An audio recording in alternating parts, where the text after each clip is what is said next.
Chapter 566. Dear Diary, it's been 3 hours since I entered the seas of dicks. It's dicks. Everywhere, as far as the eye can see. I thought I had come to a utopia. A school of learning where men can truly be men. Instead, it is only the dicks. It smells of leather and baby oil.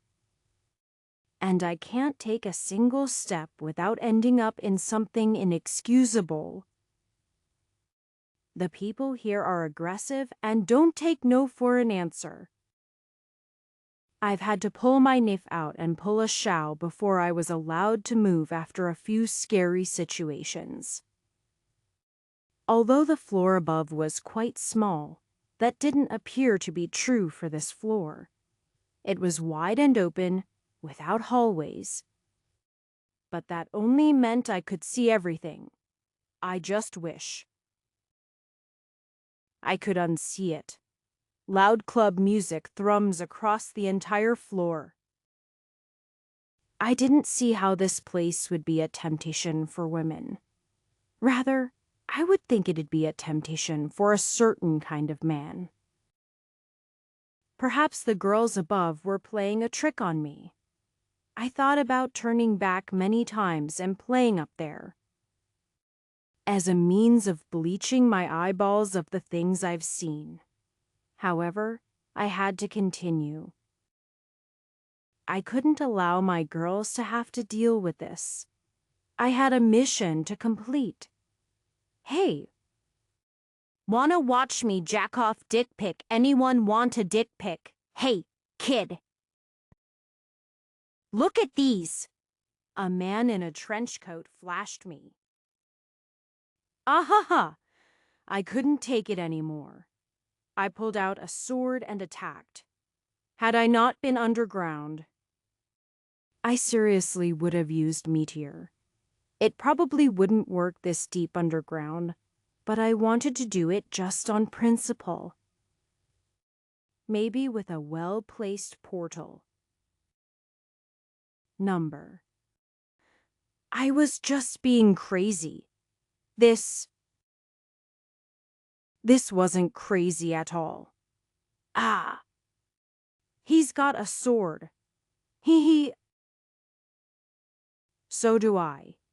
There is blood everywhere. That's what she said. For the next 2 hours, I carved a path through naked flesh and blood, forming a path of destruction from which there was no return. Naked creatures fell all around me. Multi-penis tentacle monsters were burned to a crisp. The entire floor smelled like baby oil. And death. It was to the point that when I came to the safe room door, breathing hard and covered from head to toe in various fluids, it took a while for me to realize it. I had feared the door would be closed, since it led down to the boss room, and the king had already entered that room. Did that mean he was truly dead? Perhaps I would have dwelled on those thoughts more, but I just couldn't. I shoved my way into the room and then slammed the door, then fell to the ground and curled up in the fetal position, weeping for some time. True Hero had increased to level 26. You have unlocked the skill condition swap. Chapter 567. So, how was your day, Master? Why did you race straight to the bathroom after returning to the mansion? Miki asked. Reasons? Any other questions, Master? Why did you spend 2 hours crying while holding us? Because I love you all so much. Ah? The girls all blushed. In the end, I was able to subdue my curious girls with flattery. But seriously, The 29th floor was truly the worst floor. Those monsters were pretty powerful, too. I am not even sure how many I was able to kill. Fortunately, they were lovers, not fighters.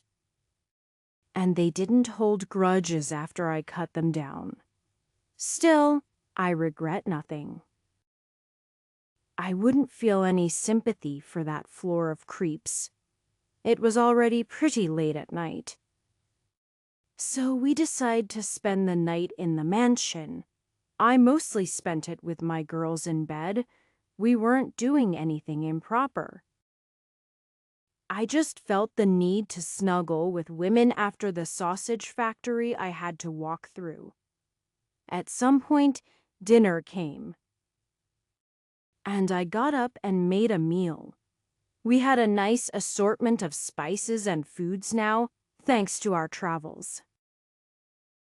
Since we had stopped by the sea, I also made sure to buy plenty of seafood. Thus, I ended up making a seafood jambalaya. It was spicy, but it also tasted really good over rice. Just as I was eating with the girls, Faina walked in. "Master, did you cook it?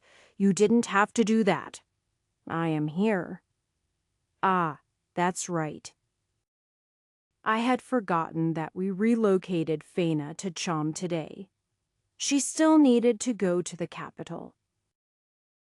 But she wanted to see the mansion first to decide on what supplies she should focus on before heading back. She's had a good day to look over her new mansion and city now.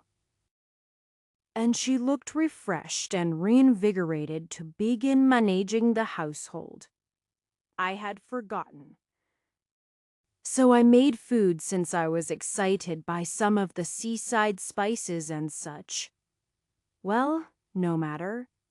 I do pride myself on my cooking. Though, what is this? Ah! It smells spicy. I've never seen anything like it before. It's shrimp! Clams and a few other fishy things in a jambalaya. It's a dish from my world. Oh, how unique! Given my level in cook. I am sure I could even improve upon it. Let's just take a bite, She froze, her eyes wide as she had the spoon in her mouth. "How is it?" Miki asked, a flash of mischievousness in her eyes. Seeing her look, I realized what was wrong. My cooking skill had exceeded Faina's thanks to all my time in the dungeon. Not to mention my knowledge of food from another world, where taste exceeded all. This was a world where most commoner food was tasteless, and only nobles got things like spices. Although Faina had never had her first job as cook, she had prided herself on her cooking ability, which satisfied nobles. However, compared to my world, where taste was taken down to a science, and my own cooking job, which I could equip to take advantage of various cooking bonuses, it would naturally be the case where my food was a bit better. "HH, how did you cook this?" I winced at her upset glare. "Ah." "I didn't say. I have the cook job." "I'm impossible." "After everything. Master is a professional cook." "Well, I mean, you know I can change jobs at will." "Change it." "Make me a cook. I am still a higher level than you, though." "This is from the dungeon." "You must take me into the dungeon. Even if you say that I sort of need you to have head made as a job, then give me a second job. The other girls have second jobs. Thursday, that's true. But they only have second job when they are close to me. Once I enter the dungeon, you'll lose it. Your cook job will only be around when I am in Chom. Even so. Is there really no other way? She looked up at me with very charming eyes, and I found myself unable to say no to the elf. That's how my dungeon party ended up growing to 7. Chapter 568. You sure about this? It's very dangerous in the dungeon. Unless I go? I can turn this DP Tom, right? Faina asked. Then Master will leave me behind, and I will no longer be the cook he needs. I'm sure there is a master cook or something like that, so getting a second and third job would be necessary. Plus, Master said there are cooking-based DP in the store, right? I guess that's true. In the end, I couldn't talk her out of it. Faina would be a non-combatant. Instead, she promised to keep watch, manage supplies, and do all of the cooking. I told her I was happy to keep cooking for the group, but she became quite insistent. Well, it was probably fine if I let her complete this one dungeon. Once she has the second job from her DP, she'll probably get off my back about it. Since we were already at the boss, it was probably fine. We stepped through the portal into the safe room. The door was still closed, thankfully. That meant there was a boss waiting down below for us. If I understood things correctly, when it came to the final floor, there was no door to the boss room. Rather, the door appeared earlier before the safe room. This allowed the combatants to retreat during a lengthy battle while keeping new combatants from entering the battle. Anyone who had logged in with the kiosk could naturally join in on the final boss battle, so it was an event unlike any other. It stood to reason that the nature of dungeons was for many individual groups to strive toward the bottom. Eventually, when enough groups reached the final boss, they would all join together in a raid and attempt to fight the dungeon boss, who was many times stronger than the other bosses. Unfortunately, this world had a major shortage of dungeon divers. Too many people feared death, and thus only the bravest and stupidest went into the dungeons and risked their lives in such a manner. While you might find great dungeons with many groups in them, they never made it near the end. As for small dungeons like the Widow's Dungeon, it was rare to get more than 2 to 3 groups interested. From what I recalled, the group that attempted to take Widow's Dungeon consisted of 15 men, all higher level than myself. That included the king, an S-class individual who should be close to Elysia in ability. Yet, they were all defeated. And now we were all that was left. It should be known that I had never officially defeated a dungeon boss. Every boss had been defeated through a different means, and we hadn't had to go all out thanks to various conditions. Calypso's tower is the only possible exception.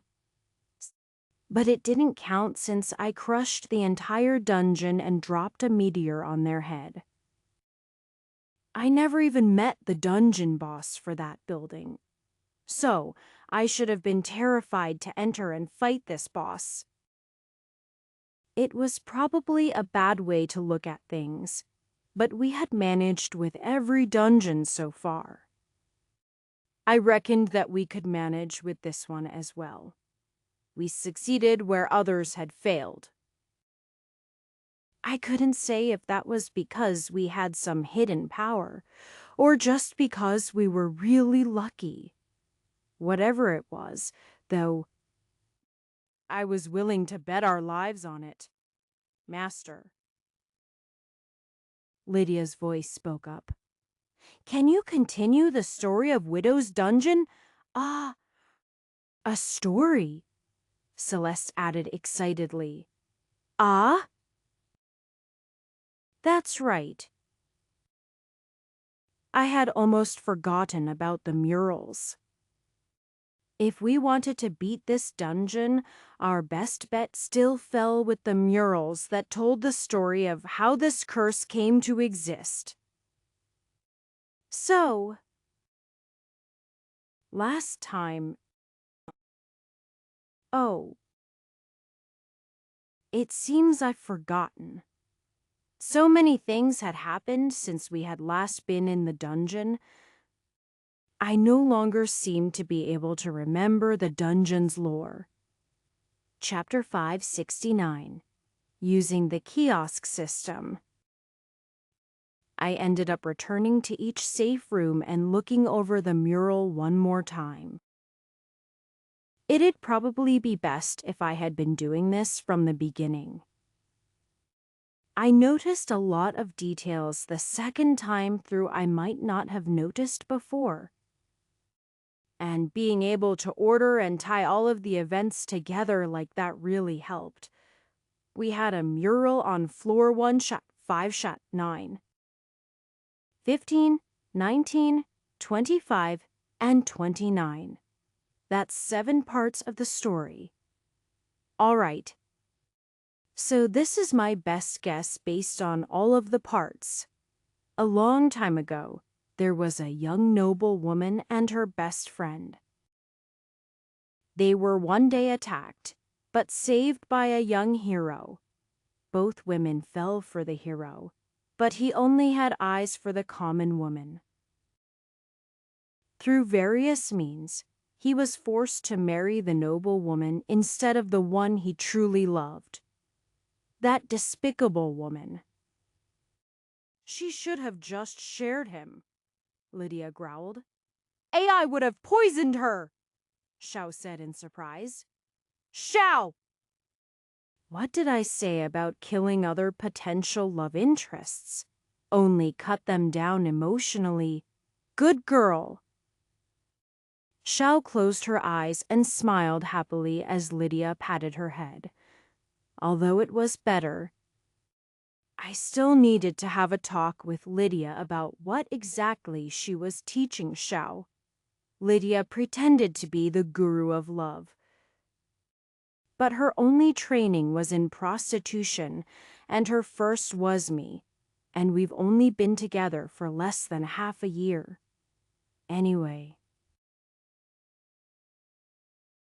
None of that happened. The hero ended up with the noble woman.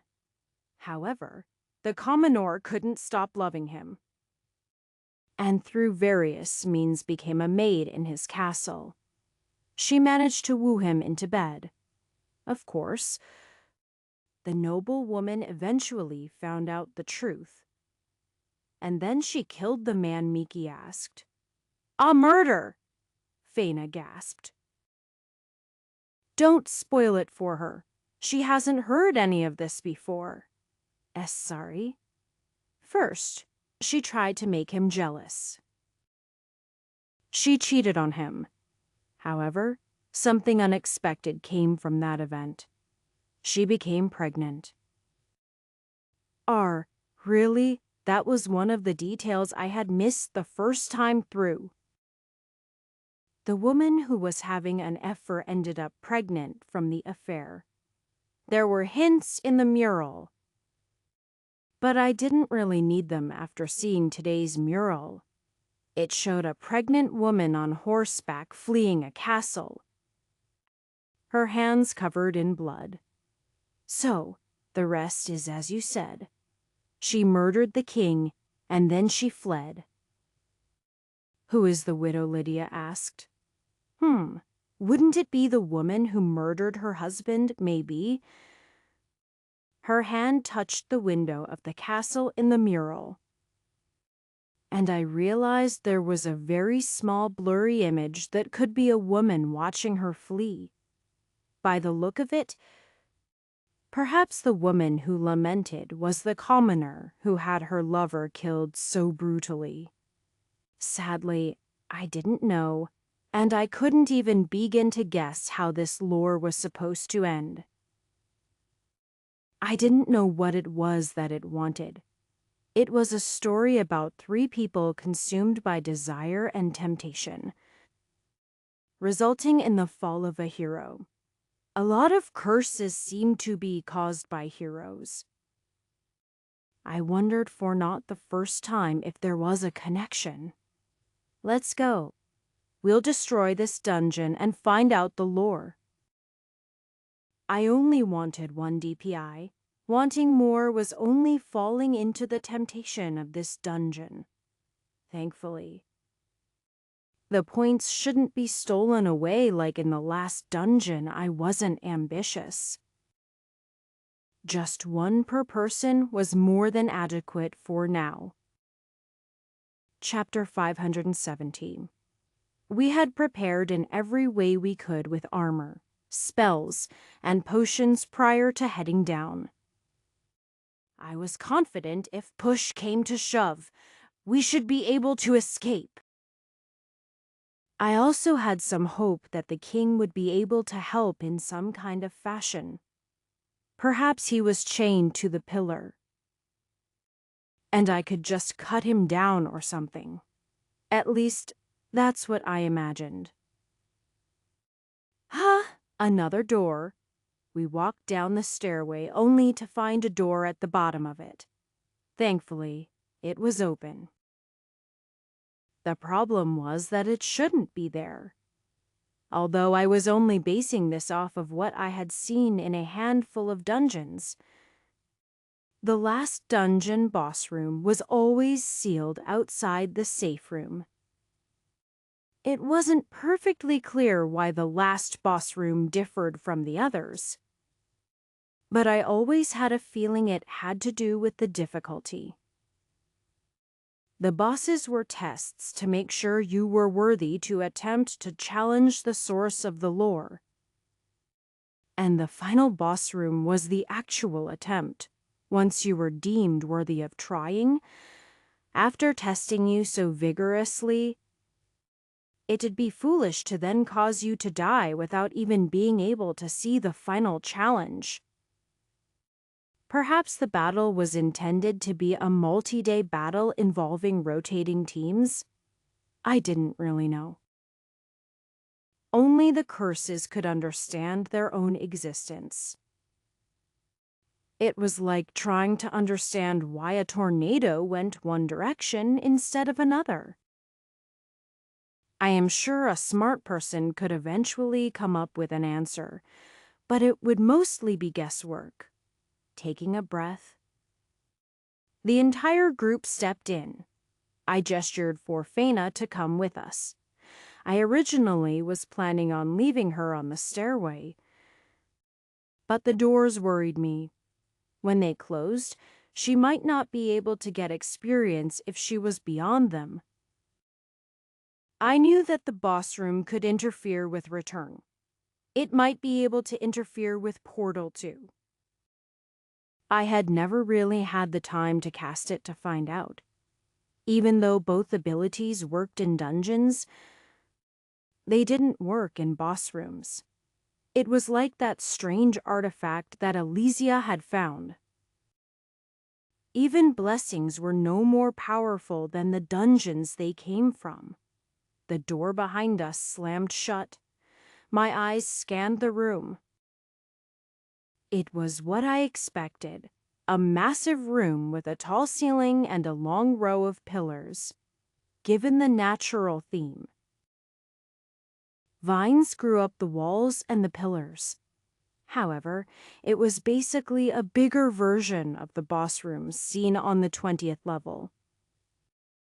Either way, it was a massive room that gave us plenty of room to fight. At least, that was what I thought. Boom! The entire room shook like a large object had just hit the ground. A moment later, a form stepped out from behind a pillar. My eyes went up and then kept going. There, standing in the room, was a beautiful woman. However, her head nearly touched the ceiling, and the room looked somewhat small with her there. She was a giant? So, another came. She spoke, looking down at our part like insects. Chapter 571. Master, you can't have her. Lydia cried out. Are you kidding me? How can I even... You absolutely can't take a giant woman home with you. Celeste called out. You too.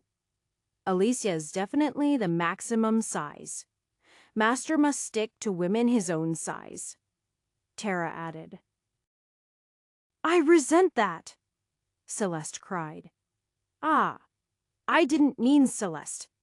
But Celeste is extra stretchy. Right, I don't think Master can grow big enough.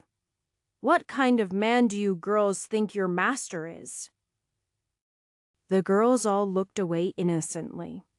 Seething a bit, I turned back to the giant, who was watching us. She suddenly let out a loud, barking sound, and I realized she was laughing. Little human, you are funny. You remind me of the last party who came through. In such a short time, this dungeon must be popular. You have sentience?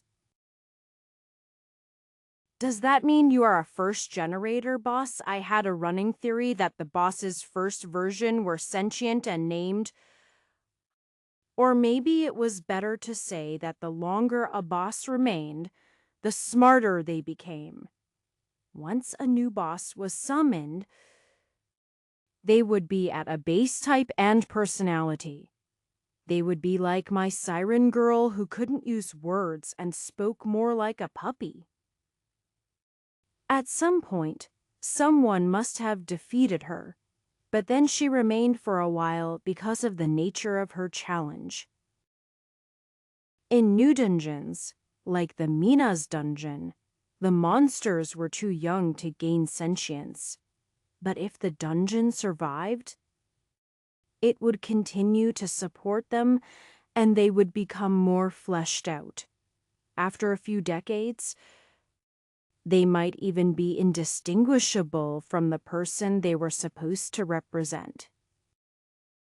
That was when the curse didn't entrap the souls of the people themselves and turn them into abominations. First hum. I've been here since the dungeon's creation, so perhaps. What about the king? Was he in the party? What happened to them? You didn't destroy them, right? Hee hee? Are you so confident I didn't kill them all? Many have met their grave before me. Although, I see you aren't afraid of me. Perhaps that means you'll be entertaining. Please, I need to know about the king. Where is he? All right, I'll tell you what. I am very powerful, and you will not be able to defeat me. I already see this as the truth. However, I tire easily. And battle bores me.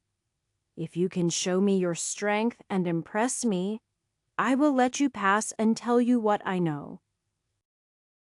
How does it sound? Very well, but you better keep to it. I keep my word.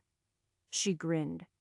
So, know also that if you fail to impress, I will kill the lot of you and allow her to consume your souls.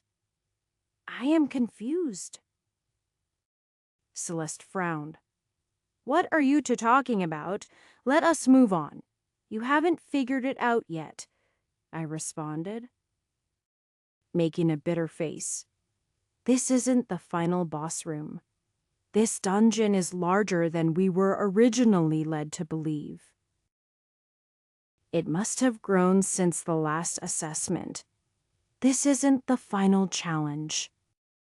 Chapter 572.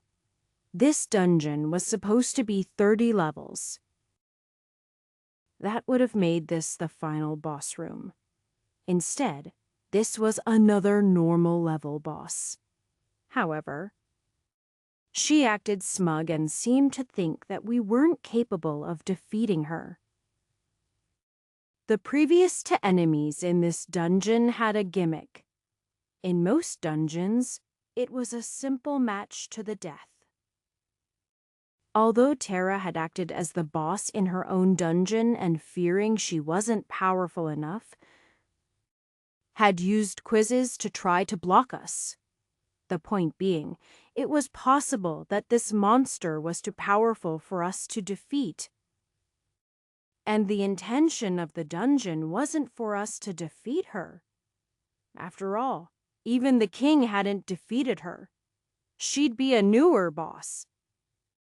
And probably not be as well developed mentally as the current giant. Her vocab would be a few confused words.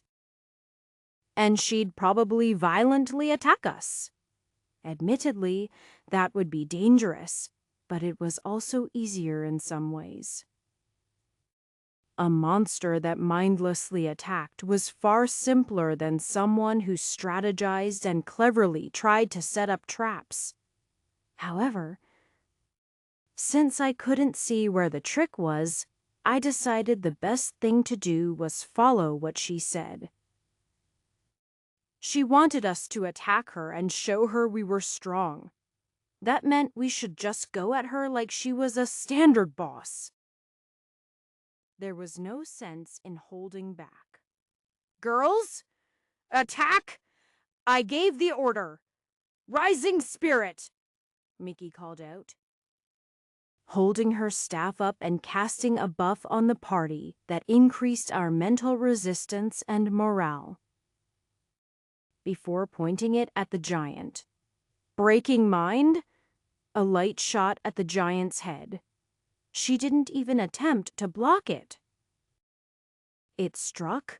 She blinked a few times and then gave a derisive snort.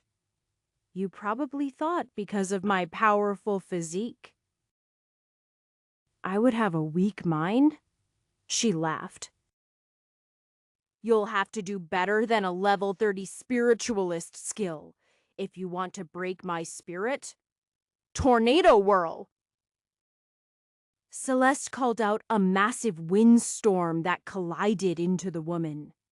Before she could recover, Xiao leapt forward to shadow restraint. Shadows rose up from the ground and leapt onto her, grabbing her legs and arms. She immediately began to fight them. Lydia didn't waste time. Having worked with the other girls in many desperate situations, they didn't need but a moment to understand the other members' intent. She ran parallel to the wall and ended upside running up it before jumping off and hitting the column. She then leapt through the air at the giant. She was about chest's level, perhaps intended to bounce off the giant's large breasts to strike her face. The giant managed to rip one hand free of the shadows and swiped it at Lydia. "Watch out!" I cried out, but Lydia was in midair. She was flying helplessly in the direction of the giant's hand. In a moment, it would strike, and Lydia would be slammed into the wall like a pancake. Chapter 573. I was just about to prepare cushion, hoping to mitigate the damage that was about to befall my poor Lydia. However, before I had even raised a hand, I noticed that Lydia's face held absolutely no alarm. Rather, she seemed to be expecting this.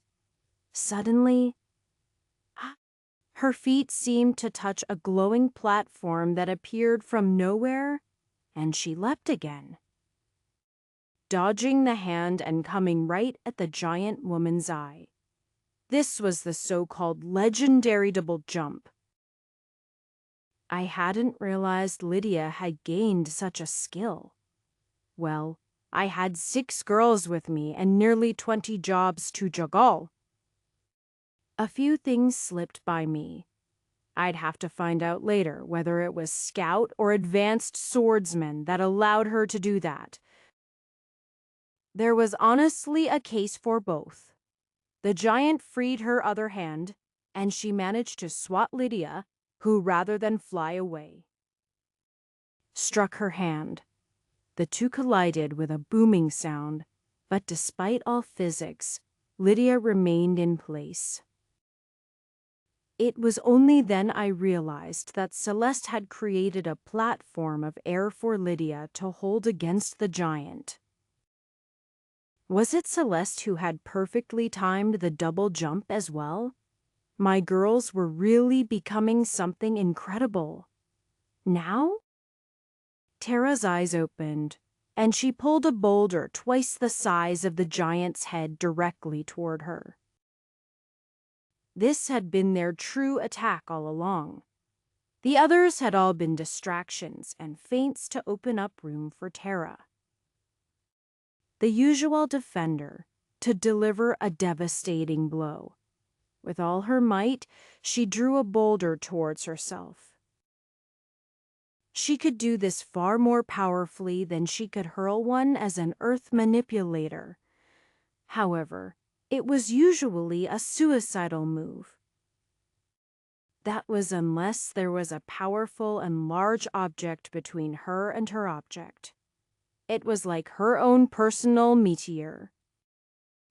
And it slammed into the giant's back without her defending at all.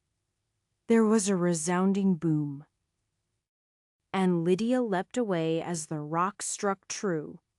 A wave of dust exploded out as the rock slammed into her back. Even if it didn't kill her, it definitely had to hurt a lot. There was no way she'd be standing after this. The entire dungeon was shaking after all, and dust filled the air, blinding all of us. Celeste waved her hand, moving the dust away and clearing the room quickly. When it was done, the blood started to run out of my face. Standing in the middle of the room, having not taken a single step, was the giant. She had a slightly hunched look and a frown on her face. That barely fits as a massage, she snorted. You call that a hit? The girls, who had perhaps delivered one of the strongest hits they had ever done by working together as a team, were crestfallen when they saw the apparent failure. The giant didn't even have a bruise on her. At best, it was like getting a strong slap on the back. So, that is all your group has, she sighed and shook her head. I was hoping to be entertained. Instead, I am just disappointed. I won't even take pleasure in your deaths. My mind worked furiously, trying to figure out what to do. Suddenly, the words she just said clicked. I looked up at her defiantly. She seemed to notice the change in my demeanor and then cocked her head with interest. It looked like she was willing to give me a second chance. Who says we're done? I declared. Rather, if it is pleasure that you want, that's my specialty. Chapter 574. On. N. No. Not. On. Not there. It's sensitive. Harder. Ah, ah. Beast, don't let up. Keep at it. Master, I am growing tired. This is a team effort. Keep going. Yes. Ah, that tickles. On. That's incredible. The giant moaned and gasped. She was on the ground now, her back bare as the giant blouse and brassiere had been cut in the back. Her skirt still covered her lower section, but other than that, she was splayed out on the ground defensively while attack after attack was leveled at her. Psionic blow! Psionic blow!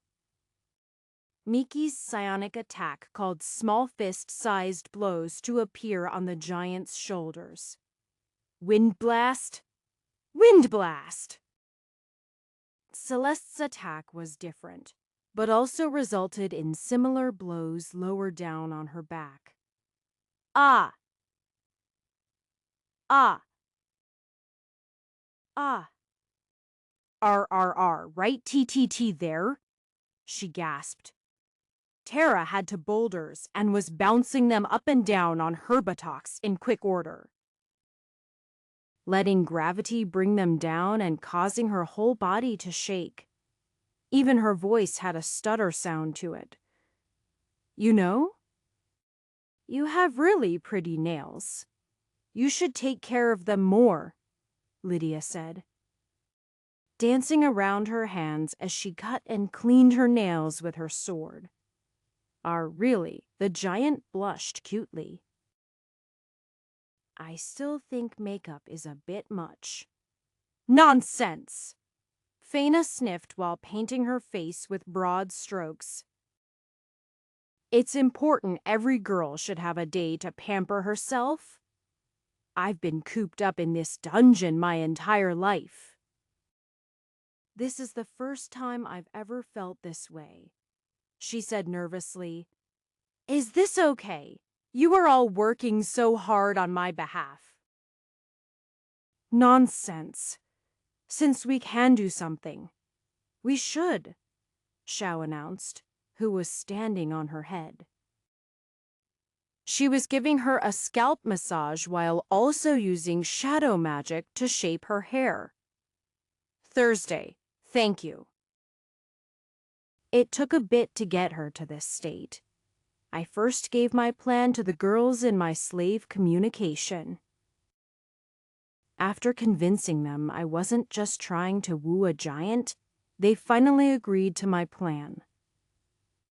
We first chopped off her blouse with wind magic. She grew flustered enough that we somehow managed to trip her onto the ground. Then we began working, when all the attacks we delivered were blunted to the best of our ability to a girl like her. It only felt like pushes of a massage. So that was ultimately my plan. She wanted to be entertained and feel pleasure. And since our hits felt like a massage, we might as well go that direction all the way. Where was I while the girls were working? I was down on her feet. I was walking up and down them. I started between the toes. But she was ticklish, and I almost got kicked into a wall, so I just concentrated on the soles. I also used refresh and various other spells to give her a good and relaxed feeling. Miki similarly used her spiritualist abilities to enhance her sensitivity and pleasure. This made the blows feel more impressive and satisfying. I also had Monster Tamir equipped, not because I wanted to tame her, but because it had several mood-relaxing abilities to further putting her in a relaxed state. We worked hard for nearly 15 minutes, but that level of continued skill use. even with the girls sipping waters of life in between, was starting to wear them down, and it was clear we couldn't keep it up anymore. Faina had finished her face, which had taken all the makeup on Faina to complete, yet she still seemed to skillfully blend it to make the giant look pretty. Her hair was up, and as nicely done as any girl fresh from a hairstylist. Her nails were also clean and cut. Although we didn't have that level of nail polish. "You said your muscle knot was above the small of you back?" I asked. "Why, yes. My chest is so large. It puts a lot of strain there. I figured I'd end it by helping her relieve that stress. However, it'd take quite a bit. Therefore, I planned all of us to attack it at once. Ready, go." All of the girls delivered their attacks on her knot. As for me, I used haste to increase my speed and planned to do a running jump, slamming down on her back the best I could. However, just as I went to jump, my foot struck a rock. I leapt up, but I didn't gain the air I was planning. With the speed of haste, I found myself hurtling forward in a low arc. A second later, I realized the direction I was flying. I gave out a cry, but it was too late. I flew forward and went straight up her skirt between her legs. The force wasn't small, and I quickly learned there weren't undergarments in a giant's size. I plunged into a dark, wet cave. Ahen! A screaming moan was let out by Giant, driven to the heights of pleasure, and then finally given release. You have tamed a giant. You managed to tame a monster many levels higher than your current skill. You've gained additional experience. Monster Tamer has increased to level 26. Chapter 5, 75. Master. You promised. Lydia had her hands on her hips and a no-nonsense tone. I almost died. You tamed another girl. And right in front of us. Miki pouted. I couldn't breathe, and then her muscles contracted suddenly, and I was crushed. My ribs were broken. To think, Master, even goes for that type. Tara pondered. I even activated Second Chance. If she didn't end up squirting in the end, and I shot out like a cannon, I would have died in there. Master is seriously the worst. Xiao crossed her arms and made an unhappy face. I can't even eliminate this one like I eliminated that other. Never mind. I saw my life flashing before my eyes. Then I literally burst out of a vagina. I feel like that is a metaphor for something.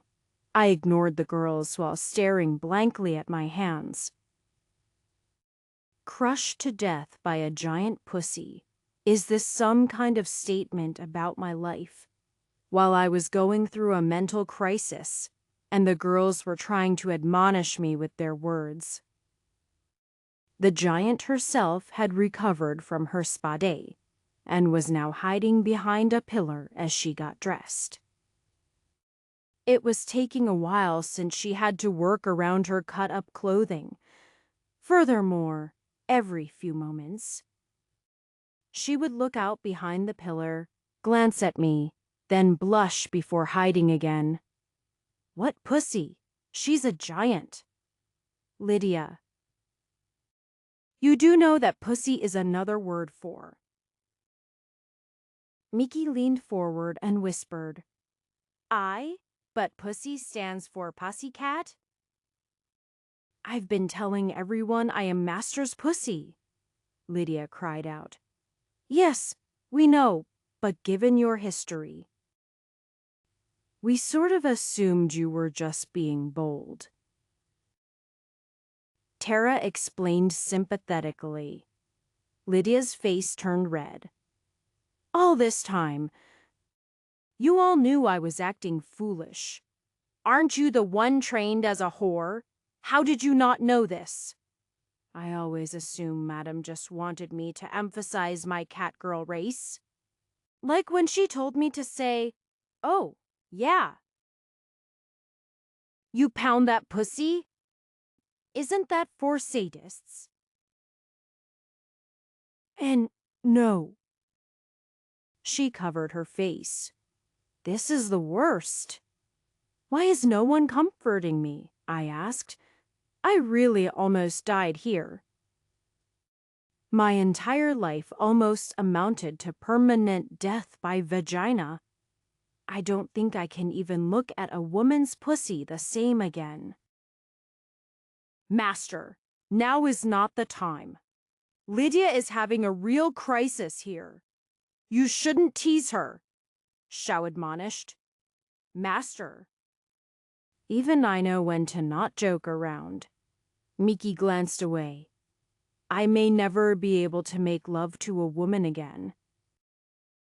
The mere sight of a vagina will cause me great mental anguish, I cried out.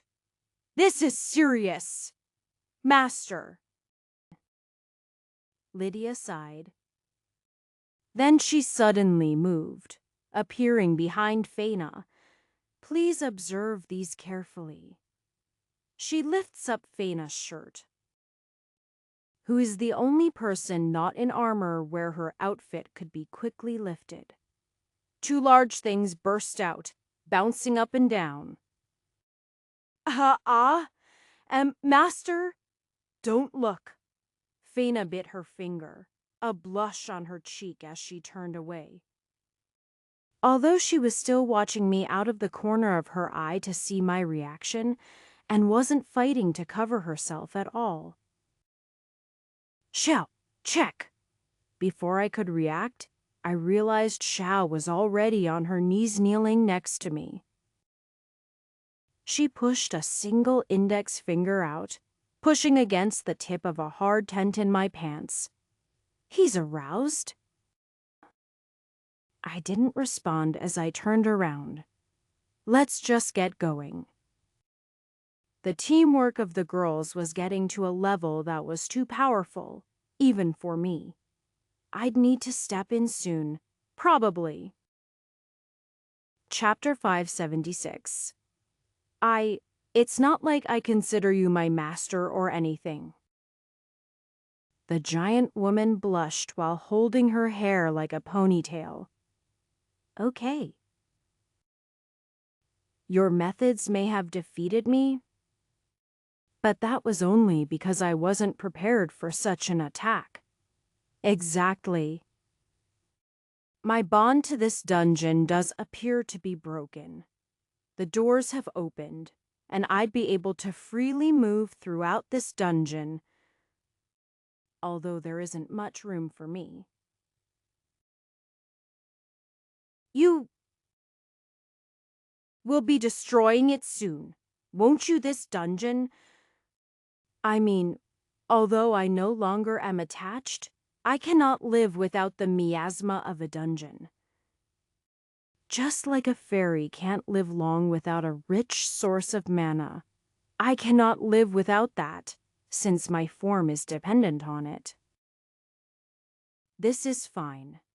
My defeat was always an inevitability. I just feel frustrated. I am unable to fight against it.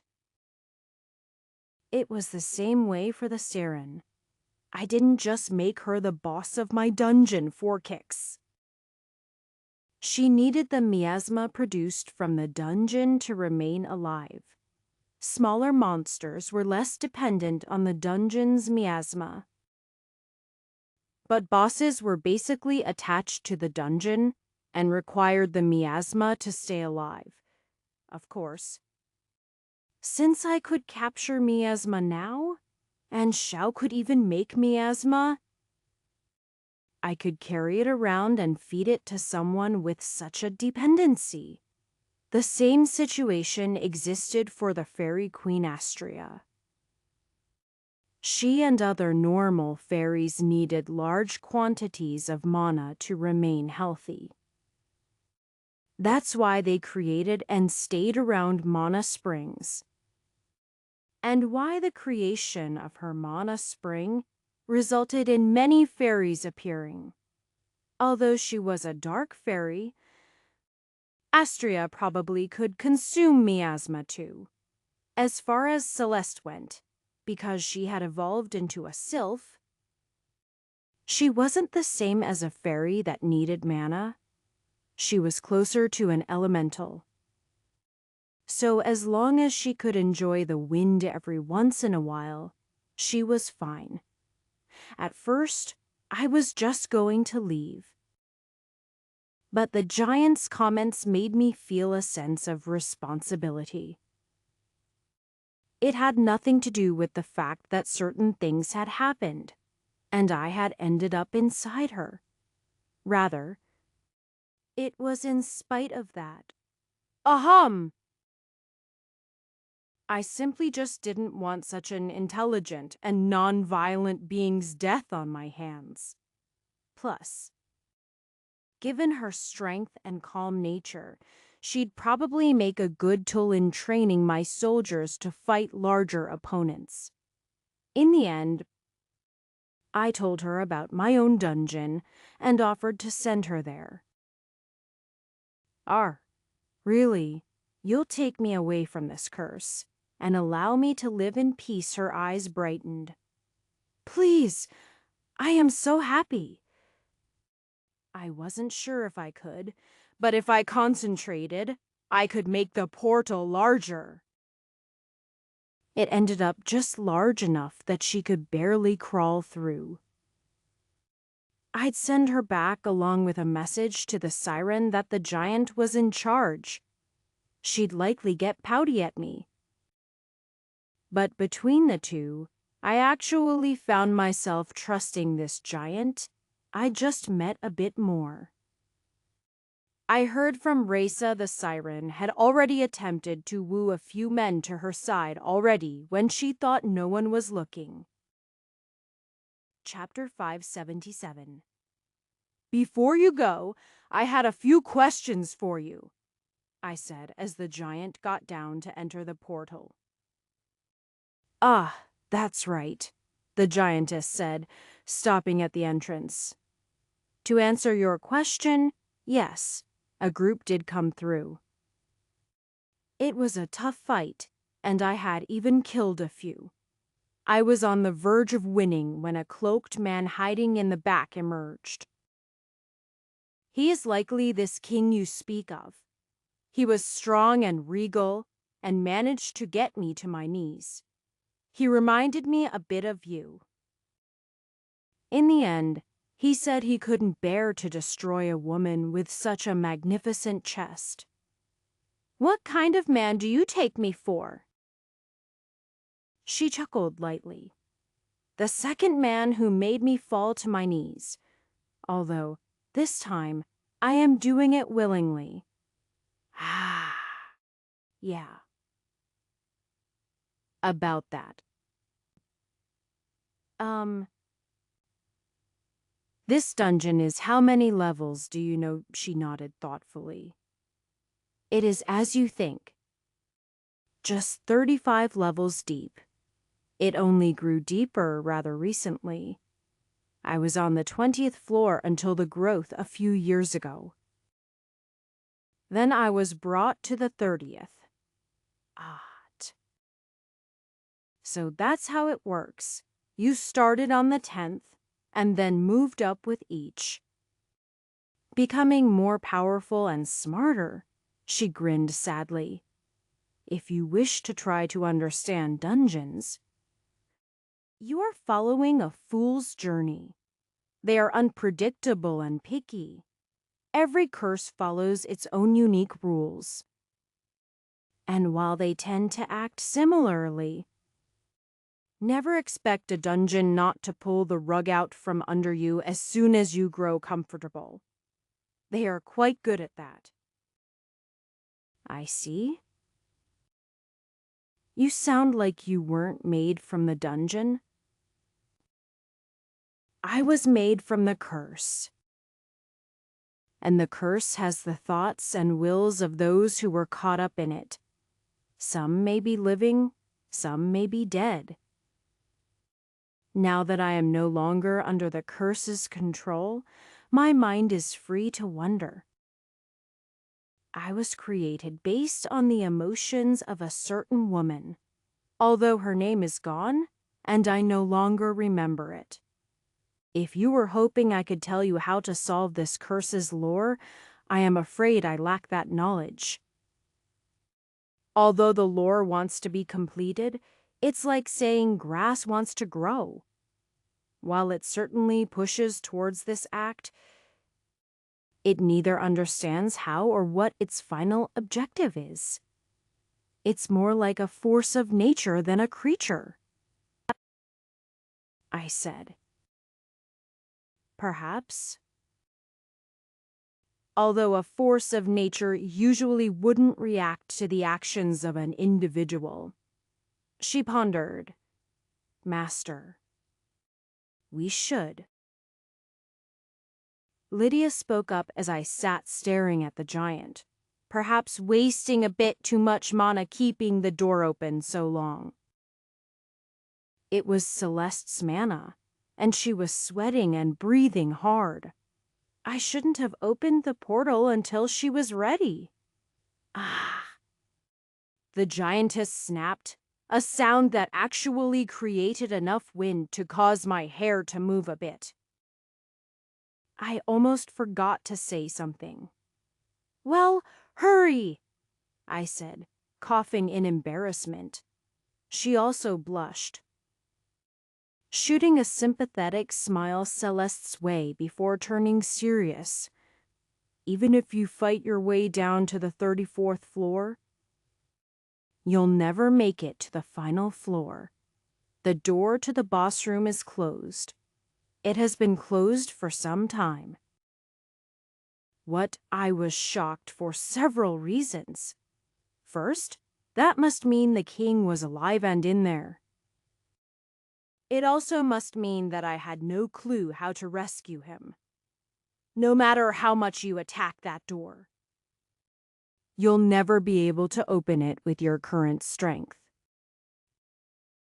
She paused for a second, as if she was hesitating on something. But then she decided with a firm expression, return to the safe room in the floor above.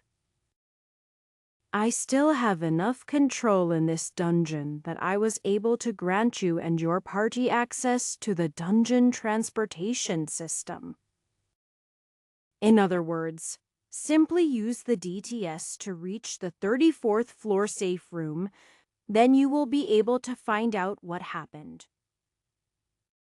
With one last nod, she plunged into the portal and disappeared to beyond, rather than looking toward the stairway going down. The group of us were looking at the stairway going up. We had reached the end of the line so quickly. We had only just started getting ready for another long haul, but it was here already. It wasn't even past noon yet. So there was plenty of time.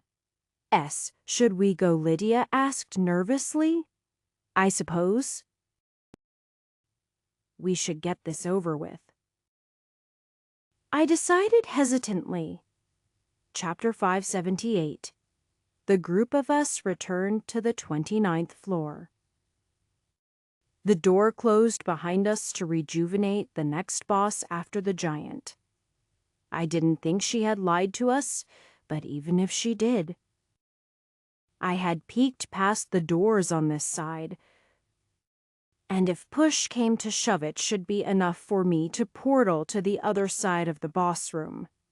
Therefore, we had nothing to lose. We took a break and ate something. Faina insisted on cooking, but she found herself slightly disappointed that she hadn't had a chance to gain levels yet. The last few levels had been surprisingly light on enemies, and while taming gave my monstertimer a ton of experience, it hadn't affected any of my other jobs, let alone the girls' jobs. Finally, we touched the kiosk and set to go to the 34th floor. I was only a little surprised when it actually worked. The group of us disappeared from the room into a similar-looking one in this one. The door was shut permanently and could not be opened again until the boss was dealt with. Furthermore, down below, there was no door, but a light flickering beyond. It was time to take on the final boss. We had already been prepared to fight the final boss today, so nothing had really changed. We had met the giantess. And although we hadn't managed to defeat her in a typical way, I wouldn't say that it was so bad that we were dispirited. In a serious fight, there was no saying whether we could have eventually dropped her or not. It might have taken a lot of time and all of our most powerful skills, but we might have been able to do it. Knowing that the boss after her ought to be even more powerful than that left me feeling a bit worried, but I tried to remain optimistic. If push came to shove, I would heal the girls, and we'd all flee back up and portal away. Even if we did fail, the mission would be complete. After walking into that boss room, I'd know the fate of the king. If we could help him escape, we would. Thus, defeating the final boss was not truly our goal here. And that took a lot of pressure and worry off of us. The me who had charged into the final boss room of Mina and Kar's dungeon had truly been too naive. And if it wasn't for various special circumstances, I absolutely would have died in both situations. While the girls started checking their supplies and making sure they were ready for the fight, I went to check the mural. This was the final piece of the puzzle, and thus the most important part to me. There were 8 murals in all depicting what happened in the dungeon. That was 8 chances to unwrap its secrets. Furthermore, the bosses themselves usually held some key. As the giantess herself said, every boss was created with the feelings and thoughts of the people involved in the curse. In that respect, understanding the bosses was another part of understanding the dungeon. It was a siren, a copycat, and a giant. What would the final room show me? As my eyes looked upon the mural, I saw the image of a woman in a room with a man. The woman who was a maid was standing by his bedside, and he looked like he was dead. This must be the point where he had been poisoned by his wife, except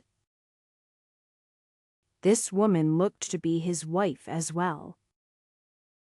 She was glowing with power, and then, in the next image, it showed her in his place as he wept at her feet. The final image showed him on a throne with a crown on his head. Oh.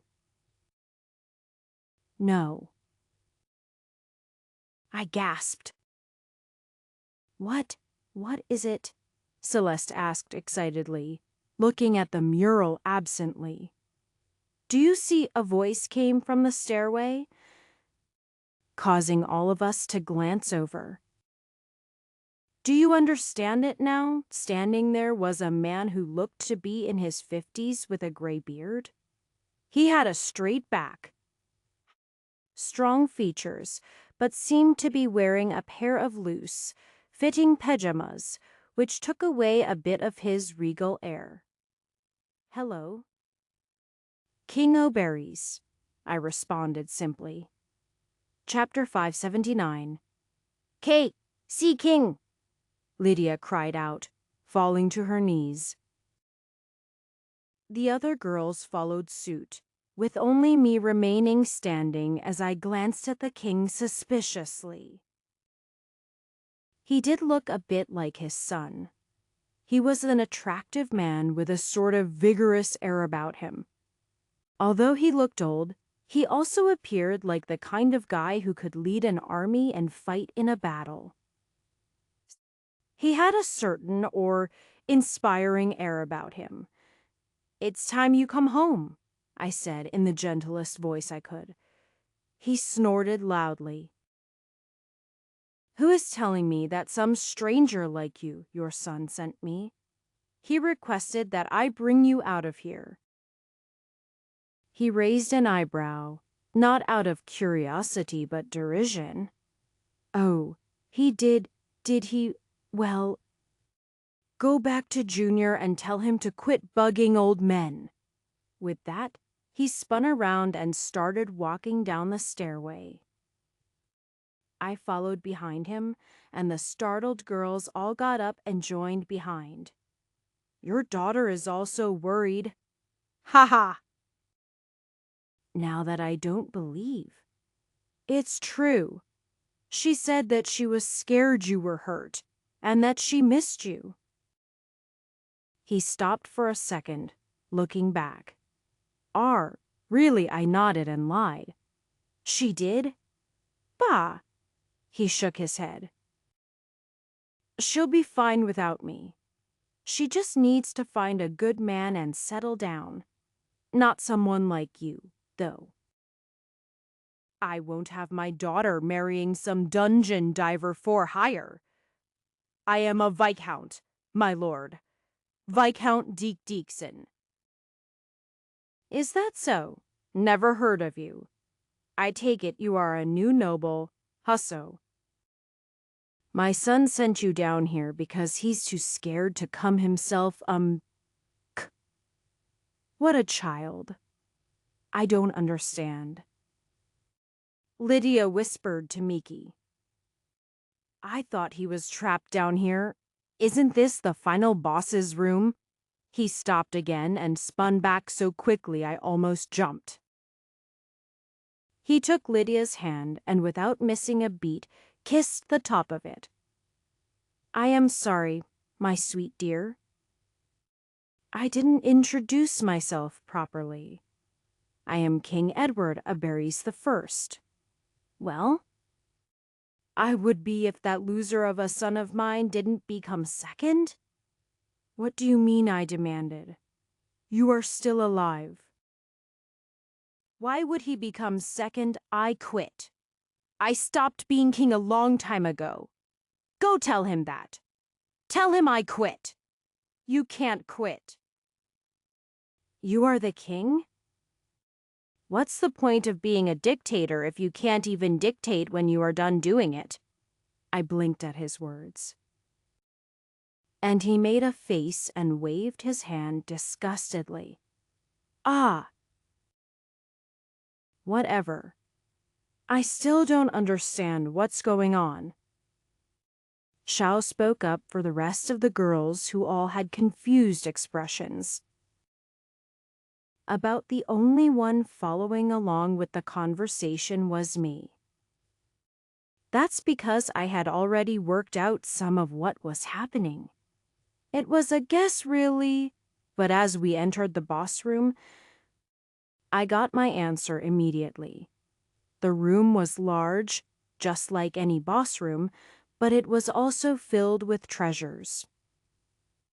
It looked like someone ransacked the treasure room and brought stuff out here like they were setting up to live.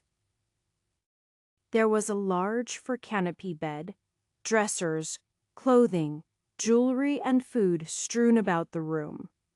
There was movement on the bed, and a beautiful woman seemed to rise from the sheets. Oh, you've brought guests? She asked in a beautifully angelic voice that made even Celeste feel slightly jealous. They were just leaving, he snorted before a big smile formed on his face, and he ran over to her lovingly. Deke, do you get what is going on? The girls asked. Girls. Meet the widow of Widow's Dungeon. She gave her life so King Aberys could live. She would be his wife, Queen Aberys. Chapter 580. If you know this much. The king sighed as he sat in a chair next to the bed that contained his wife. Then you understand why I stayed and why I haven't left. So, that story was about you. You are the hero. I am no hero. The king shook his head. Rather, it is my beautiful wife here who is the hero. They used to call her the maid hero. She used to travel the world with that other woman. I was just a young, dumb man with a sword. So, it was the maid who became queen and the other woman who became jealous. I realized I had the story mixed up a bit. You are not going to stop asking questions until I answer everything. Are you the king's side? I am sorry. I am just trying to understand. For example, how can this dungeon form from your wife's death if it's already 35 years old? Is that not simple? My wife died 35 years ago? What, but Edward and Eliana? Edward is 36 years old. As for Eliana, she is actually the daughter of a slave girl I took a fancy to. Ahem. Let's not talk about that now. The woman on the bed had given him a tight-lipped look, and he blushed. This news was a bit surprising. Edward is 36 humph. He looks and acts young, doesn't he? However, you can see he is clearly old enough to rule. There is no reason for him to refuse the crown. He should have taken it a decade ago. But he's been afraid he won't be able to do the job well. If you think I left the kingdom just for myself, you are too naive. I was also giving him a chance to finally take the throne. After 6 months of disappearance, he should have already claimed it. He hasn't. Plus, Ostrepublic is causing issues, and so is the Imperial Cloud. He needs your help. He really does. I can't help him forever, the king responded, looking away sadly. At some point, a man has got to become a real man. I just don't know how to get him to see it. Then, come back with me. Maybe we can convince him together. I am sorry. Dixon, was it I won't be returning? I heard a rumor that my wife was resurrected in this dungeon. I took the chance. Now, here I am. I am not willing to lose her again, so I will remain here by her side, even if I can never touch her. He shot her a questioning expression, but the woman herself raised her hands and spoke. It's all right. You must understand that I am only a fragment of the real queen's soul and memories, corrupted by this curse. I am a cursed being, and by all accounts a monster.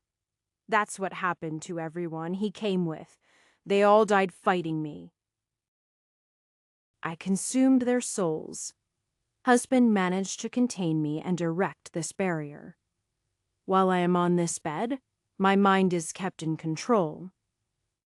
And I will not attack, but it is no existence for my husband to remain as my bodyguard. Elia! What are you saying? She smiled sadly at him before turning to me. Since I have my mind now, I recognized that I am nothing but a broken existence, a monster that feasts on the souls of the living. Husband won't listen. He has abandoned life to sit vigil over my grave, but it hurts my heart every day to see him like this. Alaya, enough. His face turned angry. So, I ask you, please, while my soul is contained, kill me and allow husband to finally leave and return to his responsibilities. Don't listen to her. King Auberry spun to me. If you take a step near us, I will cut you all down where you stand. I will protect this dungeon with my life, through various circumstances. It turned out that the final boss is none other than the king himself. Chapter 581. Don't give me such an intimidating look, I cried as the king stared at me, looking ready to cut my party and me down. Humph! Aren't you a dungeon diver? Any dungeon diver should be prepared to die at any moment, especially since you wanted to fight the boss of this dungeon. Had I been dead? Do you think she would have gone easy on you? Are you a man at all? Perhaps not. But it seemed like she fit into the ghost category. Under her monster identify, she came off as a phantasm. That meant I could use resurrection, ghostbane, exorcism, fairy fire, and Miki's spiritualism. It could be said that our party was most suited for fighting ghosts and undead. If the situation was different, I felt like we had a real possibility of being able to defeat the Widow Queen. Ahem, rather. I am still a bit confused.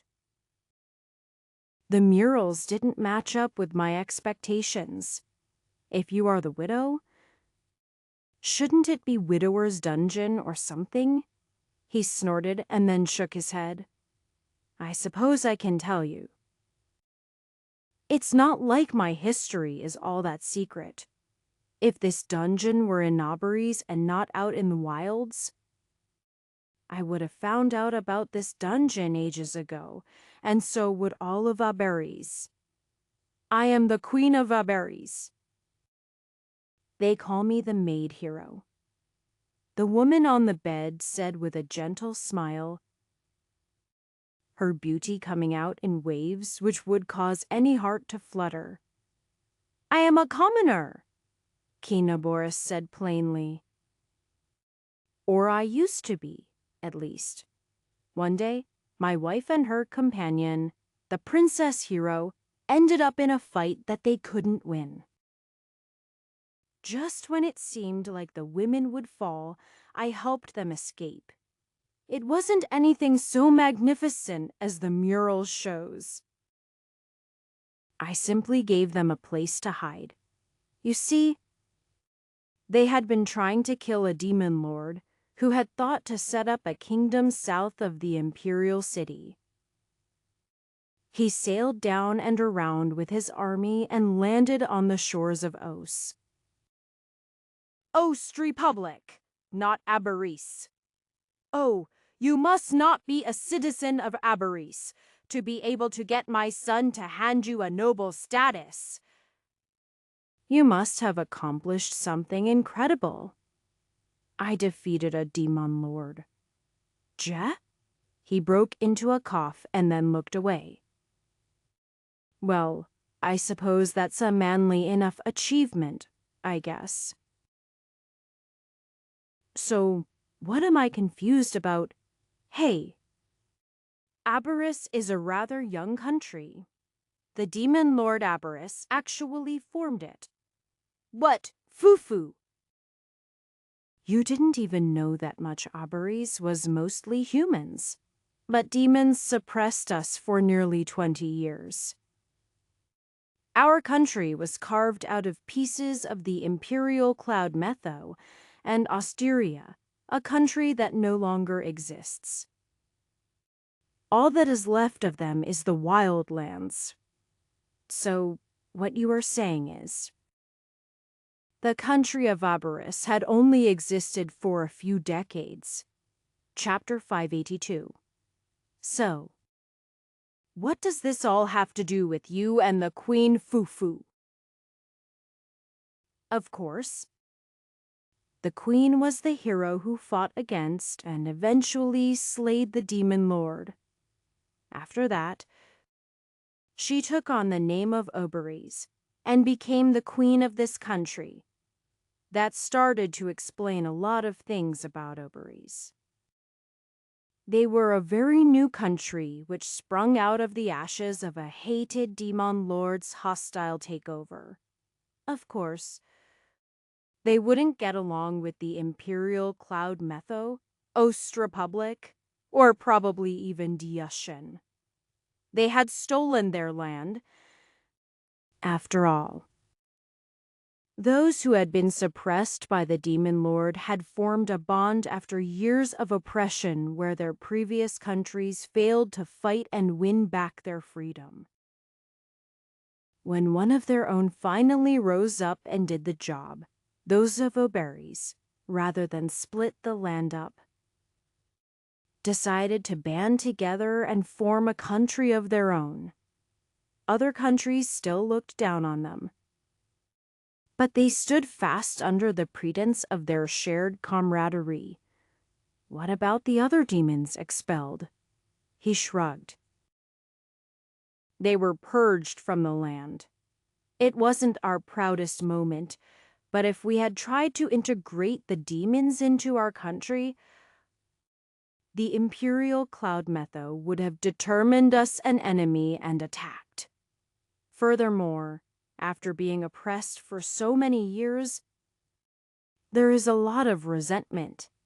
It's for that reason that Abaris has remained mostly human up until now. I see. So, I hope you understand now it isn't just that my son isn't ready to take over the kingdom himself. It is that I was never fit to be king in the first place. I only happened to marry the hero queen and outlive her. The king is being modest. The queen spoke up. He was a hero too in his day. I never did have the accomplishments you did with that woman.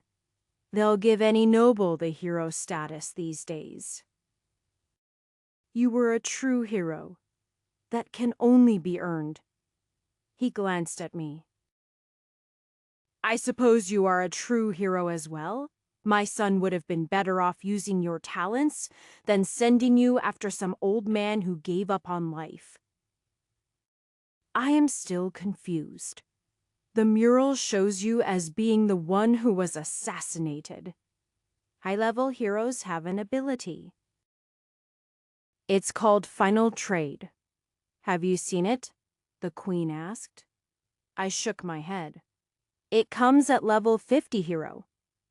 I see. I had stopped putting much experience into Hero since True Hero unlocked, so I hadn't seen level 50 yet. It's a means of exchanging your life and soul for that of another. It naturally can only be used once. She had used a savage poison that polluted the soul and held back resurrection. Therefore, the only way I could save him was to use the final trade. I gave my life so that he could live. I had become a widow. So I made the final choice to bring him back. The king's expression turned even more bitter. So, Do you understand enough? The rightful queen of the country gave her life for me, although the country accepted me as their ruler. There are still some dissenters. Lord Rain? MM? To name one. So, you see, it is best if I stay down here. I will keep this dungeon from growing. In exchange, I can even help our kingdom earn some more calcum. It is up to you and my son what to do with it from there. Chapter 583. I only have one last thing I am confused about. Who is the other girl? Who is the one who poisoned and assassinated you? A woman who I love. The queen spoke up sadly. You love? I let out a cry. She chuckled. What did you think a beautiful young woman wouldn't play in her youth? She wasn't just my companion, but my partner. Oh, don't look so surprised. Do you claim not to bed the women in your party?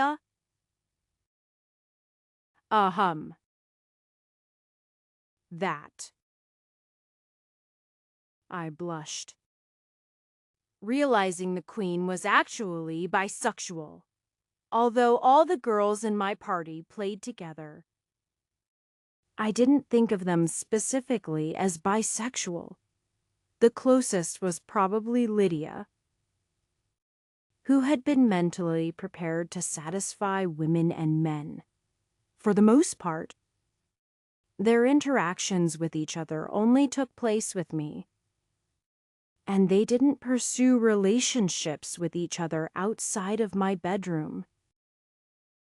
I couldn't even say how I'd feel if they did start showing an interest in each other. Well, I am perhaps the one to blame.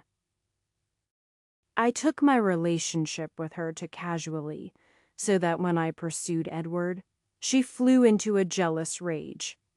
I had hoped that sharing would resolve everything, but in the end, she wasn't up to it. What sharing? The king and I had an open relationship. I brought her to be his second wife. Unfortunately, she sighed, I didn't consider their own feelings in the matter. I didn't know why I was surprised by these words. It wasn't abnormal in this world for men to have multiple women, and for a king to have two wives and a harem seemed pretty normal. However, it still put me off guard that such a woman existed other than my own girls. I actually found myself kind of liking the queen. What do you mean? I looked at the king. Aren't you a man after him questioning my manhood a few times? I decided to fling it back in his face. Reaching out and grabbing my girls, I pulled them all to me. The girls all blushed but held me. The queen's eyes widened for a second, and then she chuckled, seemingly impressed with what she saw. That caused me to finally blush. I wasn't that bold yet. The king glowered angrily. I had no feelings for that woman. Besides, I only wanted one wife. You say that even though you played with every maid in the palace? The queen snorted, crossing her arms, before glancing over at me. He has a thing for maids. Why do you think he was into me so much? I blinked. Remembering the murals, is that what happened? She dressed as a maid and tricked the king to her bed? She used illusion magic. The king snorted. The two of them played a trick on me. How could I not be enraged after I went to bed with a petite thing and woke up the next day to that beast of a woman? So, you rejected her. But she was already pregnant, I said, causing the king to lower his head in shame. So, she killed you and then fled the castle. Then the queen gave her life to save your sorry ass. I think I understood now why his kids weren't that impressed with their father. After everything that happened, he ended up fleeing his responsibilities too, remaining here to live with the ghost of his dead wife. You know, you didn't just reject that woman. You also rejected your wife too, I said, causing the queen to look up in surprise. Wet tears in her eyes from finally getting the acknowledgement she never thought she'd earn. What do you know? He shot back. You can't even choose between one woman, so you surround yourself with dozens. Your happiness will never last.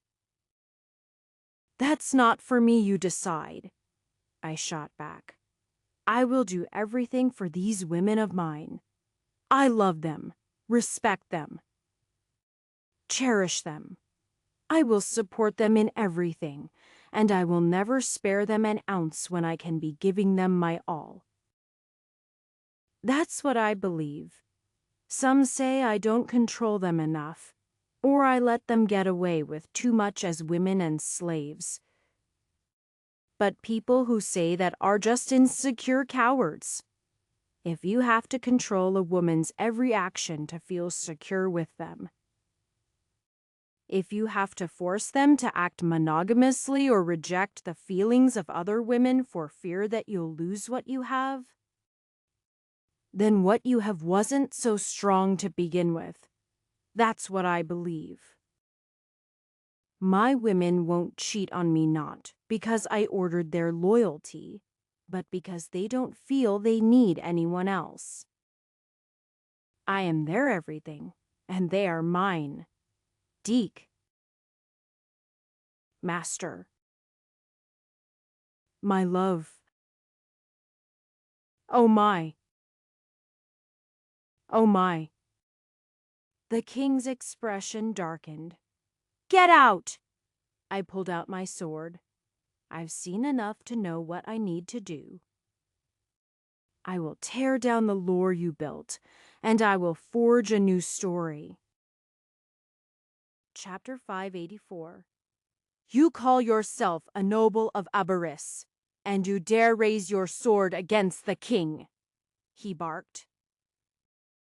Hey, didn't you just say you abdicated your position? Which is it? You are so damn confusing. I egged him on while the girls moved into position. They relayed their desires to each other.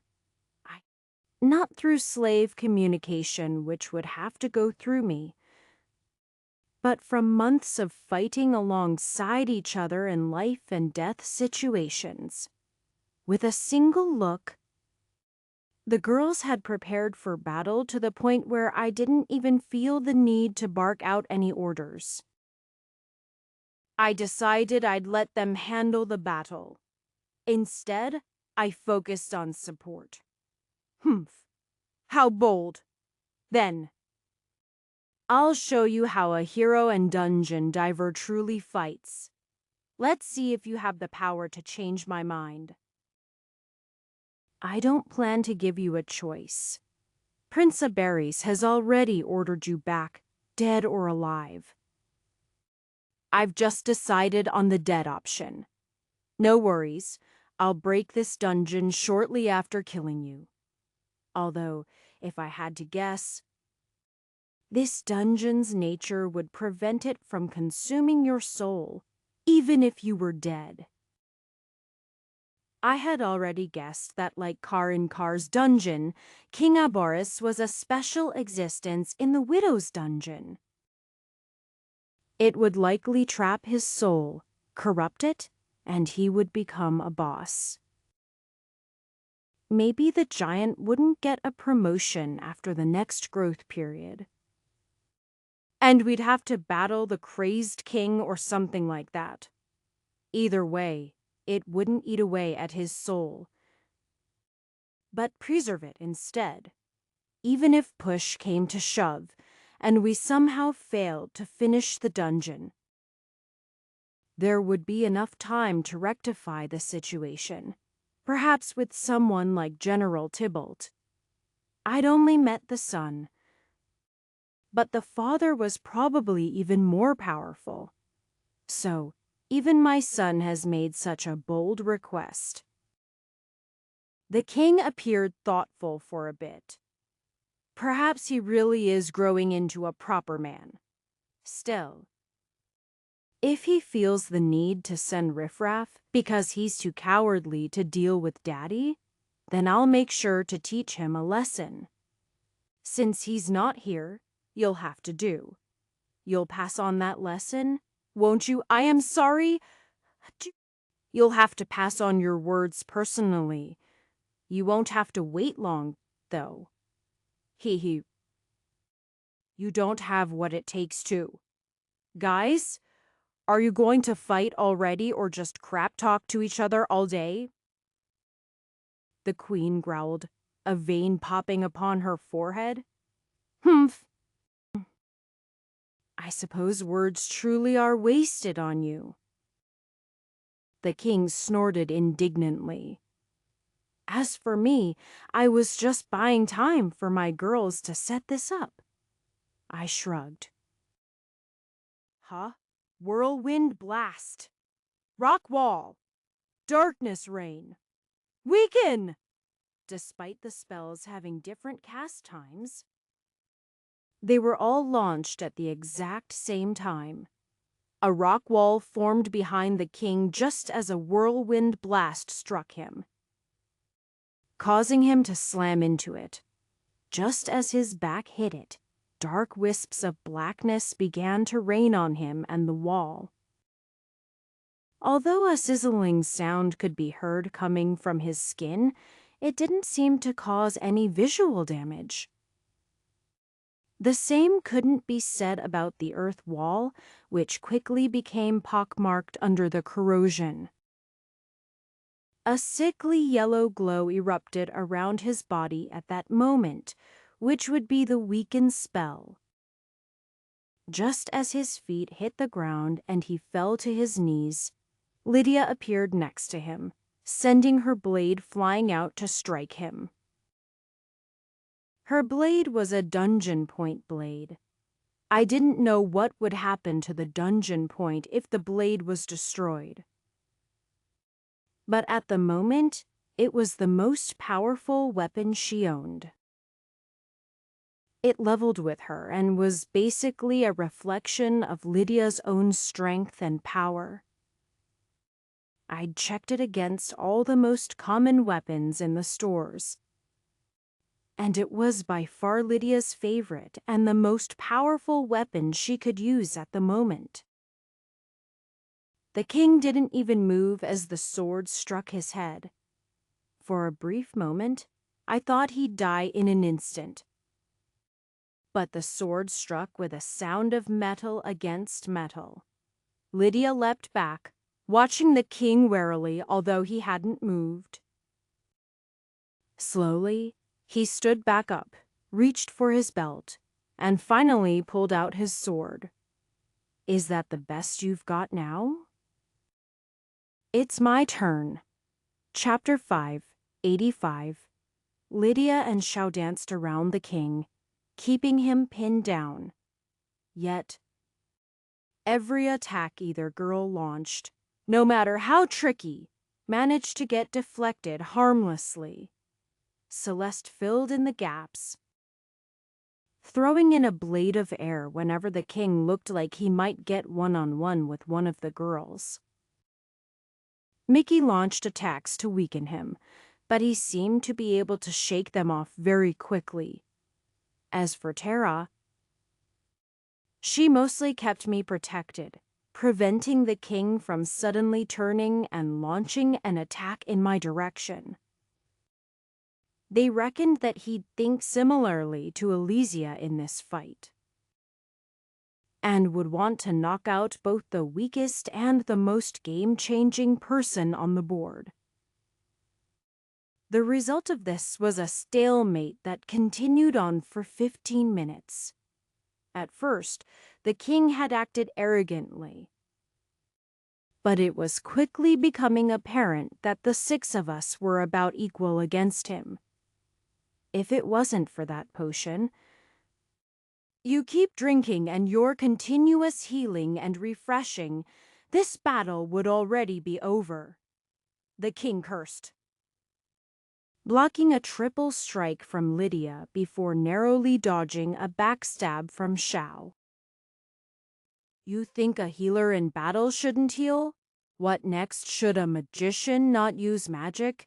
Is a swordsman using a sword cheating against a pugilist? He's got you there.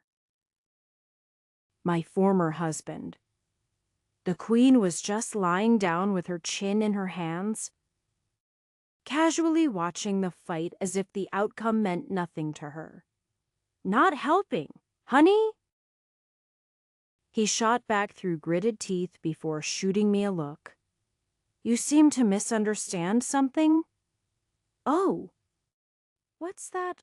I can defeat you whenever I want to. I've intentionally been holding back. I admit that you have given me a better fight than I expected. He wasn't breathing hard as he fought, suggesting that he was probably telling the truth. Since you claim to fight under the orders of my son and fight for oberies, it would only be too pitiable if I defeated you. Therefore, I will allow you to live. How kind of you, I sneered. I am already willing to put my life on the line, so don't think such soft tactics would work. Instead, I will give you an offer. This is your last chance to return to Aboris and help your son. This was a country your wife built. By abandoning it to place a ghost on a literal pedestal, you are not only not doing your wife any honor, but you are more like a disgrace. I noticed out of the corner of my eye that his wife was nodding, clearly in agreement. But the king was long past ignoring such arguments. He was extremely stubborn. Well, I could be stubborn too. A vicious smile formed on his face. I figured you'd say something like that. I did say I wouldn't kill you. But that doesn't mean I wouldn't make you wish you died. What does that mean? After I defeat you? I'll play with your woman, just one of them. I'll let her experience the love of a real man. I'll have to thank you, actually. My wife, in her spiritual form, is something I am unable to touch. Her body is composed of miasma, and even for someone like me, if I were to touch her, she would cause my body to rot away. That means it has been months since I've enjoyed the pleasure of a woman. I've decided I'll allow you to flee. But I'll keep one of your women to be my playmate to fill my lonely vigil. Why, you'd rape a woman right in front of your wife? The queen let out a sigh. Husband really is incorrigible. I should warn you, he is not fibbing. As for the woman he chooses, that should be obvious. It'd be the maid girl. Chapter 586. Why, you can't, I said, stepping forward. Didn't you notice that Faina is an elf? Ah. What luck! Your species is all but extinct. An elf maid? It truly is my lucky day. If she has sex, then she won't be able to produce a baby with anyone else. The elf line will go extinct, I declared. Huh? He looked at me with his head cocked to the side. Elves don't imprint through sex. They imprint through the exchange of any body fluids. As for this elf, she has already exchanged body fluids with someone. In reality, no matter what I do to her, she won't get pregnant. You. I narrowed my eyes angrily. But then the words he said finally struck home. Wait, has she already imprinted with someone I thought when I bought her? She hadn't been imprinted. It was a bit of a miracle, almost too good to be true. But she hadn't exchanged any body fluids with anyone else.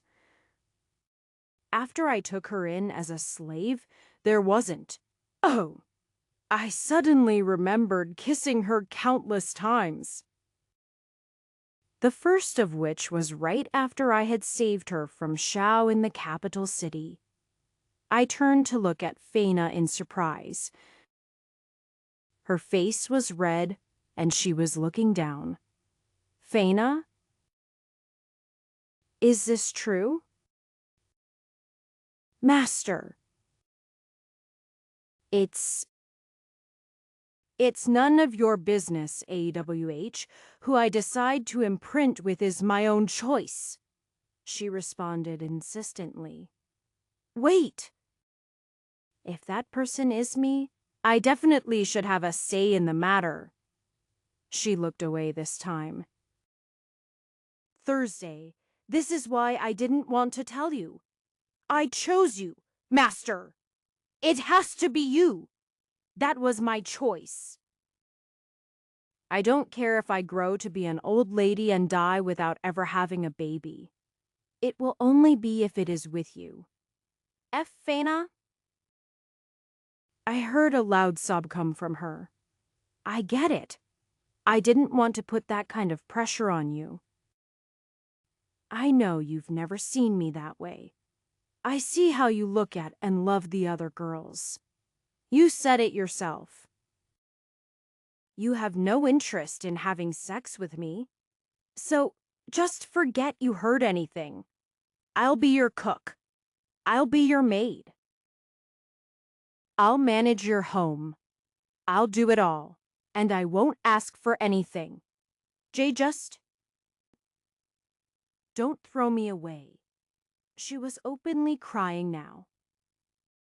Tears running down her face in streams as she looked away.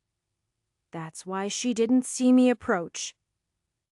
Not realizing it when I had raised a hand over her head and then softly chopped her head. Ah! She cried out. But before she could act, I wrapped my arms around her, hugging her tightly. You dummy, I said, biting the tip of her elf ear.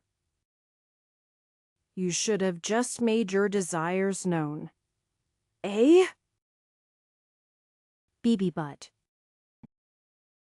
No buts. Since my elf girl wants a baby, I'll give you a baby. I want a baby, Shao said. Not now! Shao! I shot her a glare as she stuck her tongue out at me before turning back to Faina. The first time we kissed. What did I tell you? Will support me. You are my woman. You have been since the second I bought you. I will support you with everything I have and give you my everything. Tears started to fall down her eyes for a different reason, and her body shook in my arms. She turned around as I still held her closely. Oh, Deke, I will never throw away a woman who depends on me. And I will never give up what I have already made mine.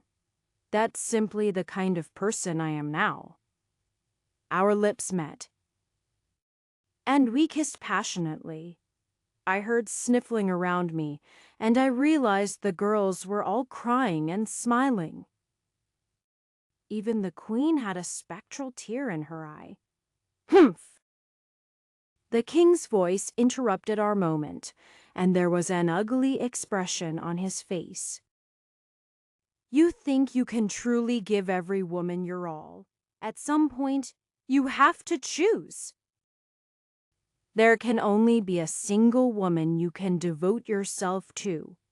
The rest are just a good time. Those are the words of a man who is too weak to handle more than one woman.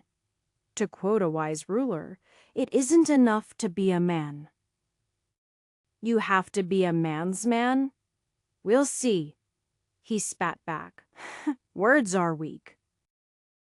Let's see if you truly have the strength to hold on to what you want, because I am going to take it all from you. Chapter 587.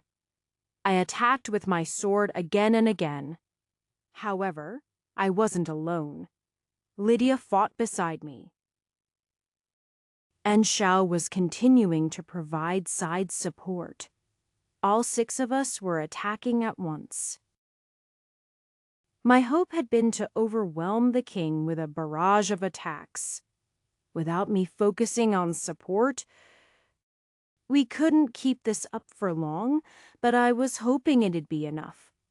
Is that all you have? He snorted, his sword glowing as he executed a skill. Precision strike!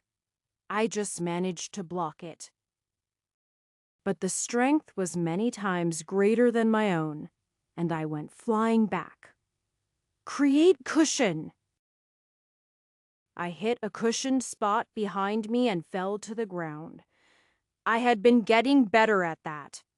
In fact, this was the first time I had cast such a high-level white mage spell without white mage equipped. It seemed like having it not equipped so often had been good for me, as I was picking up more spells.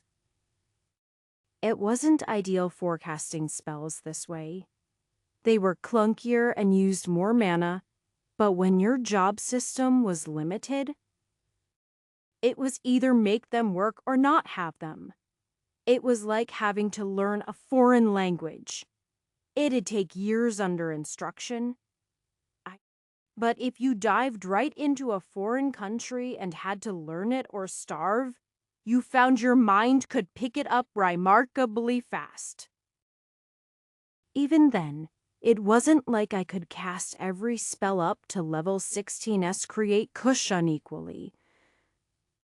Some spells would fizzle and fail every other attempt, while others I just hadn't picked up. It was only the ones I used a lot, like Weak Heal, Refresh, and Light that I retained. For that matter, Light was a continuous drain rather than a single time cast. Normally, I regenerated magic faster than it worked, so I could basically leave it on all the time. In current circumstances, though, my magic regen was lower, and my light cost would be higher. So it actually was a continuous drain, and I could only use it in a burst of about an hour. That was the difference between having a job and not, although I bet continued practice would close that gap. I considered sending Faina away while we covered her exit. If push came to shove, that would take away his greatest threat. However, I had a feeling he'd focus on one of the other girls instead. In fact, he didn't seem that interested in any of the women. I had a feeling he was just trying to anger me so that I'd attack him aggressively. Perhaps. Of course. My eyes snapped to the queen, still trapped within the magic restrictions on the bed. I may have had my weaknesses, but so did he. I had ended up taking the wrong lessons from General Tybalt. I was trying to protect myself for fear the king would focus on me. But the situation in this case was completely reversed. The king had only himself and the one he was trying to protect, while we had a large formation of 6 fighters. The king had realized this from the beginning, and thus he had been throwing out vitriol in an attempt to bring all attention onto himself. After all, if we went after the currently restricted queen, it would be too easy to cut her down. Once she was defeated, the dungeon lore could be destroyed, and then the king would no longer have any need to be here. It was absolutely his greatest fear in all of this. It was time to change my strategy. Chapter 588. Give me a second! I leapt back as the other girls continued to fight on. I reset Xiao's skills after sending her a warning by slave communication. She nodded and fell back while Tara took her place in the front line. Although she was too slow for a direct confrontation with the king, she was still like a rock wall between him and us. As soon as her skills disappeared, her adaptive camouflage disappeared, revealing the horns on her head. She hadn't been bothering to hide. A demon! The king seemed to notice this. You dare keep a demon in your party? How bold. The queen gasped. The tattoos on my body began to glow as I accessed the store. This sight wasn't lost on the king either. The second he saw my glowing lore, he faltered for a second, taking one of Lydia's strikes. It was shallow, though. And he had a Regan not dissimilar to the general, so it healed far too quickly. Comparatively. If I didn't constantly heal the girls, their wounds would build up quickly, and their performance would drop within about 10 minutes of fighting. You? A true dungeon diver as well. He froze for a moment and then shook his head. Number. Even so. This isn't the kind of lore that can be completed. Not unless you brought her here. I didn't pay attention to his ponderings. Instead of going through the store and dumping all 5 points of Xiao's ability into creating a weapon, it suddenly appeared in her hand, a small dagger. It's called a spectral dagger, I quickly explained. 5 points. Does massive damage to the spirit and can even hold it in place. Where did you get that spectral dagger from? The king's expression darkened before he shook his head. So, it was your intention to destroy her, after all. Fool, I won't allow you to kill her, and even if you could kill me, it would undo my restrictions, and she would return back to the monster she was. That's the only reason she pleaded with you to kill her. At heart, she is still a curse with her own desires and intent. She really wants to be free, so she can consume your souls. And as for any hope of completing this dungeon, I already figured out the way to do it a long time ago. She wishes to merge with us, me and her old companion. That's why she lured me here only once she felt she was strong enough. She miscalculated. Not realizing I also have grown stronger over the years, but her intent was clear. She wants to be in the harem I denied her. Even if she has to kill us and corrupt our souls to do it. Don't you get it? There is no happy ending here. Only with me can I keep the memory of my wife alive, while preventing the growth of this dungeon. I am the reason she died. So it is my duty to watch over this curse as well. And what happens when you are too weak? She'll eventually take you.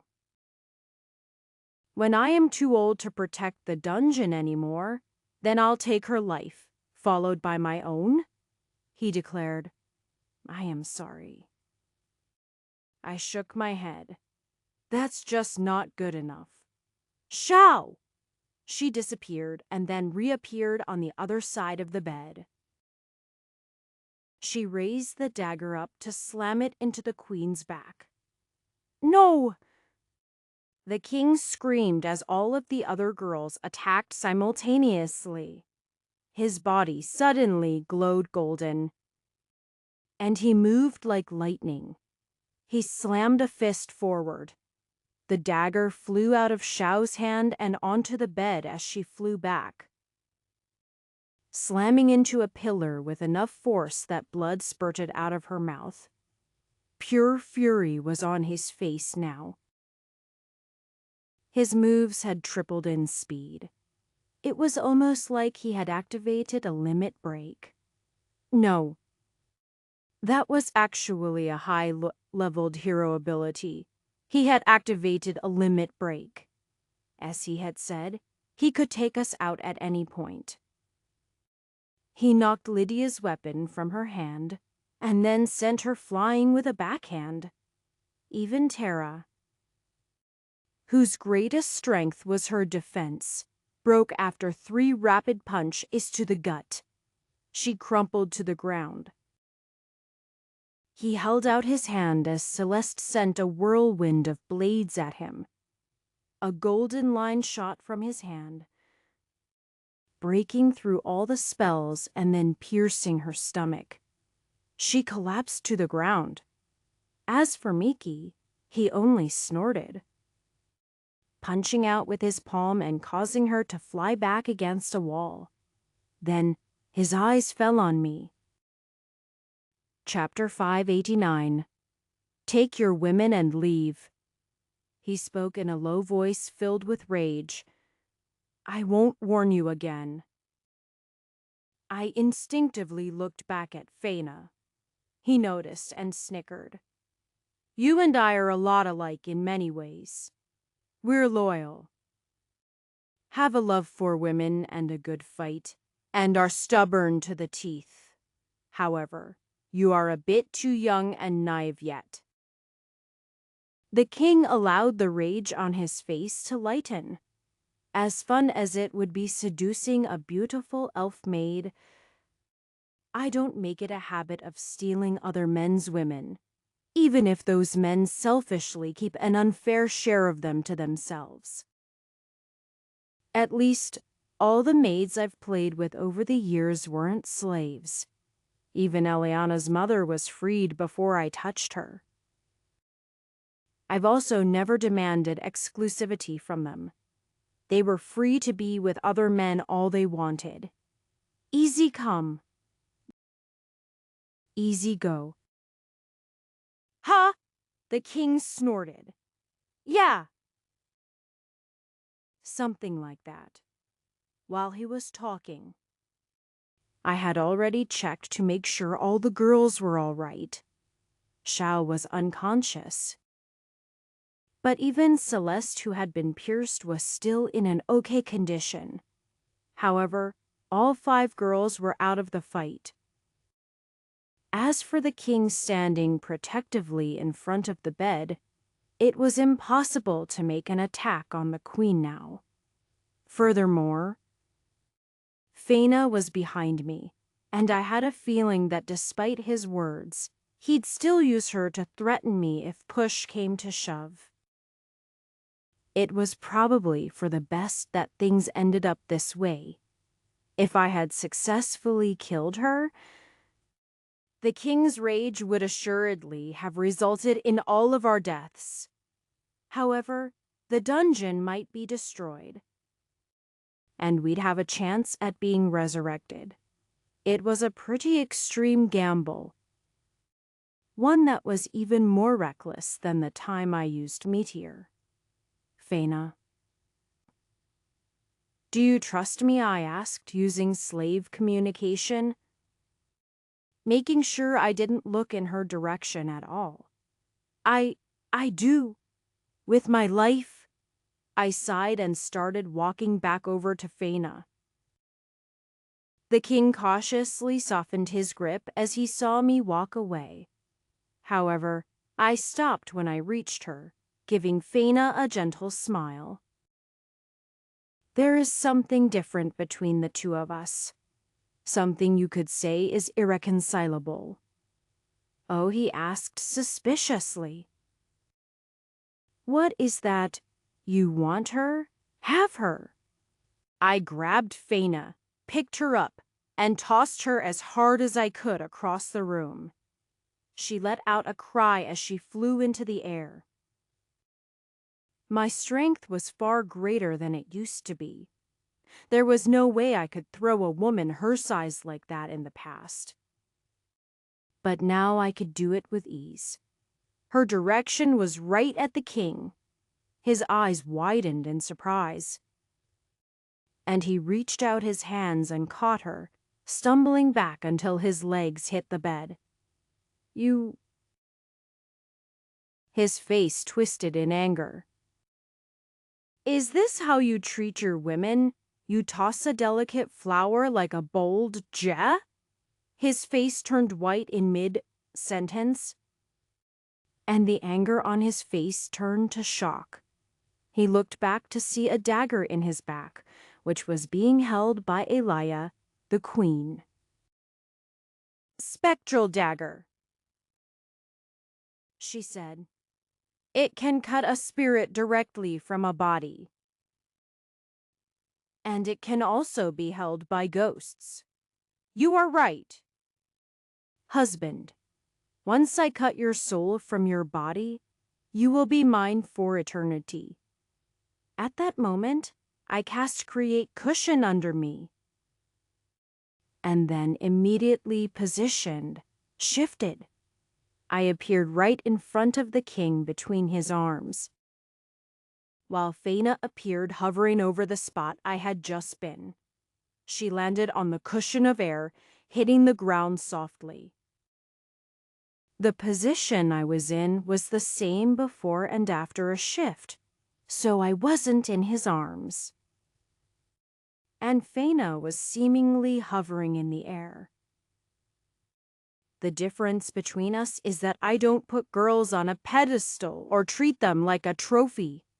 When you put a girl on display, all you can do is idolize her or find her flaws.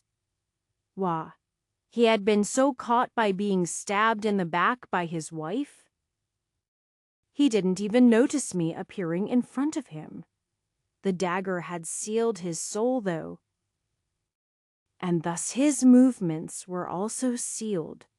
So, as my sword took the king's head, he was powerless to resist. Chapter 590. As the king's body hit the floor, the formations around the bed steadily dissipated and sparked out of existence. Alea began to laugh maniacally, raising until she was in a standing position and looking down at me. She spread out her arms as she laughed as if she was embracing her own freedom. Foolish boy. Did you really think I would allow you to just kill me? I do have to thank you, I suppose. You freed his soul from that meat sack. Finally, I can be whole again. If only I could bring her here as well, then my dungeon will finally be complete. So, you really are evil after all. Being Queen Elia was just a lie. Don't get me wrong. I possess the queen's memories and mannerisms, but I am a monster corrupted by the dungeon. No, I am miasma itself. The king was barely able to set up his barriers and contain me. And it took the lives of an entire raid, far larger and stronger than your party. Do not think you can defeat me. I never intended to. My goal was to get the king. I have no interest in you or this dungeon. If you give me his soul, then we will depart peacefully. Fufu. You want his soul? She laughed again. You should be more worried about your own. Do not worry, though. I only like to eat male souls. As for your women, I'll have fun with them for a bit. And if they please me enough, I might let them go. You too. What is with all of the nobles being borderline rapists? You try living in a dungeon for 30 years without human contact. Touché. You seem pretty relaxed about this. Perhaps you haven't realized how screwed you are. Actually, I was going to say the same thing. I laughed. You see, there are 2 daggers. Just as I said that, a second spectral dagger slammed into the back of the queen, she let out a cry, dropping her own dagger.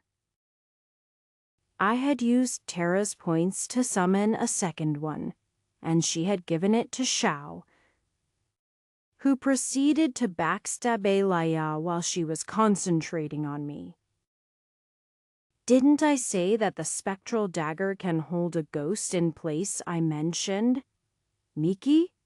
A spiritualist.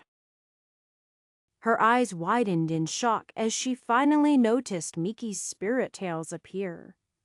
Up until now, Miki had been relying on psionic abilities and debuffs. This was the first time she was calling on her spiritual powers. A 9-tailed fox was the bane of all ghosts. The spectral dagger as a backstab already hurt. And Xiao, who already was a darkness attribute, had a high resistance to her miasma. Ear chains? Celeste called, restricting her movements further. Alea, rather than rising into the air, ended up collapsing down on her knees. While she struggled to move, Miki began to create her own formations around the bed. Ray constructing the cage that had been broken up on the king's death. Alea grew more panicked as she saw her freedom being stripped from her, but rather than grow fearful, she started laughing cruelly. You think it this easy to restrain a dungeon boss in her own dungeon? You truly are too naive? I am powered by miasma, and miasma is produced by my very dungeon. My strength equals the strength of the total dungeon, you fool. Miasma, come, empower me. Chapter 591. This ultimately was why dungeon bosses were more difficult to deal with than level bosses. Level bosses were created by the dungeon to protect it, while the dungeon boss was basically the manifestation of the curse itself. They were the linchpin and the center of the curse. They were the object of its creation, and were thus supported by all of its power, treasure, monsters, and even levels could be sacrificed to increase the power of a dungeon boss, albeit not quickly or easily. This meant several things. First, that dungeon bosses weren't instantly replaceable like level bosses. When a level boss died, it took about 10 minutes for a new boss to take its place. This new boss was only a shadow of the former boss and would take decades to grow an ego and become sentient. When it came to the dungeon boss, if they died, the lore would become exposed. If for some reason the invader didn't destroy it, The core would remain exposed for weeks, maybe even months, while a new dungeon boss was produced. The new dungeon boss would take considerable resources, and it wouldn't be uncommon for the dungeon to shrink. It could shrink in floor size like with Terra's dungeon, or it could also lose a few levels. Furthermore, treasures would be consumed by the dungeon.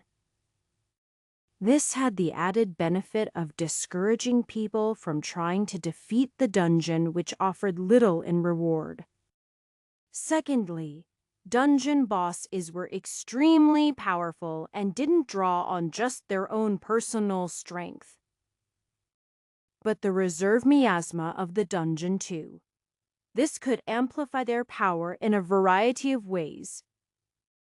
But for a creature already composed of miasma, like this specter of the queen, the amplification was clear. Pulling out all of her power and strength, she let out a terrifying scream as she began to consume her own dungeon in order to fight us. It was a scene I had only read about in books. In most guides, it said you never wanted to push a dungeon boss to this point. It was best to kill them quickly or by surprise. If you were lucky, they were too dumb to remember to draw on that strength, or too prideful or cocky to do so. We had never seen it happen before, since all of the previous battles had ended in strange or unique ways. As it turned out, today was no exception. Although she tried to pull in miasma, nothing happened. After a moment of lifting her hands to the air, a confused expression appeared on her face. What is going on?" she cried out. "Seal complete," as Miki announced. A glow indicated that her containment took effect. They were as good, if not better, than the king's, even if he was a higher level. What was a spiritualist if not a job that could directly control spirits, who could control them better than a nine-tailed fox? A creature called the closest to death. In short, even if she wanted to, the time where she could escape had passed. The queen looked on absently in disbelief. "I should have been able to destroy you all," she cried out. "Why? Why did you defeat me? It was like I had lost control of the dungeon." The only way that could happen is if there was a conflicting dungeon boss in this room with me. Phew, phew, phew, phew. Ha-ha-hee-hee.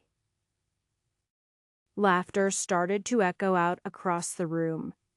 It was I, the true boss. Chapter 592. "Where is that voice coming from?" Lydia asked. "Doesn't it sound familiar?" Shao added. "Ah, it's here. It's coming from Deek's crotch. Deek's crotch is a dungeon boss. I knew it. Boss battle, go. Wait. Slave order, stop?" The girls were seriously about to attack the area between my legs. However, they were actually right. The voice was coming from my pants. I undid my pants, causing the queen's eyes to widen curiously. Suddenly, it popped out. "Ah. Mother?" A form emerged from my untied pants and took 2 steps in the air before it grew to full size. Her dark, translucent wings fluttered. She stretched out her long, pale body, allowing her long black hair to fall over her shoulders. Her black dress cascaded down her body, accentuating her curves, which, while slightly less impressive than her daughter's, was in many ways more mature and alluring. Astria, what were you doing in my underwear? Rather, how long have you been in there? For a splendid amount of time, she purred. I am surprised daughter hasn't enjoyed some time down there as I have. He always catches me, she pouted, crossing her arms angrily. He. Mother still knows a secret or two. I'll have to teach daughter. Stop teaching her weird things, I cried out. Rather, what are you doing? I was bored at the Mana Spring. It will grow without me for a bit. I wanted to experience some adventures with my love, and I just knew you'd say no. So I snuck in with you since the beach. I particularly enjoyed when my love slaughtered all of those naked men in an orgy of blood and sex. I couldn't stop touching myself. Stop being such an evil fairy. Foo-foo. I can't help being bad. It's Deke who makes a girl act so naughty. She's right. Not helping Shao? Well, you should be glad I did. I've been feeding on the miasma ever since. Before it was only your dungeon I had to feast off of. But I couldn't cause it any damage, so I had to take meager sips. Is that why your dark fairy parts only recently started showing? Foo-foo. It's true. Dark fairies need miasma. But don't worry, I am not greedy. With the mana spring going strong, I feed some of the mana into your dungeon. My fairies multiply the mana, which your dungeon eats, turns into miasma, which I then enjoy. It's a beautiful system you've built where everyone becomes stronger. I've made sure the spring won't be corrupted by the dungeon. So it's perfect. I don't think there has ever been a dungeon powered by a fairy spring before. You may be surprised by how quickly it is growing, much faster than a normal dungeon. Why, you ate my miasma, the queen growled. True, she giggled, and I temporarily interfered with your control. Well, it's not like I am the dungeon boss. I could only interfere for a moment. You... She shook from frustration and anger. So, master. Praise me. She turned to me and tilted her head in my direction. You should always ask first. I hit her head. Ah. Master realizes I am a masochist. Chastising is an even bigger reward, she responded, drooling slightly. Well, whatever. It was fine since everything worked out, and no one was hurt. I ended up turning back to the queen, frowning. Now that we trapped her, it would be easy to kill her. I could think of a dozen different ways. Resurrection could cause major damage to her spirit.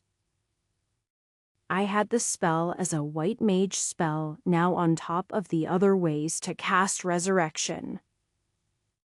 What should we do with her? If we kill her, the king will be angry. But if we don't, well, his soul.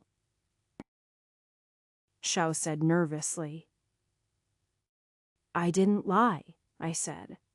It was always my intention not to kill her. I don't know. I took the siren and the giantess. Is it really impossible, Foo-foo? I was waiting for you to ask, Astria announced. as a former dungeon boss? I can tell you that it is possible. With your monster tamer skill, you can take control of her, free her from this dungeon, and then destroy it. I nodded, having already accepted that completing it was impossible. I also mentioned this out loud exactly because Astria was here and should know how to help. All right, how do I free her? I asked. That's simple. You must accomplish 3 things. First, you must tame her. Second, you must cut off her lingering attachments. Third, you must cause her mind so much disorder that it essentially breaks. That's simple, it is. She nodded excitedly. Because I know that Deke can accomplish all 3 goals with a single surefire technique. In fact, it's something only Deke, who is immune to her miasma, can do. Really? What can we do? Foo-foo. You must bang her. You must take the queen and give her such a time that she submits to you completely. You must satisfy her so absolutely that she no longer has any lingering desire to be with the king or any other man but you. You must bang her until she goes crazy with lust, so that her mind breaks and you become the only thing she can think about. Upon saying those words, a strange resonance flowed through me. It was a feeling I had lacked on the 28th floor. I could feel it now.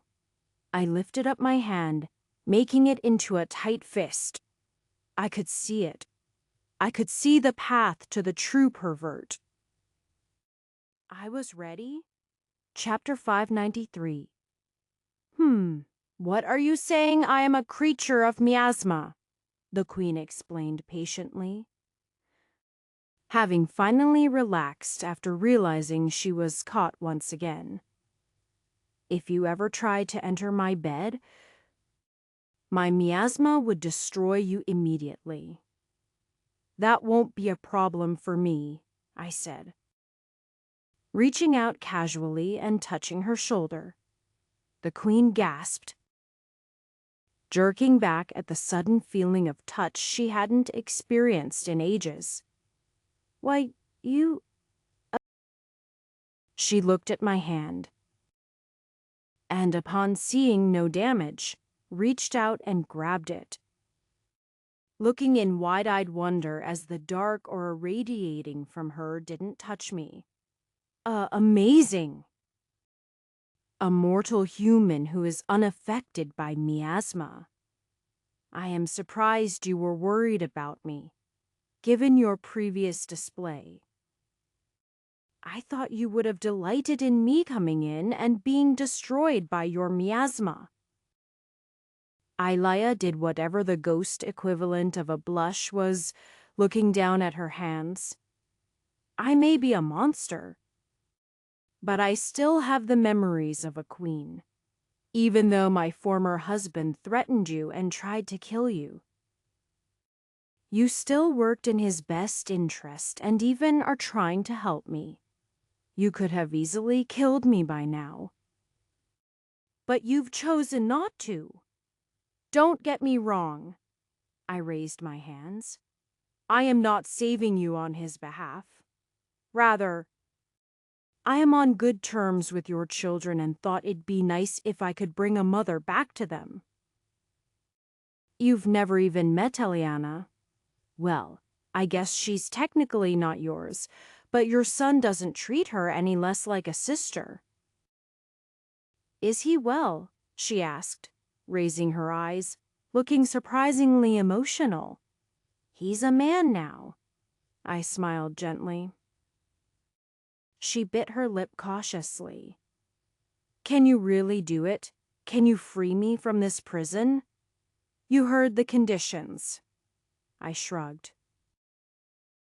You would be my servant. I can't survive long without a dungeon. You won't need to. I sort of have my own. Really now? A noble with a dungeon? You sound more like a demon lord. Technically dungeon master. I see! What about your husband? Will it be okay, husband? She responded, pouting her lips. Well, if we're being honest. I was never his wife to begin with. I have her memories, but I was created by the dungeon. I am more like a copy or reflection of her will and desires. You could also say I was created by her remorse, sadness, and resentment. Although I seek to end my curse and complete the lore, you could say my obsession with my ex isn't from love or desire. I simply must, and that is my curse. To lose that desire, well, it is probably impossible. Are you looking down on me? My ex is a man, and you are just a boy? She sighed. Besides, I have had many lovers over the years. Some of them have been incredible, for a young adventurer like you two. What did she say? Break my mind. I am sorry, but you are lacking. I glared. You really are looking down on me. That's it.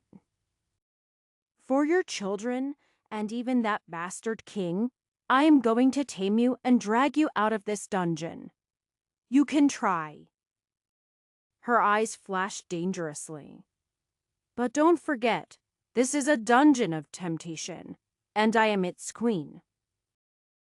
You've finally caught my interest, so I've decided I will no longer consume your soul. Rather, it will be more entertaining to show these girls what a real woman can do to a man. I'll take your own idea and throw it back at you. I'll make you my sex slave. Rather than be some noble servant, I will make you my loyal minion. Don't worry, all of your girls will have room in my new harem. Humph. Then let the true boss battle begin. Chapter 594. I set true hero and pervert as my jobs. If I was going to make it through this next ordeal, I would need both. Essam, mother? Is it really all right if he does this? Celeste asked worriedly. Should we leave? Of course. We shouldn't, daughter. You should enjoy the show. This is a prime learning opportunity. You can watch your lover from another angle. You can learn a lot about your man and his tastes based on how he interacts with different women in bed. Really? You are right. When he's with Miki, he's much rougher and acts a little mean. And when he's with Lydia, his eyes are really big and looks slightly afraid. Hey! Lydia cried out. He's not afraid. Even if you say that. Miki blushed. Oh, what's he like with me? Xiao asked excitedly. I decided to ignore their conversation. I really would need to give Astria a talking to before she filled my girls' heads full of weird notions. Now I had to deal with a critiquing audience while doing this. Well, it's not like I hadn't enjoyed the girls in front of each other before. With a breath, I took a step forward into the barrier. Xiao had already thankfully fetched her spectral dagger, so I wouldn't have to worry about a double cross. Still, with the beautiful queen lying there in her bed, staring at me predatorily, it felt a bit like going into a lion's den. Well, I experienced the same every time I entered Lydia's room, so this was fine. See? That's what he looks like whenever he's with Lydia. I ignored the conversation behind me even harder. I had to focus here. Although I joked about true pervert and such, I had no such dreams. The real reason I was here was that I didn't want to see the Queen of Aberries fall to such an ugly fate. She was a hero, and she didn't deserve such a death, especially for a louse of a king like Edward. I also owed Prince Aberys much, and I wanted to repay him by bringing her back. Of course, I also hoped going above and beyond the call of duty might lend me a little bit more support. If I had control of the Queen, let's see the prince refuse to send me more troops. Ahem. But the main reason I was doing it was that I wasn't the kind of guy who liked sad endings. That was a part of me, perhaps only Xiao knew. The reason I could dive down these dungeons and put my life on the line wasn't that I loved treasure or that I was a thrill seeker. Those were part of it, but the primary reason was that I wanted to see the end of the story. I wanted to turn tragedy into something happy. I had hoped I had done that with every girl traveling with me. And I hoped I could do it with every dungeon I entered. That was my great secret, the difference between a true dungeon diver and a normal dungeon diver. I invested myself in the lives of those involved in the curse. I wanted to make a difference. Now, I had to man up and taste the Queen of Aberries. Our lips finally met, and the pair of us fell down to the bed. It was going to be a long night. Chapter 595. As we hit the bed. I summoned all of my experience and the job pervert. My hands moved across the Queen's soft skin, quickly stripping her of her clothing. It was quite the fragile material. And the pieces that I couldn't figure out how to remove were easy enough to rip off. As I tore off her clothing, she let out a gasp. "Oh, my eager, aren't we?" Her voice was teasing, and I realized that while I had been stripping her, she had also been stripping me. However, she had easily removed my clothing, and I had barely even noticed. Her hands just moved a lot faster and with more skill, and Elia knew it. Touching her bare skin was clearly pleasurable. After all, she hadn't known the touch of a man in over 30 years since this dungeon's creation. However, at the same time, in a battle of seduction, she didn't have to show her pleasure. The younger women I had been with so far were desperate to show their affection and reacted to every touch. The Queen was much more reserved, and I realized quickly how much I depended on that constant reinforcement. It made groping her chest awkward, as she only looked down to smile at me. That smile wasn't specifically bad, but I felt a sense of mocking coming from it. My other girls would pant, moan, close their eyes, or arch their backs. Yet Elia was giving me nothing to work on. The longer this went on, the sloppier my movements became.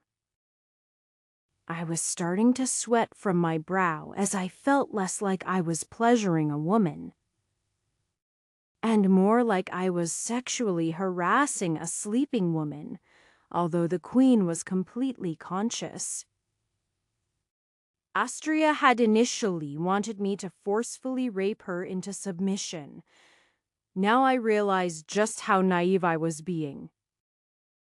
Even when it came to Astria, she had only known one other man. The queen wasn't just older, but she had an experienced sex life enjoying men and women. I couldn't come at her peddling standard tricks. Simply turning on pervert and hoping for the best was insufficient. Deke, pull her nipple. Why, yeah, like that, Lydia cried out. And no, you should be squeezing her butt. Yeah. Good. Rub it. What are you to say and kiss her? Use a lot of tongue. Slap her a bit. Pull her hair. Stretch her open. The girls started calling out advice. But it became quickly apparent that they couldn't agree on what worked. Every girl liked things a little different, and I was learning more about their personal preferences than anything about the queen. Although I tried all of their techniques, the queen's grin grew even more self-assured. The two that remained quiet were Faina, who had no experience in this manner, and tried to look away from seeing her master like this, and Astria, who had become surprisingly silent since sending me on this course. It was almost like Astria was testing me a bit on her own. Very well. The queen stretched luxuriously as if I had just given her a long, relaxing massage. If you are done, then let me give it a go. Although she asked, the queen didn't hesitate to push me down on the bed. Her lips gently touched my stomach as her small, smooth hands traveled over my body. It was like they were filled with electricity. And my member instantly reached its full hardiness with almost no provocation. She gave a throaty laugh as she saw my hard dick, then smiled as she grabbed onto it with her skilled hands. She lowered her head while pulling her hair back with her spare hand. Her eyes looked up at me seductively as she put my thing into her mouth. As the head sunk past her lips, her eyes closed and she let out a moan, like she was tasting something she had dearly missed. The effect was extreme. The pressure of her hand and her lips were perfect. And she waited just the right amount of time to start lifting her head up and down on my cock. My eyes closed and I felt unwilling to fight back. The way she worked, it was incredible. Her lips moving up and down with unmatched skill. She was very comparable to Lydia, performing something that she had much training and skill in, but with an extra flavor of maturity and regality. Originally, Lydia had a tendency to lack confidence in her acts. Naturally, over the months, she had built her confidence in doing such acts. But for the queen, she exuded that same confidence even with a stranger for the first time. Ah. Ah.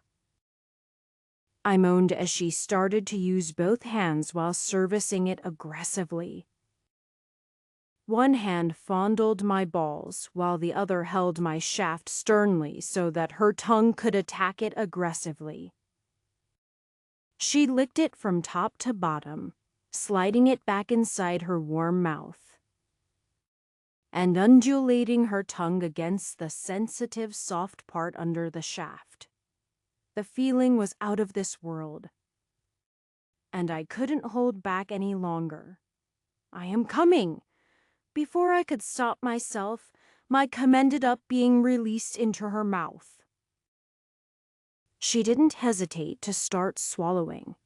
Her mouth was a suction cup, and she made sure to suck down every last drop, drinking my thick spunk down her gentle throat.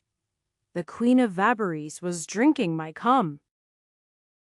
She didn't let up until every last drop was gone, and then she kept sucking, stroking my balls aggressively as if she wanted to deny I had an orgasm. To my complete shock, my cock stayed hard, and when she finally pulled her mouth away, a saliva-filled gasp as she took another breath, my member was just as hard as if I never came at all. The girls all gasped in wonder that the Queen had seemed to completely negate my recovery period.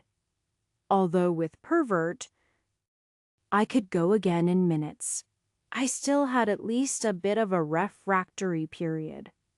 With a little foreplay for slow, I made it seem like I could go non-stop. But even I had my limits. The Queen had accomplished something that I didn't think possible. She had kept me going without stopping. "That's a good boy. Come for your queen," she teased, although her words weren't malicious, but almost loving. It was like a siren's pull. As she tried to lull me into a sense of comfort and pleasure. It was working. I felt my guards dropping one after another. The fact I had come before she did had already marked this as her win, but she didn't gloat. She didn't care about the battle at all. All she saw was the long war. However, as she started sucking me off again, I had already seemingly forgotten about breaking her, and instead was focused on the pleasure she was giving me. About 10 minutes later, I found myself coming again.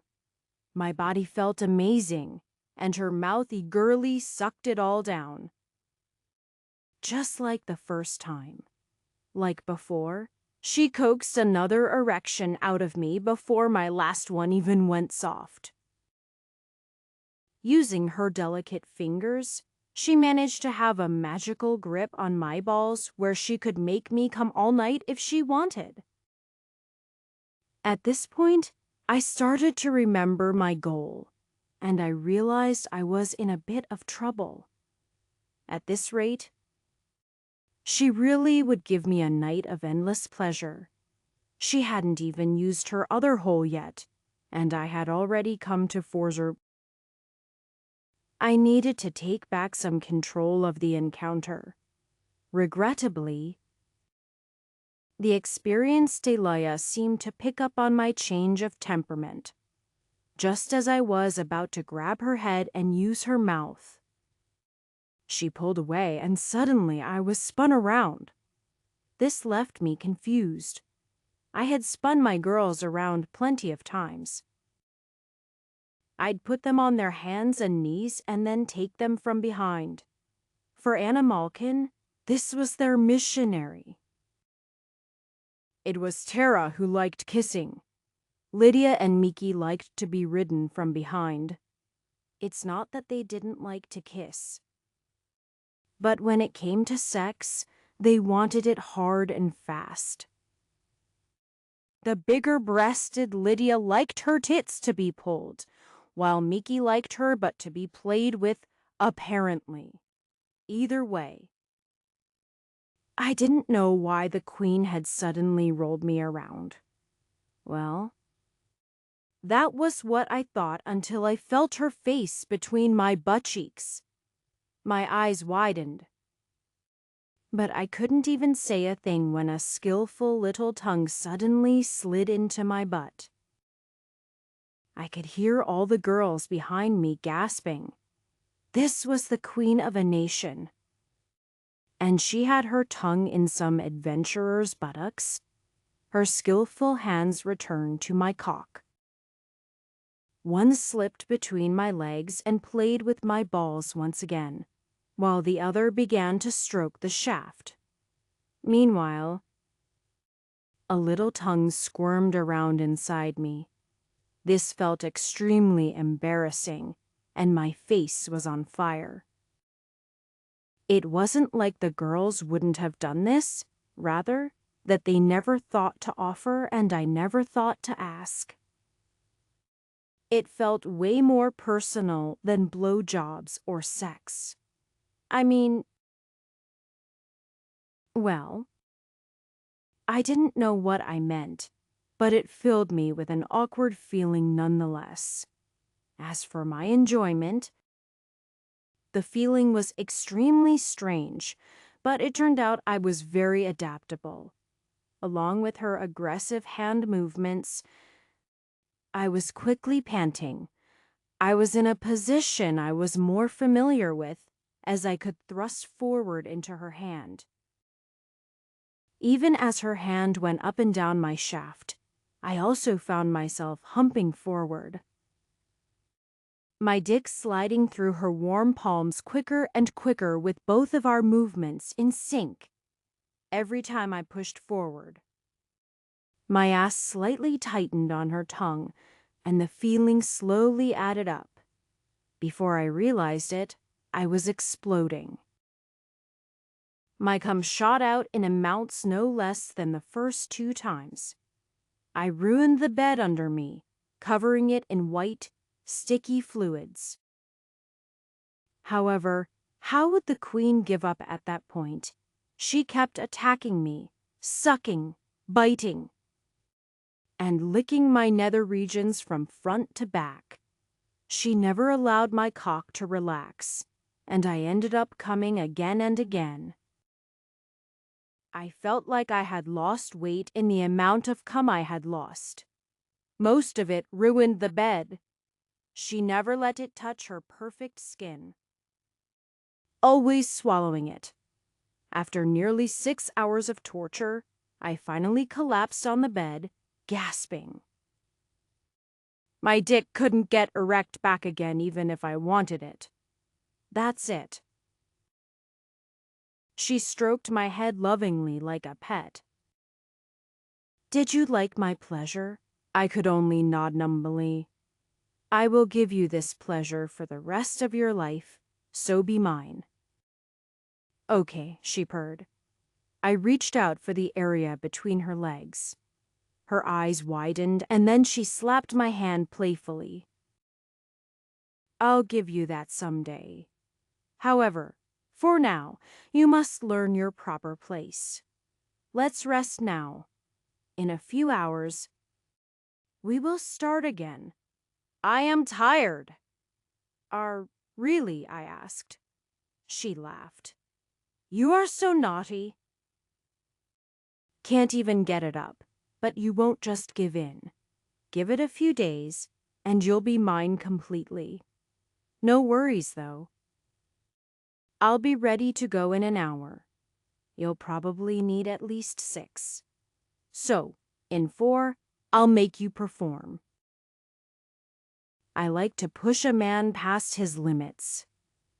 As she spoke, she stroked my hair, completely in control of the situation. Acting like she was talking to a lover, I nodded and smiled back. I, too, like to push my limits. My smile deepened. Restoration! A light suddenly erupted out from me. If someone was paying attention, they would notice that the light erupted from Lydia as well. I sat up and stretched luxuriously, imitating the movements that the queen had used on me only a little bit before. I was just waiting for her to tire out a bit. Since you've finished your turn, I guess I'll give it another go, I spoke casually. The queen had sat up, her eyes wide. WH, what did you just cast he? She actually thought Master was done. Miki's voice came out slightly too loud. He hadn't even cast refresh once. To actually think a white mage only has such limits. This time, the girls were looking down on the flustered queen who hadn't experienced me at my most determined.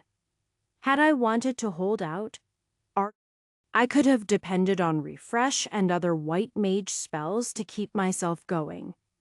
It would be a long and difficult fight, and I may lose or I may win. It was anyone's guess. I didn't like to play things so desperately when I didn't have to. Thus, I wasn't using White Mage's restoration. The spell was useful, but it used a lot of mana, and if I had it equipped, I wouldn't have Pervert and True Hero. What the spell did was give someone's energy and strength toward rejuvenating another. It cast too slowly to be useful in battle. On top of that, it had a high need for mana, which, when in a desperate situation, you usually didn't have. However, it was a good spell when a fighter was too weakened. The White Mage could give up his strength and power, presumably giving the stronger fighter the ability to save them both. It didn't just return health to full, but also stamina. Mind, spirit, and body. The person giving these things, Lydia, collapsed, having filled me with all of her strength and stamina. As for me, I was restored to a perfect working condition. Restoration was a dungeon skill. I reset the girl's dungeon points and then purchased a Prestoration. Of course, while I had been being used by the queen, I had communicated all of this to the girls, and even used the shop during an orgasm, giving her the impression the lights were just a part of me, coming really good. Xiao and Tara, who had used all their points on the spectral daggers, could not reset, but Lydia, Miki, and Celeste were all game. I didn't walk into this battle convinced I could subdue an experienced woman with just myself alone. However, she didn't just have to get through me alone. She had to get through the combined stamina of me and 4 others. Even better, while I was using up the next girl's stamina, the first girl had time to rest. So, by sharing stamina, I could go just about indefinitely. My cock suddenly grew fully erect, and I looked down at the queen, who was flushed and a bit tired. She had used her hands and mouth quite aggressively for some time, so it was fair that she wanted a break. However, with my cock fully erect, how could I allow her one? Why, even if you pull some trick, I am not so easily subdued. She shot back defiantly as she worked out what had happened. A smile formed on my lips, and I lowered the upper half of my body, my eyes narrow. I looked completely like a predator about to leap on the prey. I felt a raging horniness that exploded throughout my body. I didn't understand what was happening, but I suddenly had the desire to ruin this queen with my penis. I felt more excited than I had ever remembered feeling before with her. Do you see that Xiao spoke in wonder? Doesn't that remind you of someone? The girls all looked down on Lydia. Why, you don't mean? The strength and stamina given to me were not my own. This was Lydia's energy. It was better to say. This was the energy of a tiger cun, who had just been watching her master have sex for 6 hours. It was an energy that had been bathed in the lust of a trained prostitute and refined by a woman who wanted it 50 times a day. That energy was given to me, and suddenly I found myself turning into a bit of a tiger as well. I pounced. Ah! street stop. And no. And not yet. And I bit her and scratched as I claimed the queen roughly. My penis attacked her vagina. And the spot she had told me I had to wait for was instantly violated. I fucked her roughly for nearly 40 minutes while she tried to pull me off. But a certain tigerkin spirit would not yield to such restrictions. Lydia. It's Lydia. Totally Lydia. Heidi, don't act like that in bed. Lydia blushed, having recovered a bit from her exhaustion. I spun the queen around and pulling her hair. I rode her hard. Anne! Anne! You are making me come. Street. Stop. Feels so good. No. No. Stop. I am a queen. On. Right there. Right there. See. Coming. The queen couldn't deal with this version of me who took all of her, and her queenly demeanor was obliterated. By the time I came, the score was about 4-3, with me winning. Master, do me next. Miki activated her restoration prematurely, having grown excited. Even though Lydia's stamina still had the capacity for a dozen more rounds, I found myself being filled with Miki too. I had thought that restoration only brought me back to my original level. That was apparently wrong. Miki sent me into overdrive. I know she had more energy than I could burn off. My body felt like it was on fire. I stared at the queen with just a hint of insanity in my eyes. I still was filled with Lydia's lust. But now I was pushed past my breaking point and given Miki's disposition as well. Let's talk about this. The queen was now a mess, having been ridden on the cum-filled bed without regard for decorum. She was sweaty and covered in sticky stuff, and her hair had been wrecked by my aggressive display. Yet, my dick wasn't even remotely soft. In fact, it felt like a blade that could battle the heavens. Hee hee. I giggled mischievously, stroking a finger across her body. You are just a spiritual body in the end. I know how you like it the most. I wouldn't say that. Miki, who had collapsed to the floor, just as tired as Lydia, looked away, blushing. My turn? I want to see. Celeste sent her power in with restoration. No! Everyone cried. It was too late.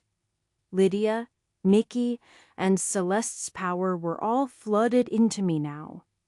I felt like I was about to explode. I had to burn it off. I had to release this power. I couldn't even think about the queen anymore.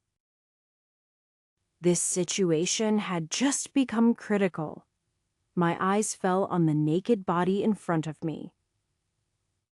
It was the only thing that I could do to burn off the energy.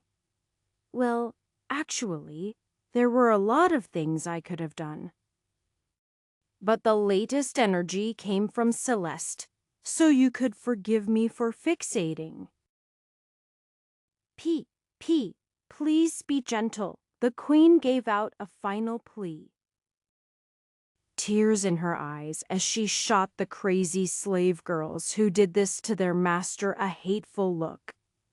I leapt on the queen, and things went white for a while. When my vision recovered, the bed was destroyed. and the queen was practically hyperventilating as I pounded her on from behind. Consciousness faded out again, and when it returned, I was using her mouth while she gagged for breath. Another fade and I was blasting tons of cum all over her. But she was already covered from head to toe, a complete wreck of a woman.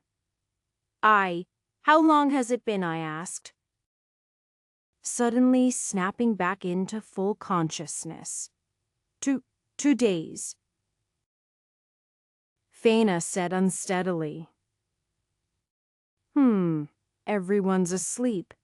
Master was like a man possessed. You would have broken yourself. The girls had to keep using restoration every 12 hours. I am on watch duty right now. Seriously? She nodded. While you were working, I used cleanup magic. I looked around to see that the bed the queen and I were on was surprisingly clean from what I remembered earlier. Oh, wow. Thanks. Yes, master. And the queen, I asked? She passed out 3 hours ago. Did she submit about 12 hours ago? Oh. I looked down to see the naked queen with her eyes closed. I was still pounding her, my hips moving even though I wasn't telling them to. Everything going on with my lower half I could barely feel, let alone control. I think. We're done then, I offered. Oh! Good, she said, a relieved smile on her face. I looked Faina up and down and realized that she had big dark bags under her eyes and looked like she was standing by pure will alone. In that case, you can. Be at ease, I suggested. Yes, master. She fell back without a word. Ah, cushion! I barely managed to catch her with a cushion as she collapsed on the floor. She was already asleep. It looked like I had worked every girl in this room hard. A few were still moving or muttering. But they had been broken to exhaustion. I came one last time, filling the queen with cum.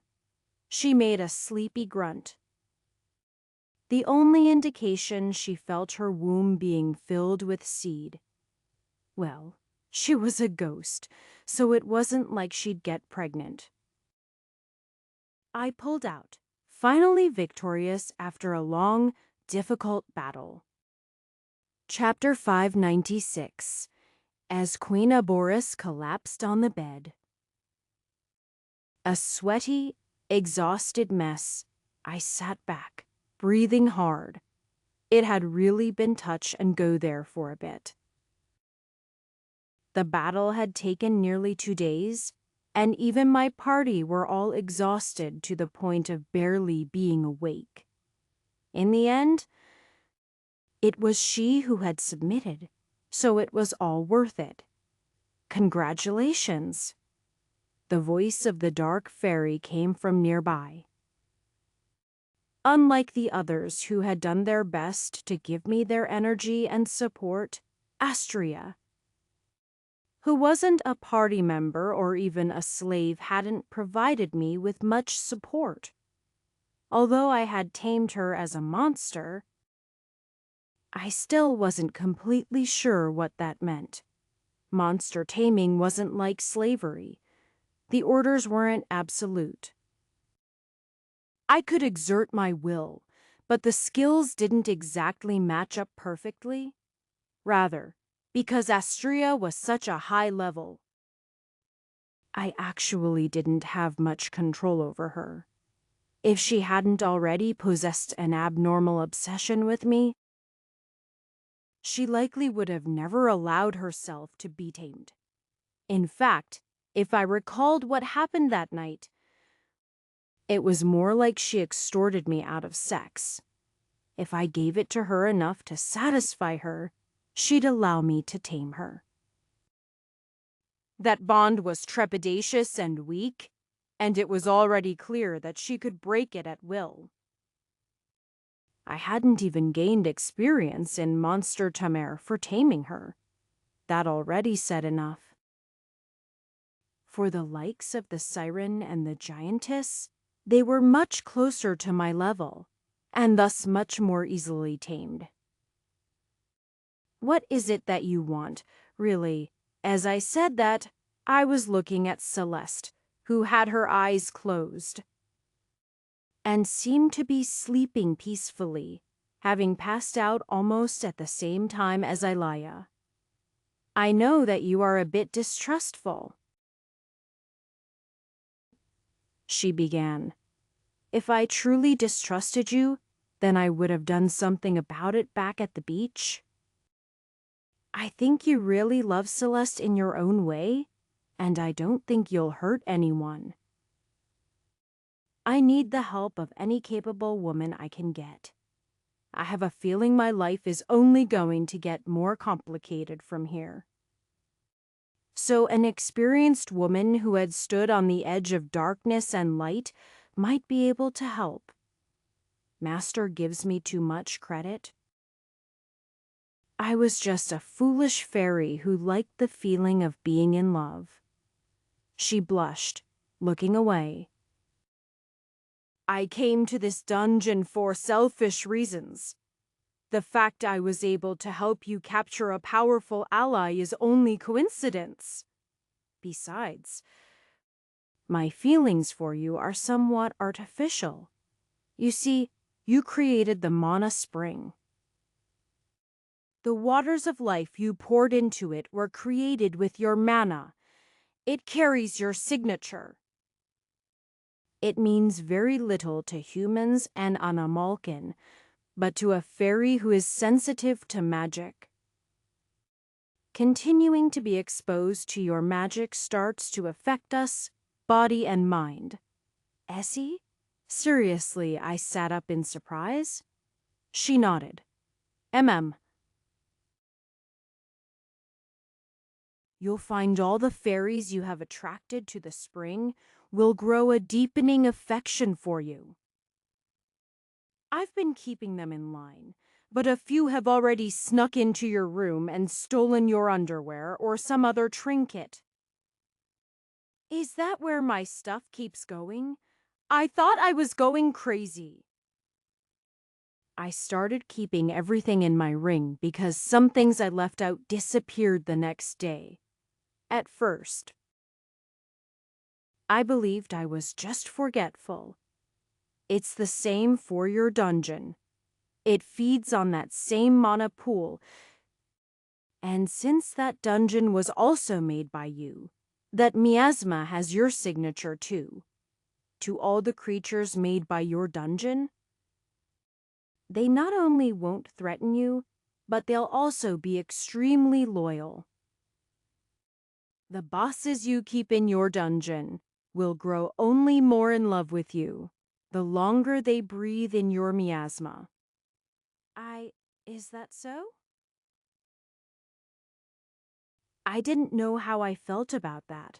It felt a bit like brainwashing. So, she puffed out her cheeks.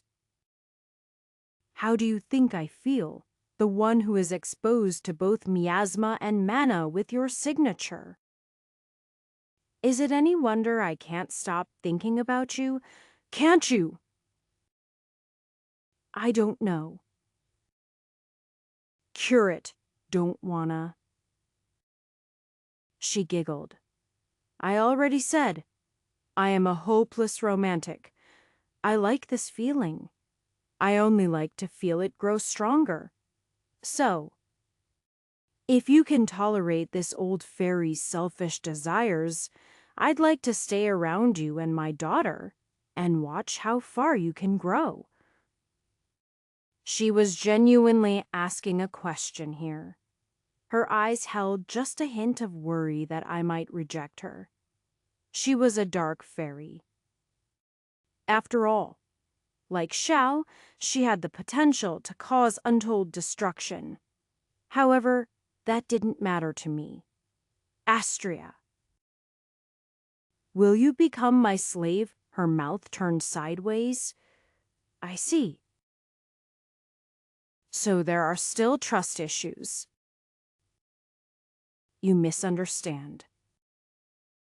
I shook my head and glanced at the girls behind Astria. Do you think I distrust any of the girls there? Her eyes widened. I'd hope not. I smiled while looking fondly at each sleeping girl. I love them, with all of my heart. Maybe, to this world. The slave bond is a means of control. To us, it means something else. It's a bond I share with these women to allow us to be as close as possible. If anything, the women who are my slaves are the women I trust the most. I will give my life for them. And I expect them to give their life to me. It's a commitment for life. They will never have another, and I won't either. Not because I am afraid they'll leave, but because I know they won't. I suppose that was why it took me so long with Faina. When she ended our slave bond, I felt like I had been slapped. She had agreed to be with me forever, and then suddenly she wasn't. For the longest time, I had fought to try to free the girls from this slavery. You see, I have a blessing that makes anyone who becomes my slave unable to leave it. However, none of the girls wanted to be free. I finally realized that was the point. They are my girls, and I am their master. The only thing I can do is be the man they need me to be. Yes.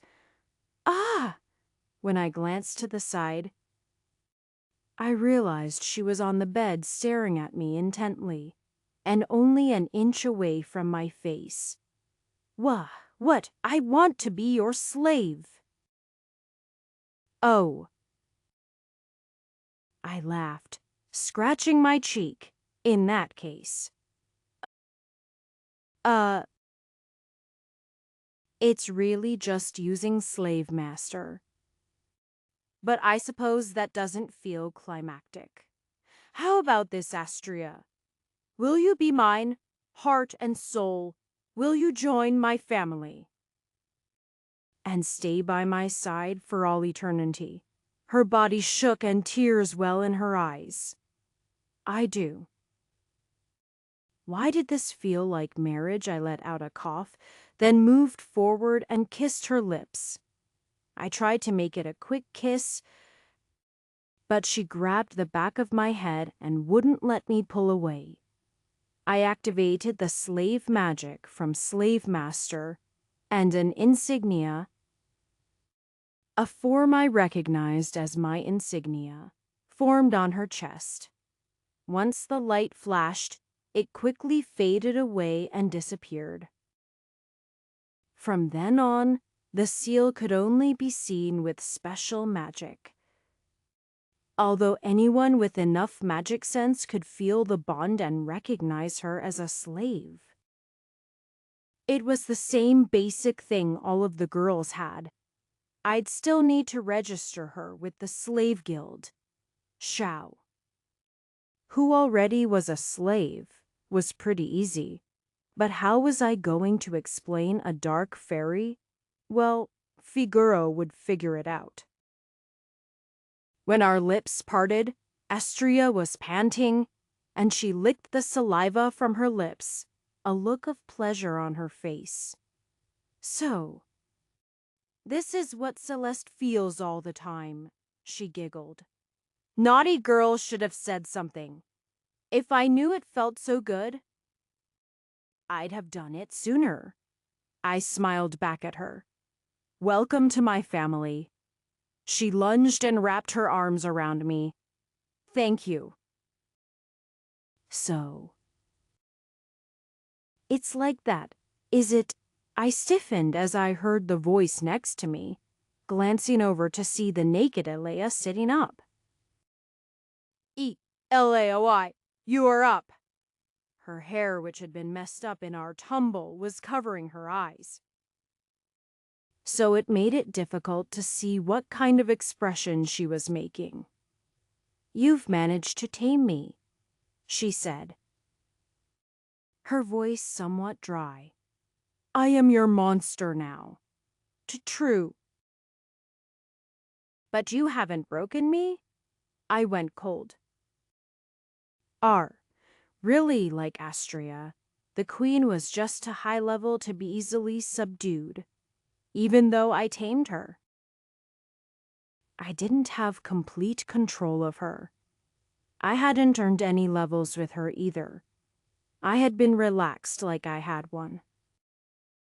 But the battle wasn't over yet. Astria's hands that were on me tensed. She looked ready to throw me behind her and throw down if the queen so desired. 2 dungeon bosses battling to the death? It definitely wasn't a safe place to be, especially for all my girls who were exhausted and defenseless. If I am good. Can I be a part of Deke's family till these words were spoken so softly? I barely heard them. Ha! She looked up. And I realized she had tears running down her cheeks, and her eyes were red. See, can I love you completely? And you'll accept me? All of me. I smiled awkwardly. Elaya. I already have. She broke into a smile. Then, I'll do it. She spoke loudly enough that it woke up the girls who were napping nearby. They drowsily yawned, looking at the bed, which contained me, with one girl, the dark fairy, hugging my naked body, and the other, Alea, just as naked and holding my arm. Is the dungeon not finished yet? Tara asked, bleary-eyed. I'll work hard for Master, she declared. And then, one day, maybe I can be your slave too. Finally processing what she said, I could only respond with a nod. Work hard.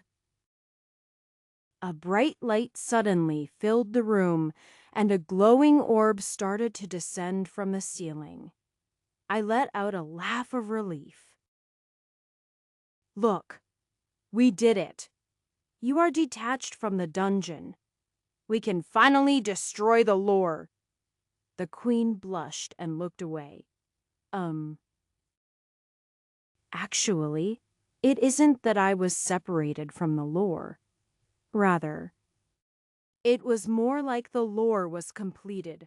Deke said it himself. You said you would tear down my husband's lore and forge a new story. You actually did it. I have put my time with my ex behind me.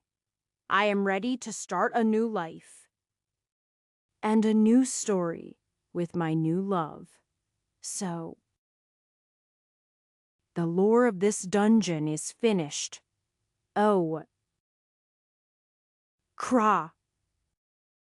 The lore suddenly shot down at me like an arrow.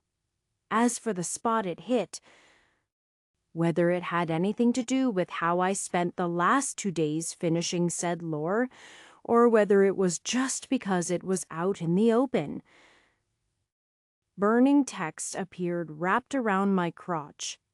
It seriously burned. I collapsed in the fetal position as the lore flooded in my mind. Through my dick. Chapter 597 Nemim. I could stay like this forever, she panted. Alea smiled after hearing those words spoken behind her. She rolled over. wrapping her arms around the naked woman in front of her. She pressed her head to the woman's neck, sniffing her sweet fragrance as she ran her hand gently down her stomach. Alea was just as naked, but she had covered herself in a blanket and exuded considerably more modesty. Her friend, a muscular, larger woman, didn't bother with those kinds of things. She lay completely naked in bed, her legs outstretched and an arm up as she lay on her hand in a relaxed state. Her free hand had reached down and grabbed at Alaya lewdly. "I love you, Alaya," she gasped as the other woman played with her. The scene started to shift, and I found the same pair. They were in armor now, and they were frantically running while gasping for breath. The larger woman seemed to be injured, and Alaya was supporting her with her arm. They were both haggard, with much damage to their armor and bodies. They looked on the verge of breaking down. No. "Just leave me behind," the woman said. "Shin, no. I trust you will find a priest and resurrect me. They might capture you. If they do, they'll definitely make sure you don't reincarnate. You, above all others." Alea wept. "Plus, I don't." She was unable to get the next words out.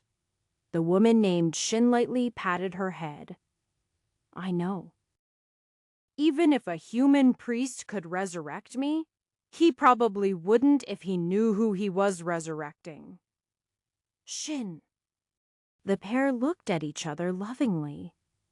"Found you," a man's voice called out, causing their expressions to darken as they turned to a man riding a large, lizard-like beast.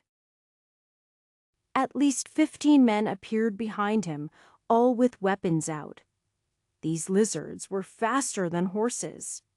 For the pair of them, now that the enemy had caught up, their only choice was to fight. "Lord Drykar, it's been a while," Shin responded. Silence. "Traitor," he cursed. "The pair of you have been a thorn in the demon lord's side for some time. The last time we fought, you killed me, but I don't think the results will be the same in this match." "Alaya, run," Shin cursed. "I will fight to buy you time to escape? Naive! You both are already trapped. Men, attack!" 15 men lowered their weapons and charged. Alea pulled out a handful of knives, preparing for her last stand. "It looks like it's time to clean up the mess," Shin sighed. "As much as I fancy your maid outfits, even upon death." "You use that ridiculous line." "Charge!" a voice bellowed. The forest exploded, and dozens of arrows pelted the charging animals. Chaos ensued, and just as the leading general reached the pair, a man suddenly leapt in front of the two women and slammed his fist down. A pillar of rock came up and impaled the general's lizard. It stopped the animal dead. But the momentum carried the man off his mount and toward the newcomer. He casually pulled out his sword and then sliced the man down before he even hit the ground. He died without even understanding what happened. The girls looked around to see a group of men around them, all wearing dirty clothing and broken armor. The man who led them instantly relayed orders, which had the men stripping the fallen for weapons and armor. He looked back. And Alaya was instantly charmed. He had a roguish charm about him and an intensity and arrogance that she favored. "You are my lady, maid hero," he asked. "Alaya," she responded, causing her to get aside, look and a frown from Shin. "We're the resistance. You don't have to fight alone any longer." He smiled, but then when his eyes glanced up at Shin, they turned ugly. "Why, you!" He lunged without hesitation.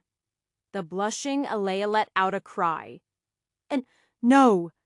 She jumped in the way, blocking him from attacking the other woman, who only stood there glaring at him. "What is the meaning of this?" he demanded. "Why, you can't," she responded. "She's our ally. Do you know who this is? She's General Shin. She works for the Demon Lord. Just like all of the Osteria." "She's turned," Alaya insisted. "She's fighting against the Demon Lord now." "How can we trust her kind?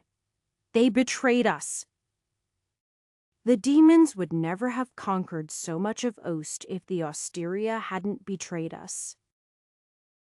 The Osteria wouldn't have felt they had to if the humans weren't oppressing us so much. Shin shot back. "Please. I need her help.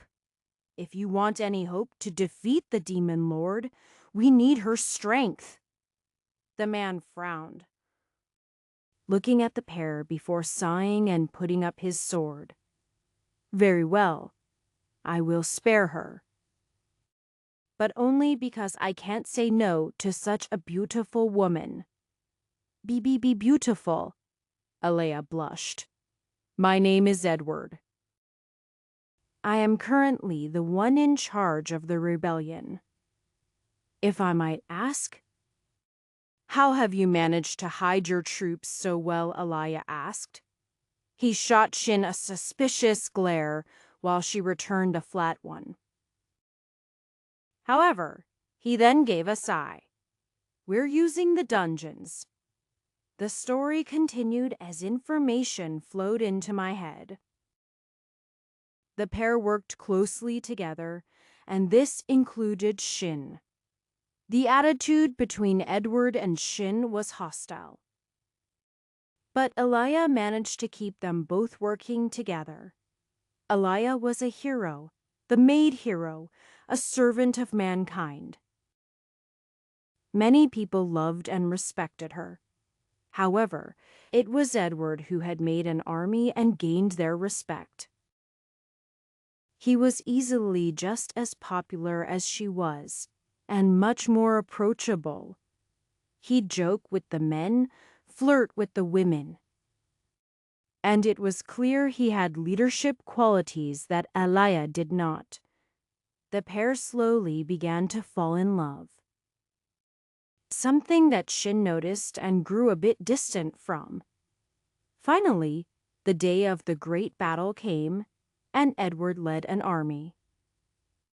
While Leia and Shin snuck into the castle and found the Demon Lord. Upon his defeat, the army began to break up. And Edward began the task of exorcising them from the country. "Excessive," Shin cursed in one such memory. "I follow the will of the people," he said. "Humanity has been oppressed by demons for 100 years. They won't stand to even allow a single one to live. Be glad I am only exiling your Asteria to what remains of Ost Republic. If you hadn't contributed, I would have assumed to kill them all. They're all leaving. You are welcome to go with them. The land belongs to Ost Republic. It should return to the Ost Republic. The Osteria gave up that right when you threw your lot in with the demons? Please? Stop fighting, Elia said tearfully. Then put your giant in her place. Then put this dick in his place. The two of them spoke in near unison, with practically identical expressions on their faces. Elia wished that they realized just how much they were alike, both stubborn and strong. It was why she loved both of them. But they just wouldn't get along with each other. More time passed, and new berries was starting to form. Shin grew more and more distant and started planning to head south with her people in the hopes of rebuilding an Ostrepublik that accepted her kind. The population of Osteria was much greater in what remained of Ostrepublik, and most of the people there had been unaffected by the Osterian betrayal. The land was harsher than the north of Ostrepublik, which was now Auberry's, so Osteria was actually needed to help tame the hard and difficult land. She had heard that peace was forming between Osteria and humans, in ways that weren't happening in Abaris. Of course, she blamed the reason for that entirely on Edward. Queen Elia gasped. I don't understand. You should be the king. He shook his head after revealing that his plan was for her to become the ruler of this new country. I may have people's respect, but you have their love. You are the one who defeated the demon lord Aberys. Only you have the right to take that name? But I would have failed without the army you raised. In fact, you built this entire country. I don't know the first thing about leading. He smiled. You'll learn. Believe me, my love, you are most suited for this. Will you, please, oh only? If you will be king? She responded, blushing. I already said, Oh, you mean, marry me. She turned even redder. He smiled and then bowed. As my queen commands. More time. The pair got married. Aberys was officially a nation. There was a border set up between Oberys and the Ostrepublik, which immediately started to cause friction. Queen Aberys had a solution, though. General Shin still had a lot of weight with the Osteria. If she brought her together with them, then they could turn that friction into love. I don't. Hate that man. Shin responded. It's just... Then... Please. If you wear a maid outfit and seduce him, he'll definitely take responsibility. It's the kind of man he is. Alea smiled. He would never reject a woman he bedded. The plan occurred as Elia pushed. Shin loved her so much she was willing to sleep with the man who took her away. She had some hope that what Elia said was true, but rather than accepting, the king was furious. Shin realized she was pregnant. Suddenly, the scene went to the final night. Why, you are pregnant, the king said, his eyes widening. I thought you should know, Shin responded, and then turned away. I'll be going now, back to the Ostrepublik. Shin. Stay, he suddenly said, causing Shin to stop. What I? His voice broke. An uncharacteristic bit of uncertainty in the usually pompous man. I want you to stay. Because I am pregnant, because. Alaya loves you. Her body shook, although she couldn't bring herself to look back at him. Jah! A sudden loud sound came from behind her. She spun around to see the king with a dagger in his chest. He lifted up his hand with a shocked expression on his face. Why Shin let out a cry to see that it was her own hand that had thrown the dagger. She had moved without even realizing it. Flinging the dagger without looking, there was blackness for a moment. And then Shin was standing there with the dagger in her hand, blood running down and dripping onto the dead king. What have you done, Elia? Screamed Shin, was straddling the king's lap with a knife raised, stabbing him to death. Elia's mind went red, and she blocked what happened next. There was a ferocious battle. Shin never had a chance to say anything. She had nothing to say, as only fear and confusion flooded through her. Her only hope was to leap out a window and escape into the rainy night. As for Elia, this was the end of her story. She regained her mind only to see the dying king. She blamed herself for causing this. She made the ultimate sacrifice and gave up her life to heal the king.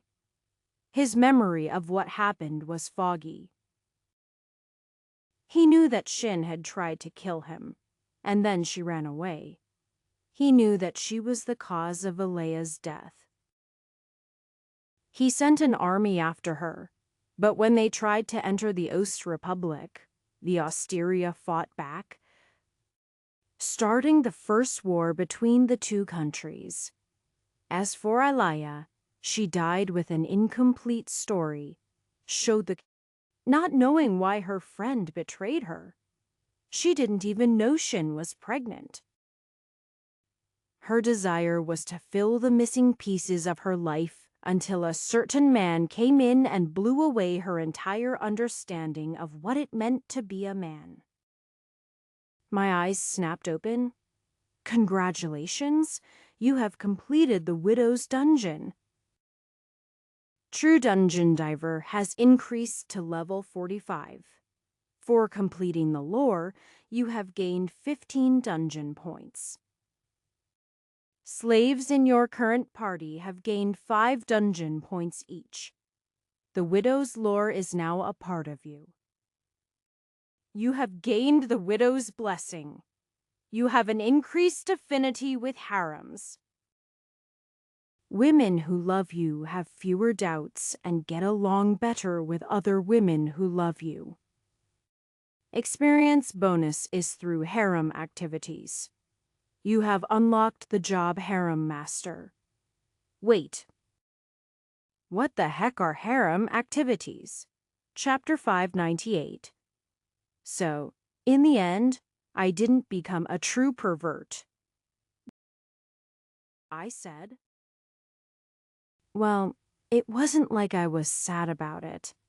I only made it a temporary goal to put aside some of my fears. It was seriously scary jumping into the bed of a queen succubus. Well, it felt that way in the beginning. With the support of my girls, I managed to turn things around in the end, but only because of various things. I sighed as I looked at the text, now wrapped around my lower self. I was getting more ink than a delinquent.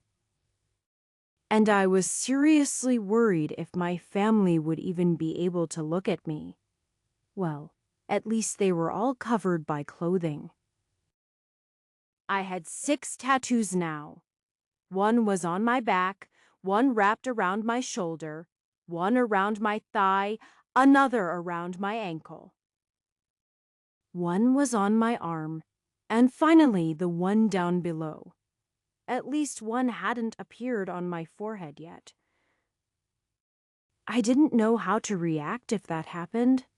Mina, Car, Tara, Shout, Calypso, and Widow were all blessings. They were powerful blessings in their own right, but only as strong as the curses they came from. Compared to the power of a nation or the great dungeons, these blessings only went so far. They often went to increase my affinity for something. I had increased affinity for slaves, for dungeon points, for nature, for earth, and for miasma.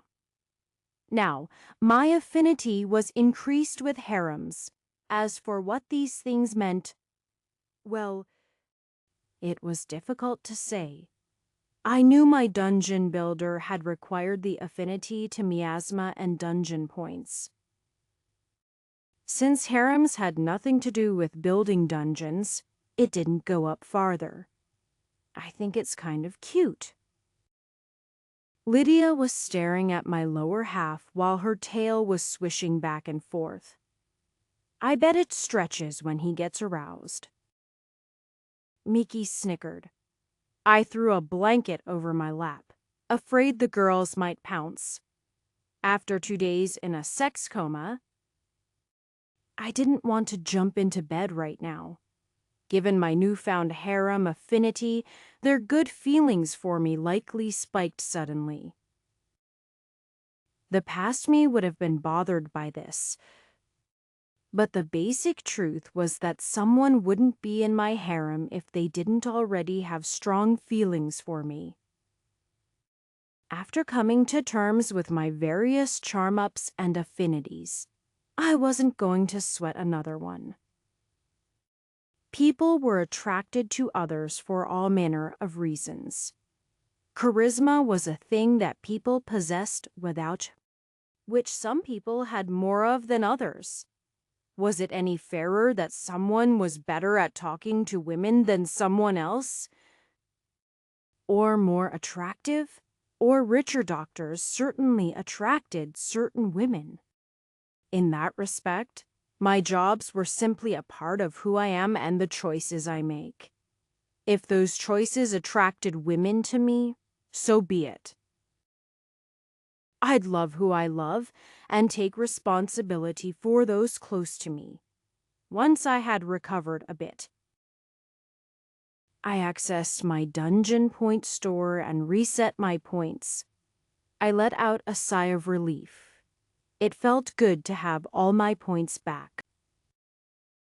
I equipped 4 jobs, 10x experience, map, reset, and 3 portals. That only put me to 36 of 42 points, giving me an extra 6 points. That would allow me to reach the second tier of a multi-tier skill or get 1 tier negative 1 skill and 1 tier negative to skill. In the end, I decided to try advanced learning. The first tier was called increased learning. If I was right, it would allow me to learn skills more quickly so that I wouldn't have to depend on the job system as much. Having lost my access to 3 jobs for a time had shown me how important it was to not depend entirely on the system for your skills. The system was flat out designed so that as you went to a higher tier job, you'd naturally have memorized the techniques from the lower tier job. Only things like status boosts and necessary skills were repeated between jobs as a form of redundancy. Chapter 599. I didn't even level. Faina pouted unhappily. The nature of our progress down the dungeon had meant that there were basically no leveling opportunities for the girls. Faina, who had come with the hope of increasing her cook job, ended up unable to do as such. At the moment, I was still a bit better than her at cooking. Well, even if our jobs were the same, I had other attributes, such as my knowledge from another world. That meant that if she truly wanted to become a skilled cook, I'd probably have to train her myself. Fortunately, on top of the increased and advanced learning, there was increased and advanced teaching. If we combined the two, I could genuinely teach her how to cook food from my own world, and it hopefully wouldn't take too long. However, there was a condition for that. I wanted something from Faina as well. Faina blushed, pushing her fingers together. You don't need to make me. I've already promised to give you my body. No! I mean, I want to learn cleanup magic. Cleanup. I found it extremely useful. And it had been on my list for a while to learn. With Faina as the teacher, it probably wouldn't be so bad. Master. Learning to clean up. I am your maid. Are you seriously trying to replace me? She said tearfully. No. You are very important to me. Haven't I said as much? Stop crying? It took a while to get her to settle down. I didn't have to go away, but it did involve practicing some tongueship before she finally relaxed enough. Even if she wanted to travel with us in the dungeons as a support, she wouldn't be able to do it all the time. The biggest reason I took her down to this dungeon was so that she had the points to use Portal on her own. With the ability to jump around with portals, she could not only manage both homes, but she could also propel my mercantile business to further Chom's trade plans. Although that had been why I was willing to bring her to the dungeons, I did still wonder a bit about her own choice. I am a little surprised that you were willing to risk your life in this dungeon. Not a lot of people are willing to, especially for a goal like cooking or craftsmanship. Aberys was a country where having two jobs was relatively rare, although I heard it could be obtained by getting a high enough level in a job, or there are even items that allowed such a thing. But they definitely were never exported to a place like Aberys. Thus, most craftsmen didn't learn crafts by putting their lives on the line, even if they wanted to. It took a lot of guts to enter a dungeon without a job with any fighting talent. While I wouldn't say there weren't rich people who would hire a team of adventurers to protect and level them, it wasn't the choice for most craftsmen. Part of it was that there were limits to what the job could teach you. At some point, you'd need to gain a teacher, I guess, with Master here. I never felt like it was dangerous, Faina admitted. I haven't been afraid since I entered. I've had confidence that Master would figure out any problem, or something like that. So, she had that much trust in me since the beginning. It looked like I couldn't disappoint her. Chapter 600. We finally packed up all of the treasures. The king had already managed to get into the treasure room and ransacked it. More annoyingly, he must have an inventory of his own, because he kept most of the good stuff. At least, there were no treasures on his person. However, there was a storage ring, and it that had time-stop abilities, since he decided to steal all my treasure. Then I wouldn't be courteous when taking this ring as compensation. Well, I also took his wife. But that was a different point entirely. I wasn't feeling too rushed, because these last 2 days, his soul was still trapped by the dungeon. It was only when the lore finally became a blessing only a bit ago that he was finally released. The amulet he had at the castle likely shattered, and the priest went to resurrect him. In fact, I knew the very moment the king was resurrected because his body suddenly turned to ash. Perhaps it was one of the laws of this world that two of the same body couldn't exist. If you thought about it, it could be used as a cheat otherwise. Either way, because his body was recreated and he was just resurrected. It'd be a few days before he'd have the strength to move. By then, we'd be back in Chom, and the dungeon would be nothing but ash. I thought about going to the castle and reporting to Prince Abaris before the king regained consciousness. But I figured a letter would be better. In fact, it'd be best if I let him cool down for a while. Maybe I'd talk to him next month. After everything was packed, I used a portal and took us to my own dungeon.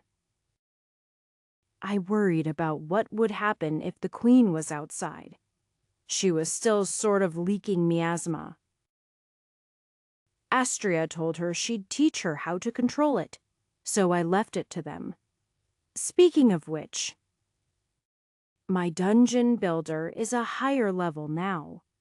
I unlocked a skill called Create Treasures. Can I actually make any item now? I decided to ask the two former dungeon masters. I supposed I could have asked Xiao or Terra. But Xiao had never controlled her dungeon for long, and Terra was never the dungeon master. She somehow created it, but it was intended as a prison. You already wish to spread your curse over the land? He'll become a splendid demon lord. Alea chuckled. Astria nodded. He's still young, but I will have him take over the world, and then I will be his dark queen. One of his dark queens. Alea puffed out her cheeks. I think these dungeon bosses are getting too bold. We definitely should put them in their places. Xiao grumbled. I am his only demon queen. The two older women seemed to ignore Xiao, which only further irritated her before Lydia patted her head reassuringly. Don't worry. Deke definitely prefers young beauties over old ladies. Old. This caught the ears of the two women, who spun around angrily. I'll show you old. The girls started to turn on each other. What happened to my harem affinity now? Chapter 601. Chapter 590 to Ladies. Ladies. I stepped up just before the girls started a brawl. I said, I love you all, no matter shape or size. Although it was a scummy line that should have gotten me kicked out of the room, with the power of my charm and harem affinity, it seemed to have an effect on the girls. However, before anyone could say anything else, a voice broke into the conversations. Thursday, that's right. A booming voice caught everyone's ears. There was a giant sitting on a massive throne in front of us.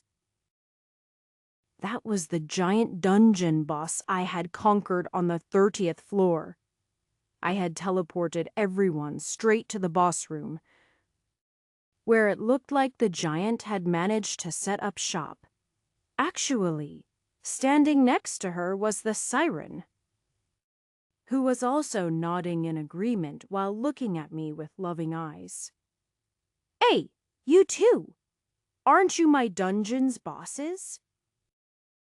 What are you doing here? Alaya cried out. Humph.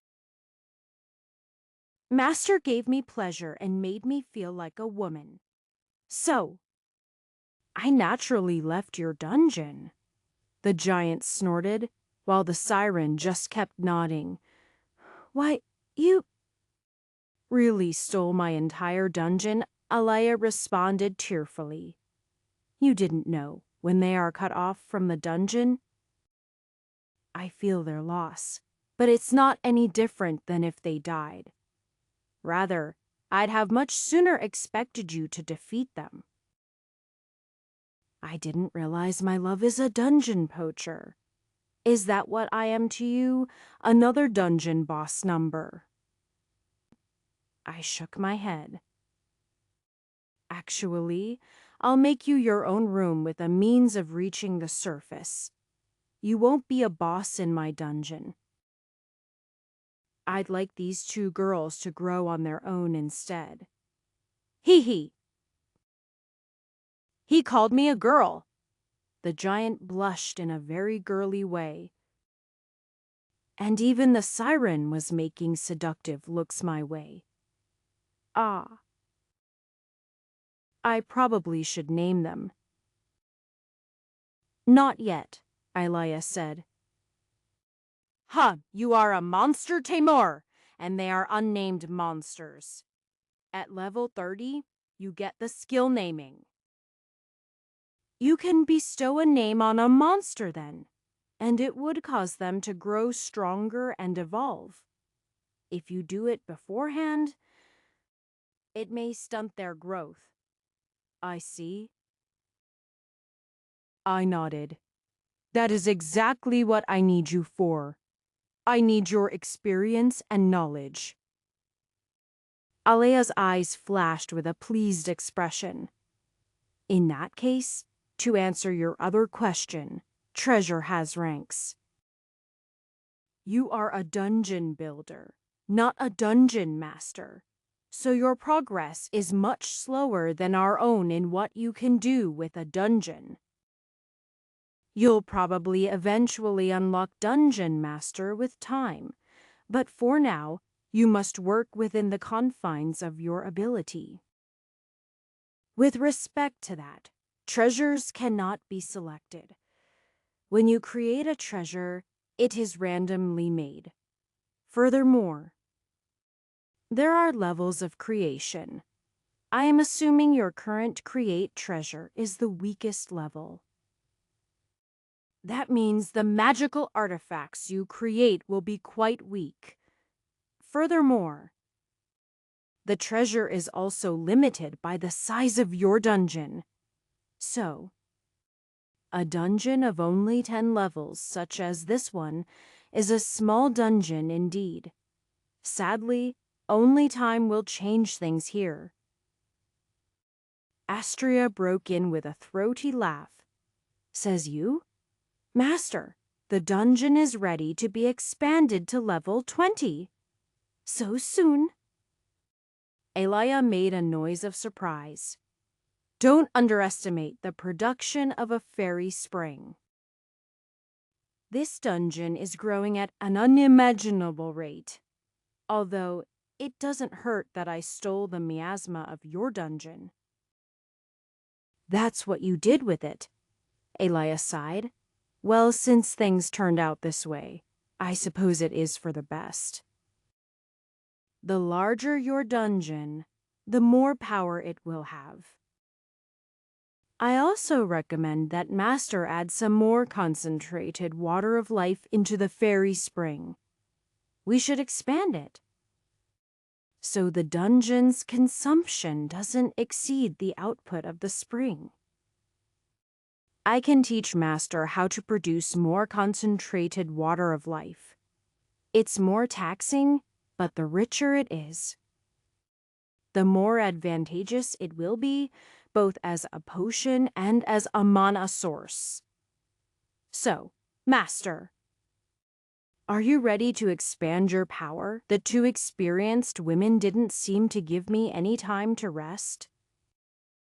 I had kept them exactly because I wanted their experience, and they didn't waste any time pushing me to start growing my assets. I had been away from Chom for too long, so it was a good time to start focusing on being a lord. Expanding is what I am good at. I declared, oh my. Chapter 602. That last match was really scary.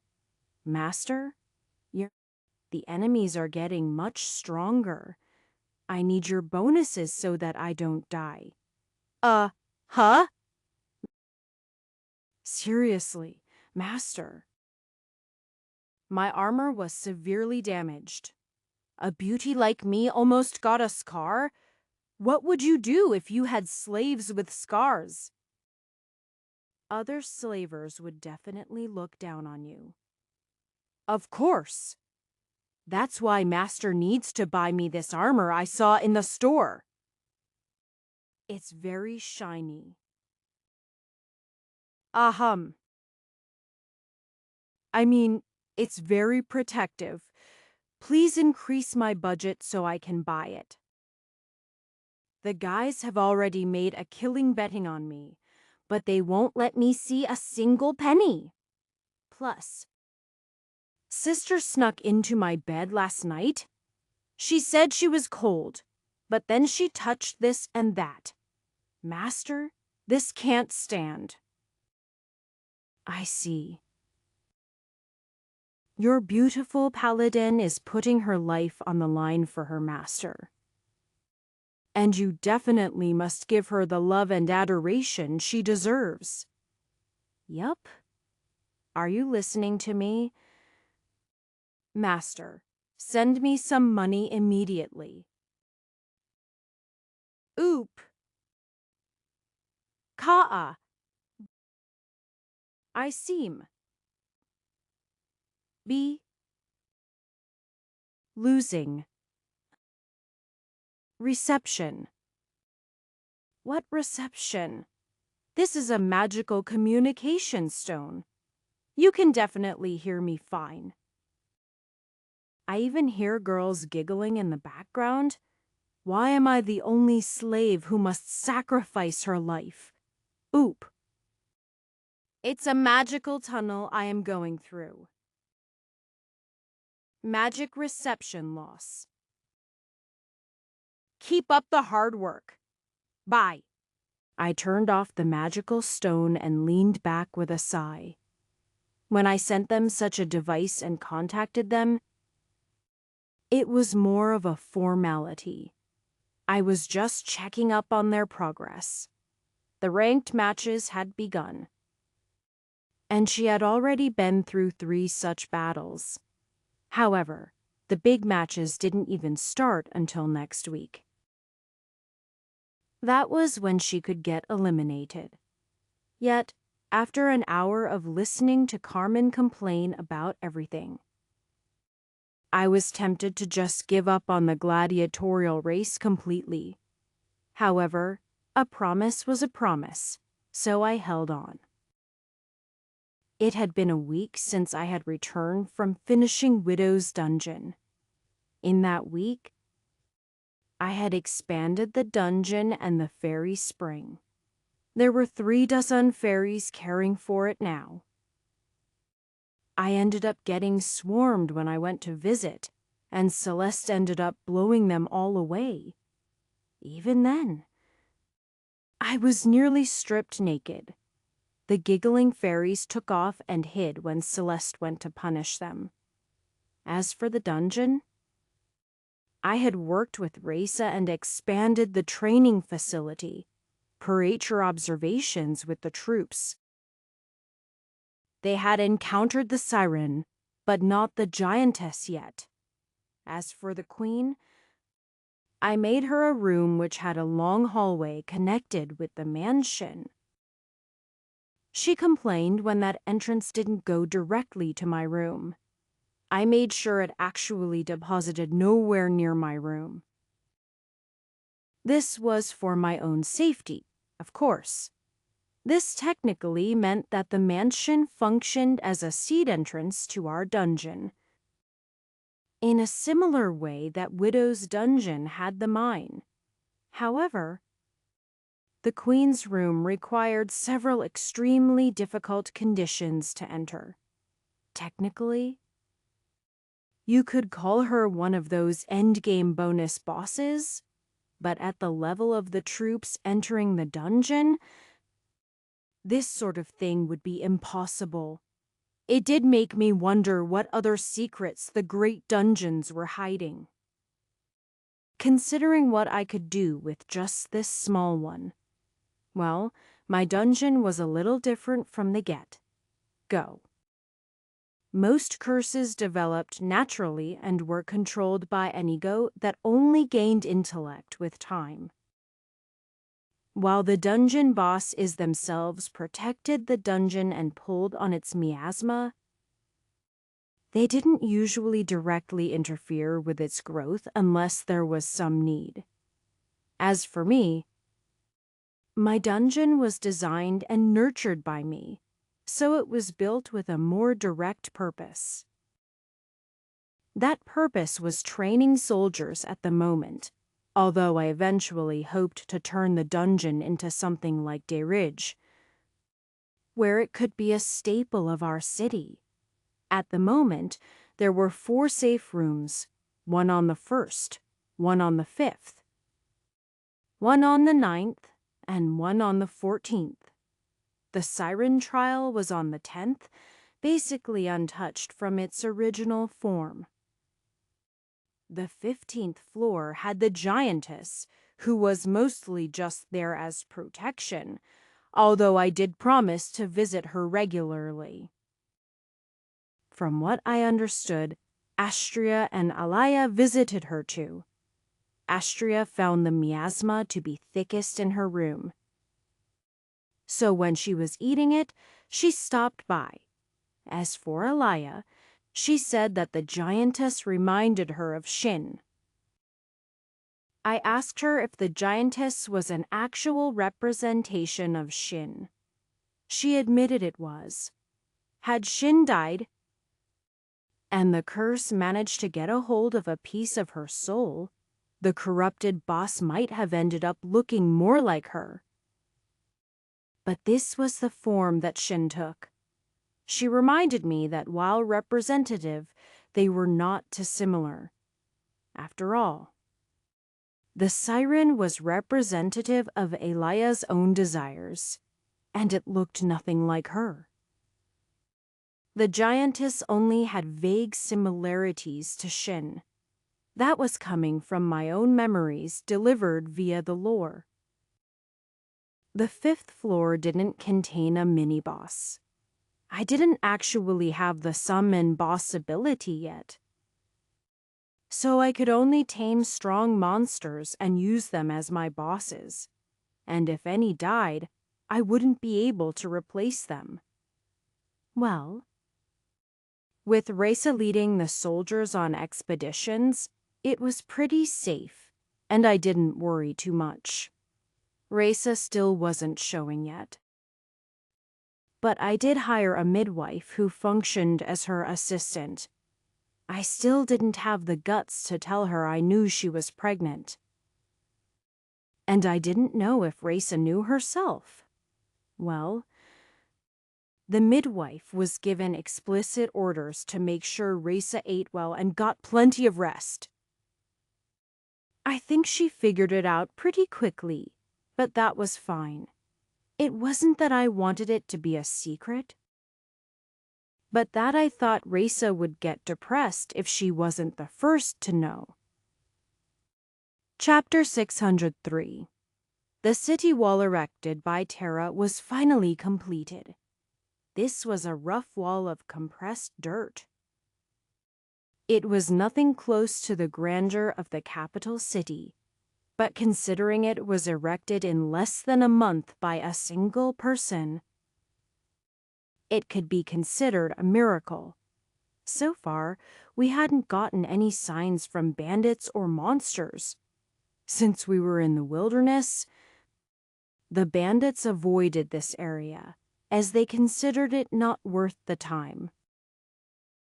Besides the fact that few merchants made it this far west, there was also a certain level of danger given the monsters in this area. It would be far too much trouble to attack such an out-of-the-way city that offered little wealth.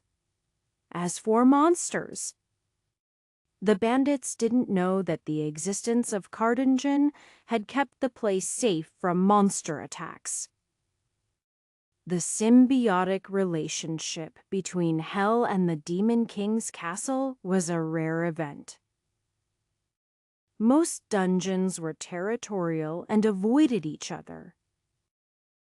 There were even records of some dungeons getting too close and then destroying each other.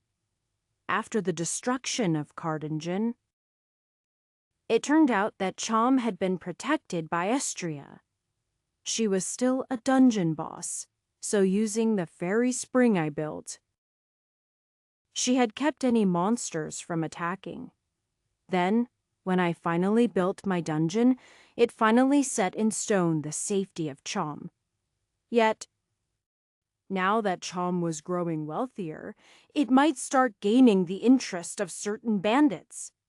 That was why the wall was built.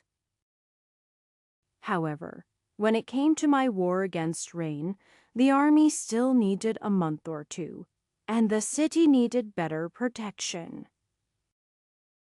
We'd have to start working on a real wall soon enough. I can do better, Tara responded. Huh, what do you mean? My earth manipulation is getting better. I can compress the dirt to be many times firmer than before. If you give me time, Master, I can give you a city wall harder than steel. Tara took my desire to bring in labor as a personal challenge. Since Tara said to trust her, I definitely would. After completing the wall, she began working on improving it. She compressed the dirt over and over again. She gave me a sample of what the compressed dirt felt like, and it did approach a metal like consistency. I was impressed. Plus, compared to the mound-like dirt wall that currently existed, the compressions had caused the surface to smooth out, giving the city Wallace and stone-like appearance, except in a darker shade of brown that approached black. Actually, now that I looked at it, with gray streaks, it sort of looked like obsidian and gave the feeling of a dark or cursed wall that felt intimidating. Well, no one ever said a city wall should be inviting. At least we were protected. I checked on all of the girls, one after another. Lydia was giving out swordsman drills to the most promising students.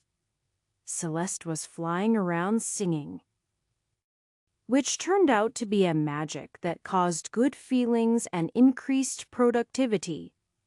This sort of felt like population control.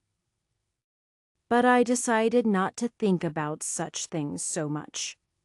Xiao was in the dungeon, practicing her shadow control. Miki was going around using her spiritualism to help people. She particularly focused on the elderly. It turned out that her time in the slave caravans had spread throughout the city, and she had grown into a bit of a popular consultant for those coping with loss and death. Although she never claimed to be able to talk to people's ghosts like the spiritualists of my world, she seemed to be good at providing comfort to such people. In fact, the only one who didn't seem to have anything to do was me. I followed the mayor around for a bit, but after 2 days of it, I felt like he was intentionally trying to avoid me. I then went to the adventuring guild to see if they needed any help, but no one was willing to be healed by me. apparently. Mary had sent 5 priests to Cham, and they were working under a reduced rate for the next 5 years. With nothing else to do, I decided to go relax in the spring. After pulling off my clothing, I walked up to the hot spring built in the back of our mansion. I had been working so hard since coming to this world that it felt itchy not doing something. I suppose it was okay to sit back and relax for a bit after everything I had built. Just as I thought it wasn't so bad to take a load off, a magical circle suddenly appeared under me, and I felt the feeling of being transported. My vision changed from the calm bubbling of my hot spring to a throne room. The towel wrapped around my hips fell to the ground. I looked around to see a room full of people. There was a supply of reagents on the ground, and I was standing on a magical formation which resembled something like that blue mage drew. "Hi, summoning circle?" I asked in wonder. "Deek, your clothing." Eliana covered her eyes. He's bold even in summons." Prince Edward nodded. "Silence!" the king bellowed. "I have you now!" "You thought you could hide in your city after what you did, guards? Kill him!" Chapter 604. "Father! That isn't what you said we were summoning him for," Eliana cried, a shoe hitting the king in the face. "Stupid old man." The prince similarly glared at him angrily, although I put up my hands defensively, even preparing to use return at a moment's notice. The guards hadn't made any moves regarding the king's orders. "Why, you—" The king peeled the shoe off his face and shot the prince a glare. "Do you have any clue what this bastard did?" "He brought the king back to the capital, as ordered." Prince Abaris snorted. "Thursday. That's right. I am the king." The king acted like he needed to be reminded of that. "This means, if I want him dead, I can just order it." "Don't be foolish." "You old pervert!" Eliana snapped. The king put on a hurt expression. Sweetie, but he killed your queen." "Do you understand what that means?" Eliana looked away, uncertain for a moment, but then her expression hardened. "That!" She wasn't my mother. Even if I would have liked to meet her, that woman was just a monster created by the curse. "Son," he turned to the prince, seeing he wasn't getting anywhere with his daughter. "Your mother was killed by this bastard." "Mother died a long time ago." Prince Abriz bit his lip, only a bit of pain on his face. Although she may have been a fragment of mother, it was just a fragment twisted by a curse. Deke's choice. Ultimately, it was the right one. Besides, summoning is optional. If Deke had fought back with his magic, we never would have been able to summon him by force. If he truly saw himself as guilty, he would have resisted being brought here. I really didn't know that. It was true that I had just allowed the summon to work, but only in the sense that I didn't actively fight it. I wasn't even aware you were supposed to fight those things if you wanted to ignore a summon. That was the problem with someone who had never been formally trained in magic, I guess. For all I had known, fighting it could have torn me in half or something. How did that work when you were sleeping or something? I now thought it would be better to move my bedroom into the dungeon with the queens. I really didn't want to be in a situation where I was suddenly teleported again like this. I was pretty sure they couldn't take me from a dungeon. Then again, my blessing might allow it. This was going to need some further testing furthermore, if summoning is a thing. Yeah? Were there summons from another world? This introduced a lot of interesting questions. You brats! Even my children won't support me. The king put on a helpless look, but it turned back to anger when he finally glared at me. However, as you said, I am the king, so ultimately, I make the decisions. The soldiers here may be under your control, but I can quickly make this capital remember why I am king. How are you a king? I demanded. The first words I had said since I appeared. These words, which genuinely did sound like treason, caused the prince and princess to gasp. He. Keep talking. Your crimes just build up. The king snorted. You already abdicated the throne, remember? I said. Father! The prince let out a cry. You did humph! That abdication was conditional. I was to be left in that dungeon. Don't play around with my words. Besides, there is no question about it. I can forgive you for killing me as ordered by my son. After all, I was resurrected. However, you also killed my queen, so the penalty is death. Ah, I didn't. Exactly. So come receive your punishment. He interrupted. I know this is inconvenient, but you might as well just let father execute you. It's less trouble this way. Prince Edward sighed, throwing up his hands. I was saying... Wait, what? Well, it's not like we can't resurrect you immediately after.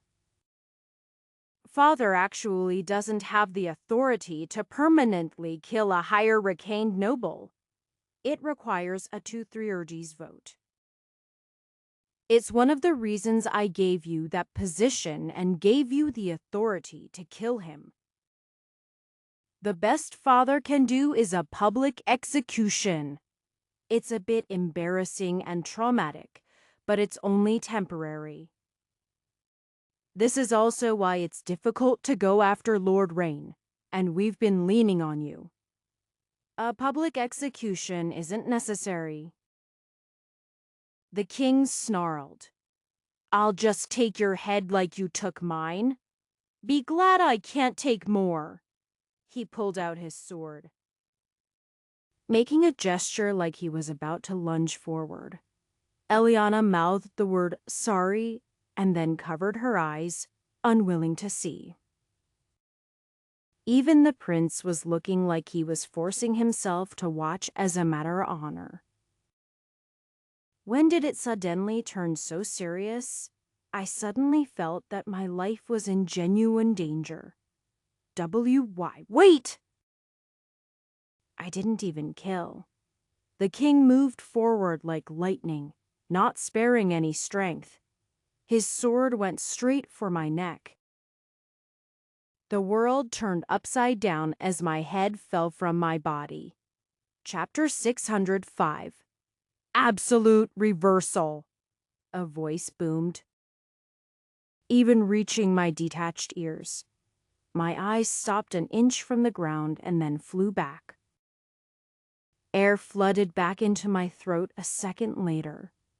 I grabbed my neck, gasping, but as far as I could feel, my head was still attached.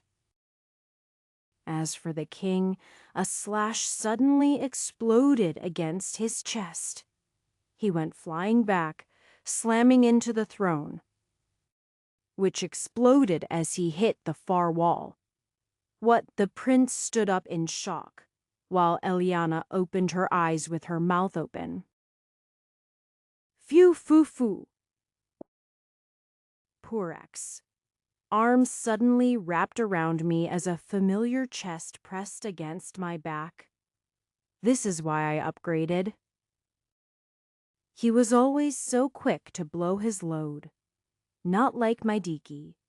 He can lose his head and come back 4 seconds.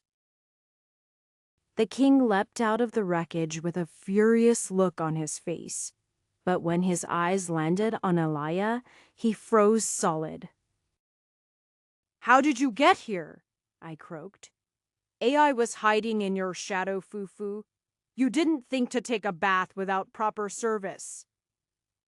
"Did you?" She laughed, holding me tighter. Mother Prince Berry stuttered. "Oh, my son, you've really grown." Elia pulled away from me and walked over to her son, giving him a gentle and loving hug. I was shaking, still coping with having my head cut off. Yet, no matter how much I touched my neck, it was still fine. This is her," Eliana asked. Alea glanced over and then smiled. "You must be my daughter." Eliana glanced down. My mother died. I am just a half-sister." "Nonsense!" Alea reached out her hand. "You are my family now." Tears burst out of Eliana's eyes, and she took Elia's hand. She pulled the other woman to her, and the 3 hugged. The normally manly prince had tears running down his cheeks, holding her tightly while shaking, while Eliana bawled openly.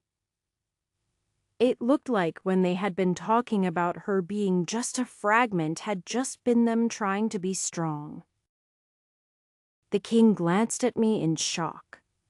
"Why, you didn't kill her," I let out a sigh.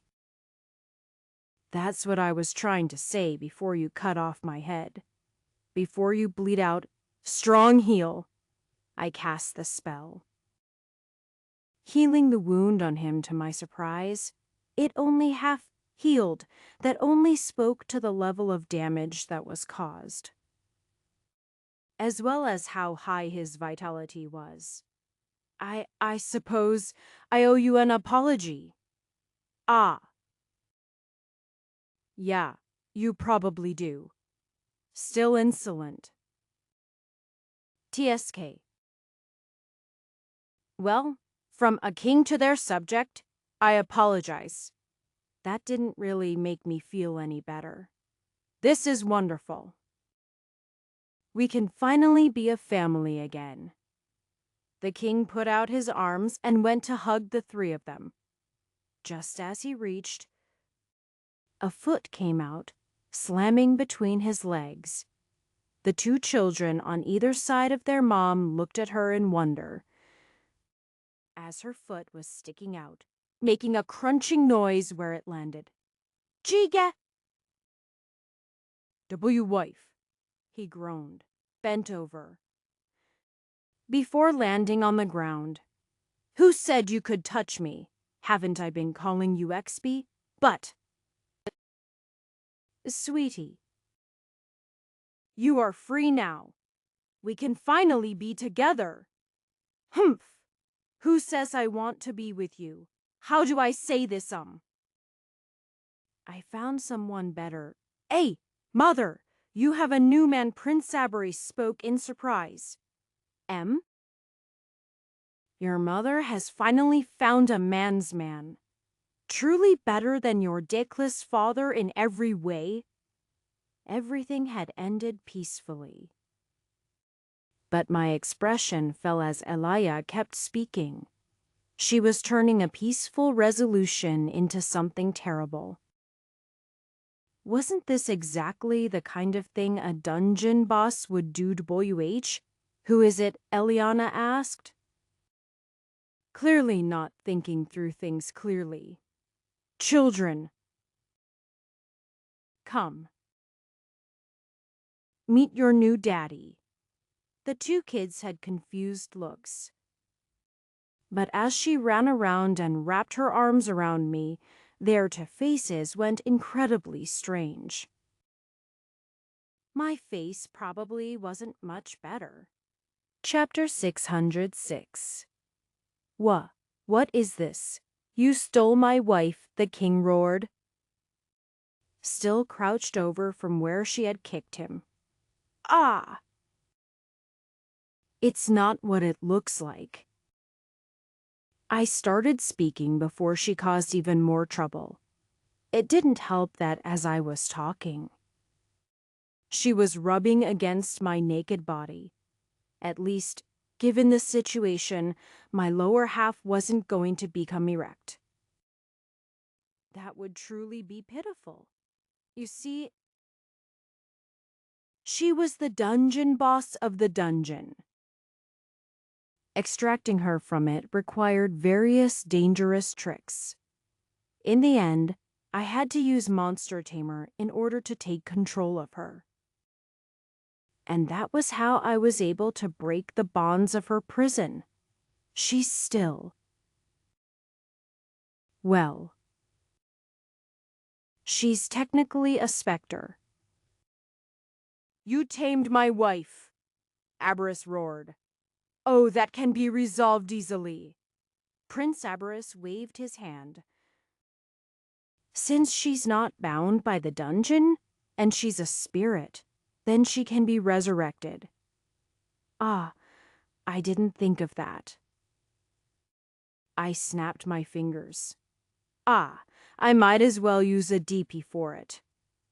I had resurrection as a white mage spell. But the DP version would undoubtedly be stronger, and I didn't know what it would take to bring back a spectral ghost. My body suddenly glowed as the blessings were accessed. Usually, I was wearing clothing, so most of the light was hidden or came out the edges in the outfit, completely naked. This was the first time they were all visible. Each one released a different color, giving me an extreme multicolored look. Even that is glowing, Eliana gasped, pointing. Cover your eyes from this pervert, daughter? Shut up, Dad! I am not a baby any longer. He was hit with a second shoe while she blushed, still sneaking peeks. I'll be bringing you back. Okay, R. Really, she suddenly looked a little embarrassed. Resurrection? I began to cast the spell. Her body slowly began to fade away. As she did so, a new body started to form on the ground. The light appeared all around as the spell took hold. When the light finally faded, Alaya was lying on the ground. Remarkably, she was even more beautiful in the flesh. She no longer had a strangely faded look. Although she had never been seen through like a ghost, she touched her body as she worked her way to her feet. I am alive. And naked! Edward turned around, unwilling to look at his mother any longer like this. Deke! She threw her arms weakly around me, except now we were both naked. And it was flesh on flesh as she started enthusiastically kissing me. Stop molesting my wife.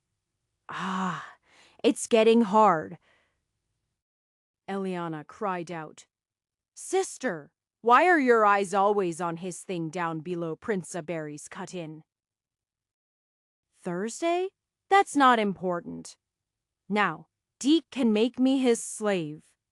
Ayla yuppered as she pulled away from our kiss. You bastard! What are you doing to my wife? The king had finally recovered, pulling his sword out again. I take back my apology. I already said. Elia shot the king a glare. I am his woman now. Don't even think of touching him, Edward. Which of us do you think is stronger? He coughed awkwardly. That's true. But how can I accept this? Your woman died long ago. She gave her life for you. As for me, I am giving my life for this man.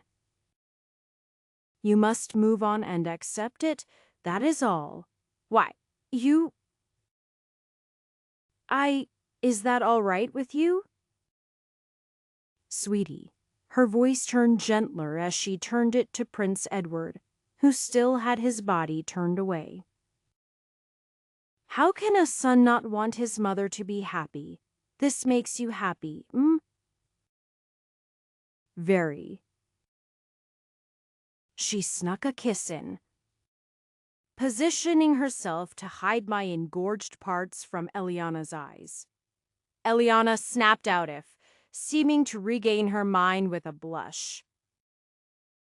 Is everything settled then? Ilaya demanded. You won't be killing my precious Deke? If you ever loved me or had any care for my wants, then you would grant me this last request. The king shook for a second and then put his sword away. Fine. What's done is done. I have already lost my wife twice now. Knowing she is alive and happy, I will have to settle for this much. And the abdication? Ja! The king made a face. It stands. I retire. Prince Edward Dauberys will ascend the throne. F. Father Edward suddenly spun in surprise. Don't act so surprised. You have long been ready. You should have already taken the throne. I'll still be around to advise you. However, I need a vacation. He looked at his wife, still kissing my neck while I shrugged helplessly. A long vacation. Why, yes. Father. Edward realized he couldn't argue his way out of this. A sense of tense silence filled the room. There were many revelations, and everyone needed some time to think about things. So, Eliana spoke up. Would now be a good time to tell everyone I am pregnant with Deke's baby? Double Yakai. Chapter 607. I'll kill you. I'll definitely kill you. Naturally?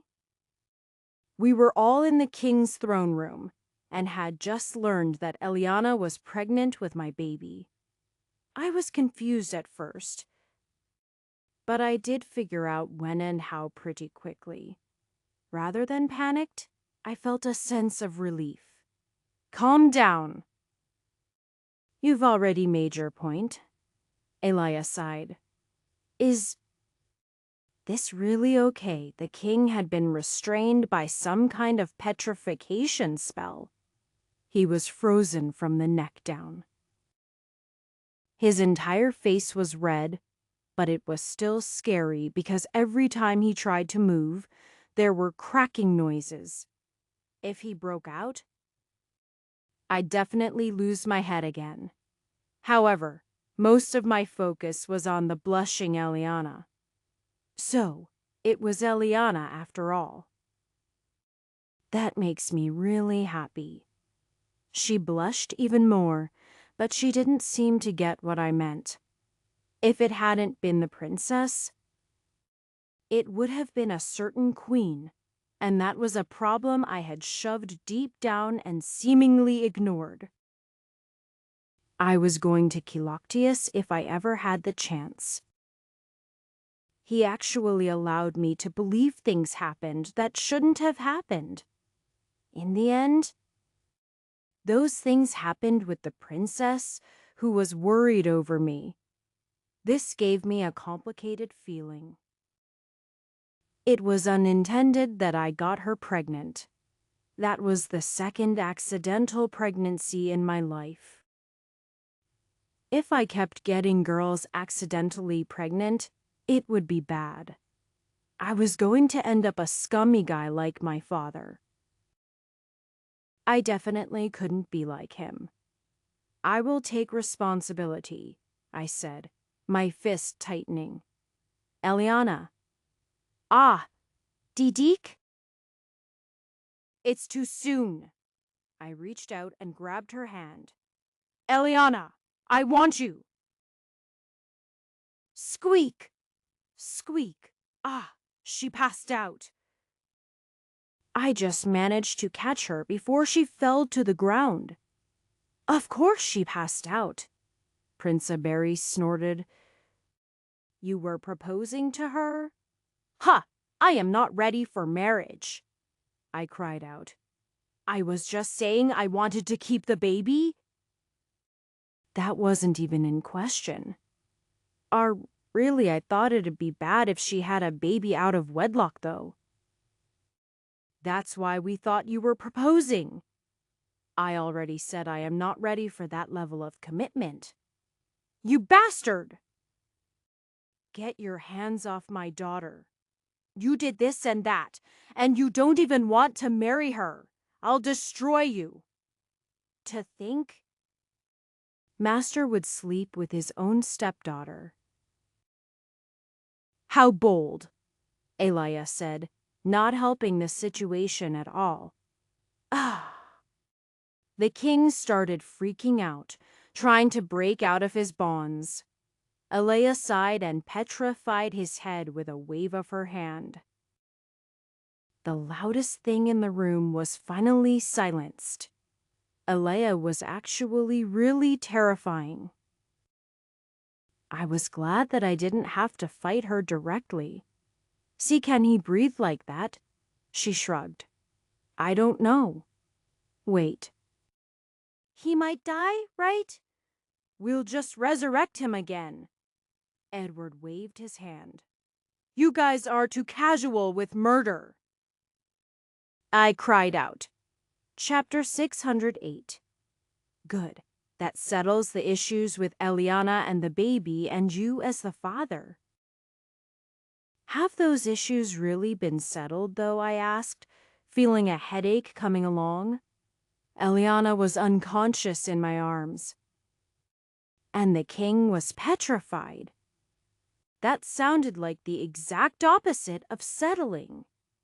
Meanwhile, Prince Edward, now set to become King Edward, was handling all of this surprisingly well. I was expecting him to freak out a bit more. Deekson, he suddenly said. A serious expression on his face, which since sitting in the throne gave him a very noble air. Why, yes. I stood up straighter. You are more of man's man than I had ever thought. You not only had aims for my sister, but you also took my mother too. I am not sure if I should kill you or respect you. Ah. However, I've already accepted you as my brother. So naturally you and my sister is something I fully endorse. If you marry her, then we will be brothers in every sense of the word. She clearly loves you, so I only see this as a matter of time. Arid. However, I cannot condone you having my mother. His face grew enraged. Oh, nonsense. Alea broke in, stopping him from continuing. You know as well as I do that I am only a piece of your mother, even resurrected. I wasn't a pure spirit, but a spectral monster deformed by a curse, although I was given a body.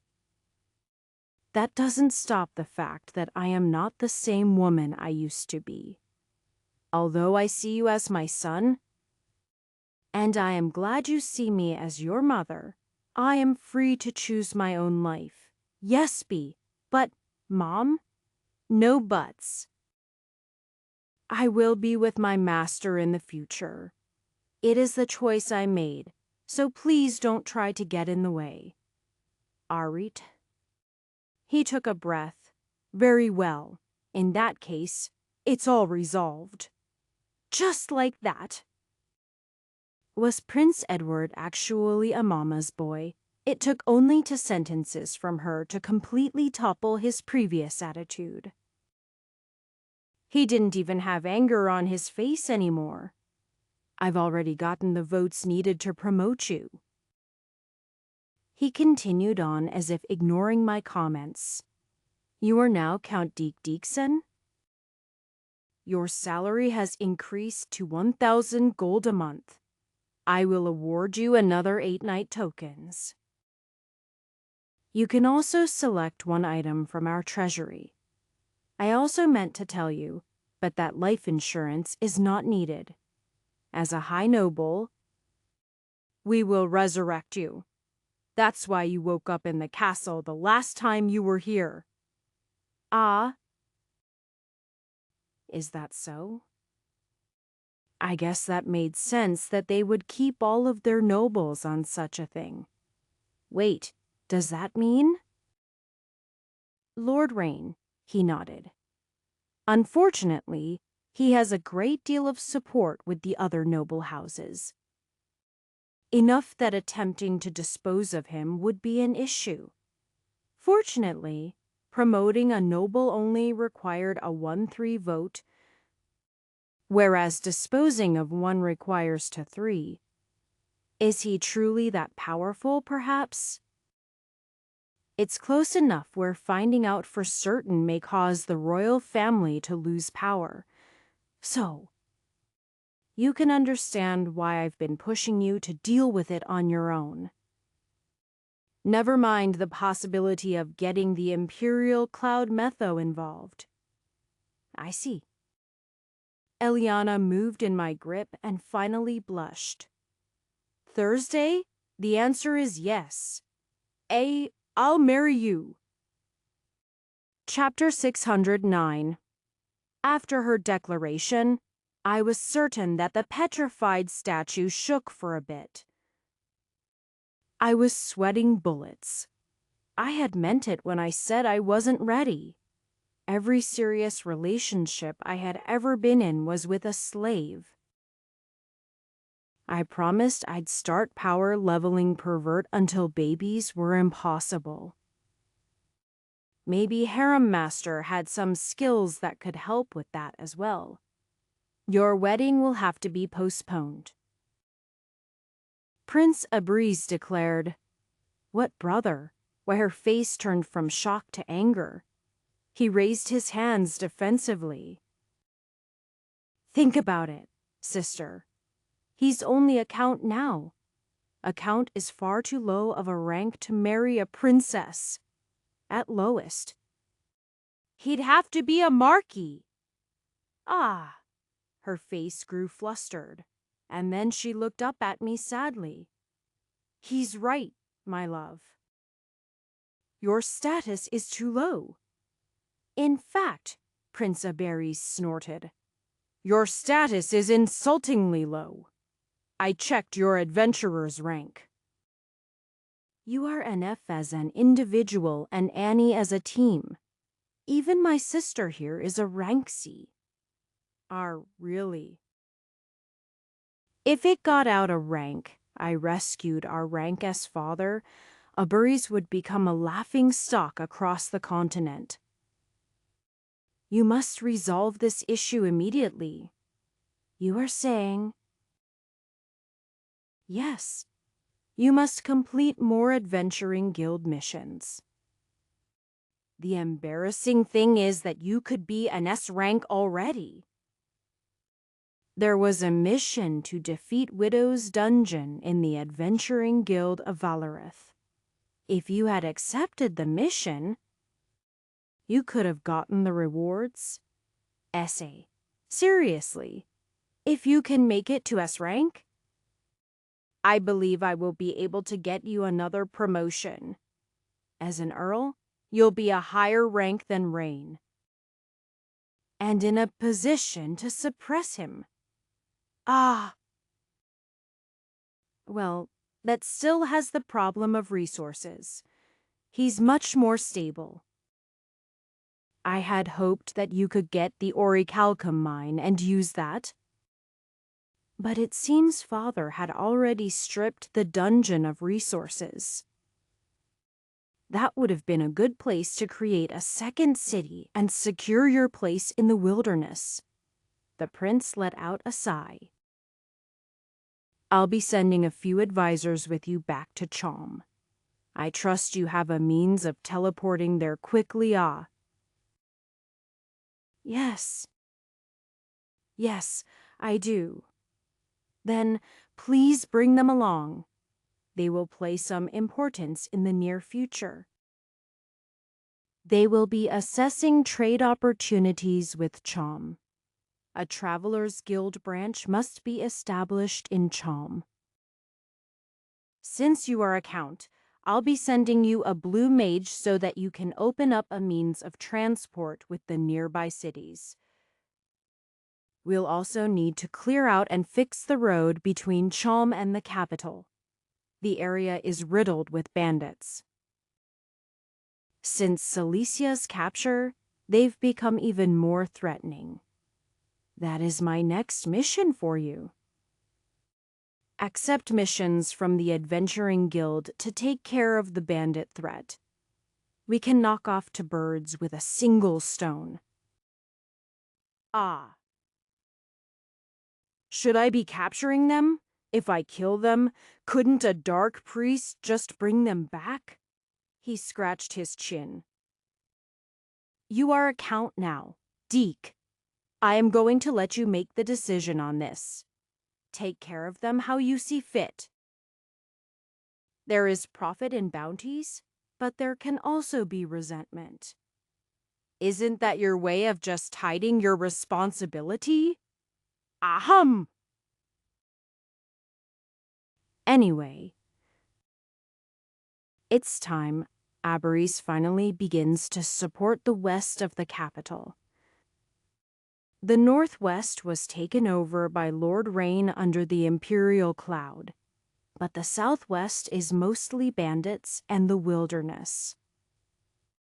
If you can toss out the bandits and bring structure to the land, you'd be stabilizing Aberys significantly. Any cities you meet along the way will be ruled by lower lords.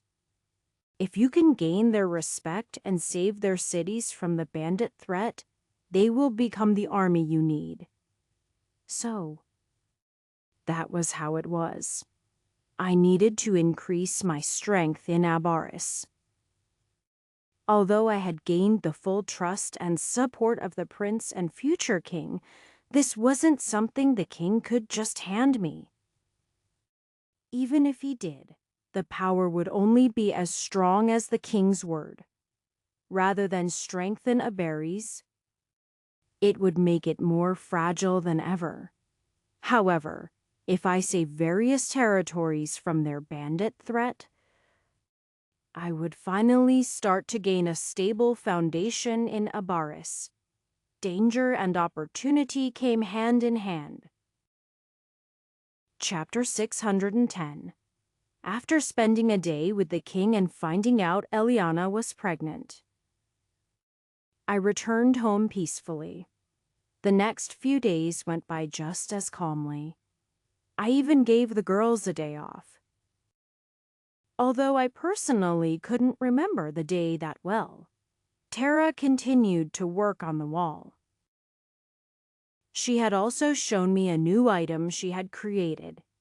It was rather ingenious. It was a golem creator. She had apparently gotten the idea when I talked to her about automation in my own world. She had worked with the resident enchanter toward building such an item. In short, it could construct golems and program them to carry out simple tasks. We had built a handful of prototypes, and they were now being used to clear the forest outside of Chom and even till some land to eventually be used as farmland. Mana was a part of everything in this world, and years of having a dungeon suck the land dry had made it all but infertile. However, I knew about certain bean plants being good for revitalizing land, and I knew that with the fairy spring, the land would rapidly recover. Already, the green around the city that had once been brown and dead was green and lively. My own dungeon, apparently, also sucks out mana from the land, but it mostly sucks from the mana spring. Furthermore, because the spring wasn't just a source of mana for the dungeon, but a supply of waters of life for us to sell, the waters of life would diminish and eventually be destroyed. This didn't happen because I was thankfully able to renew the waters of life by using fairy dust and my own mana. Astria then could concentrate the spring water. Doing that once a week was enough, but when I did it daily, the spring grew stronger and more magical, and the benefits derived from it also increased. As for her golem creator, we needed to contact people from Gisbane if we wanted to advance it farther. With time, Tara said that she could build all kinds of different golems. Golems that maintained stuff. Golems that built stuff. Golems that could defend the city. However, I saw it as something else. In my mind, the golem creator was basically a magical 3D printer. The thing that made it the most impressive wouldn't be in producing golems, but in producing magical items. That's right. I imagine a world where we could print storage rings, enchantment-enhanced jewelry, and even armor. We could begin to mass-produce such useful items.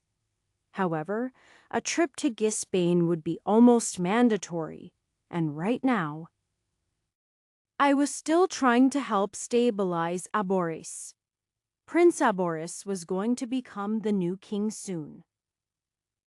And with a turncoat to the north, bandits to the south, and a hostile wilderness everywhere else, Chum wasn't so stable that I was ready to make that journey. I didn't necessarily need to make the journey myself. If I was able to mark someone on my map and follow them, I could technically make a portal directly to them. And then once I was in Gisbane, there wouldn't be an issue. Unfortunately, it was proving impossible. It took about a month to reach the capital city from Old Chom. Reaching Gisbane would take anywhere from 6 months to a year. Diashin had its borders closed off to the east. That meant you had to either go up through Imperial Cloud Meadow and Shigaskar, or go down to Esmore and try to take a boat. Diashin sank boats sailing in their waters. So you wouldn't just have to make a year-long voyage, but have to avoid being shot down. As for Shigaskar, there was a large river between Imperial Cloud Metho and Shigaskar. From what I heard, no one who crossed it ever returned. This included the master blacksmith who once worked with Ruby. As a result, Shigaskar was an extremely mysterious place. As for Figuro, I didn't know how he had managed to penetrate their ranks. I knew that he was a special case, though. Terra's parents had supposedly come from Shigescar, but they were both famous magicians who lived a simple life. Furthermore, Faina had mistaken Xiao as a woman from Shigescar, although I later learned she had actually come from a northern city on the border of the Demon Lands. She was Japanese, so that seemed to suggest that Shigescar contained people who appeared Asian. That only served to make it more mysterious. Suffice it to say, it would be some time before I could finally visit that place. Chapter 611. Deke! What are you doing in here? Haven't you already gotten the orders? I asked. The guild master chuckled. Ah! It's about that then. I thought you'd take some more time to rest. You seem to always be going somewhere. It's tiring just watching you. The girls don't seem to want to take any days off. I guess that one day was enough. Even Carmen sounded energized on my last contact with her. When I had suggested a day off, I had forgotten about Carmen and Celicia, but I heard the girls had brought them to Chalm for the day. It seemed to have done them well. Either way, Carmen's next fight is going to be coming up soon. So I was thinking about training her up a bit. Wouldn't that mean Dungeons D-Ridge is a bit too big? And we don't know where any of the other dungeons in the wilderness are. That's why I am sending Lydia, Tara, and Celeste out to do recon. They're going to try to locate the dungeons in the wilderness, but that might take a couple of weeks. Weeks? Is it was to send out your strongest? The guildmaster asked worriedly. After all, we did just have a giant golem attack the city. Wait, what? Nothing. I mean, what if a giant golem attacked the city? I am just worried your party will be too weak to handle any of these missions. Even if we can resurrect you, it's something I'd like to avoid. I didn't take offense.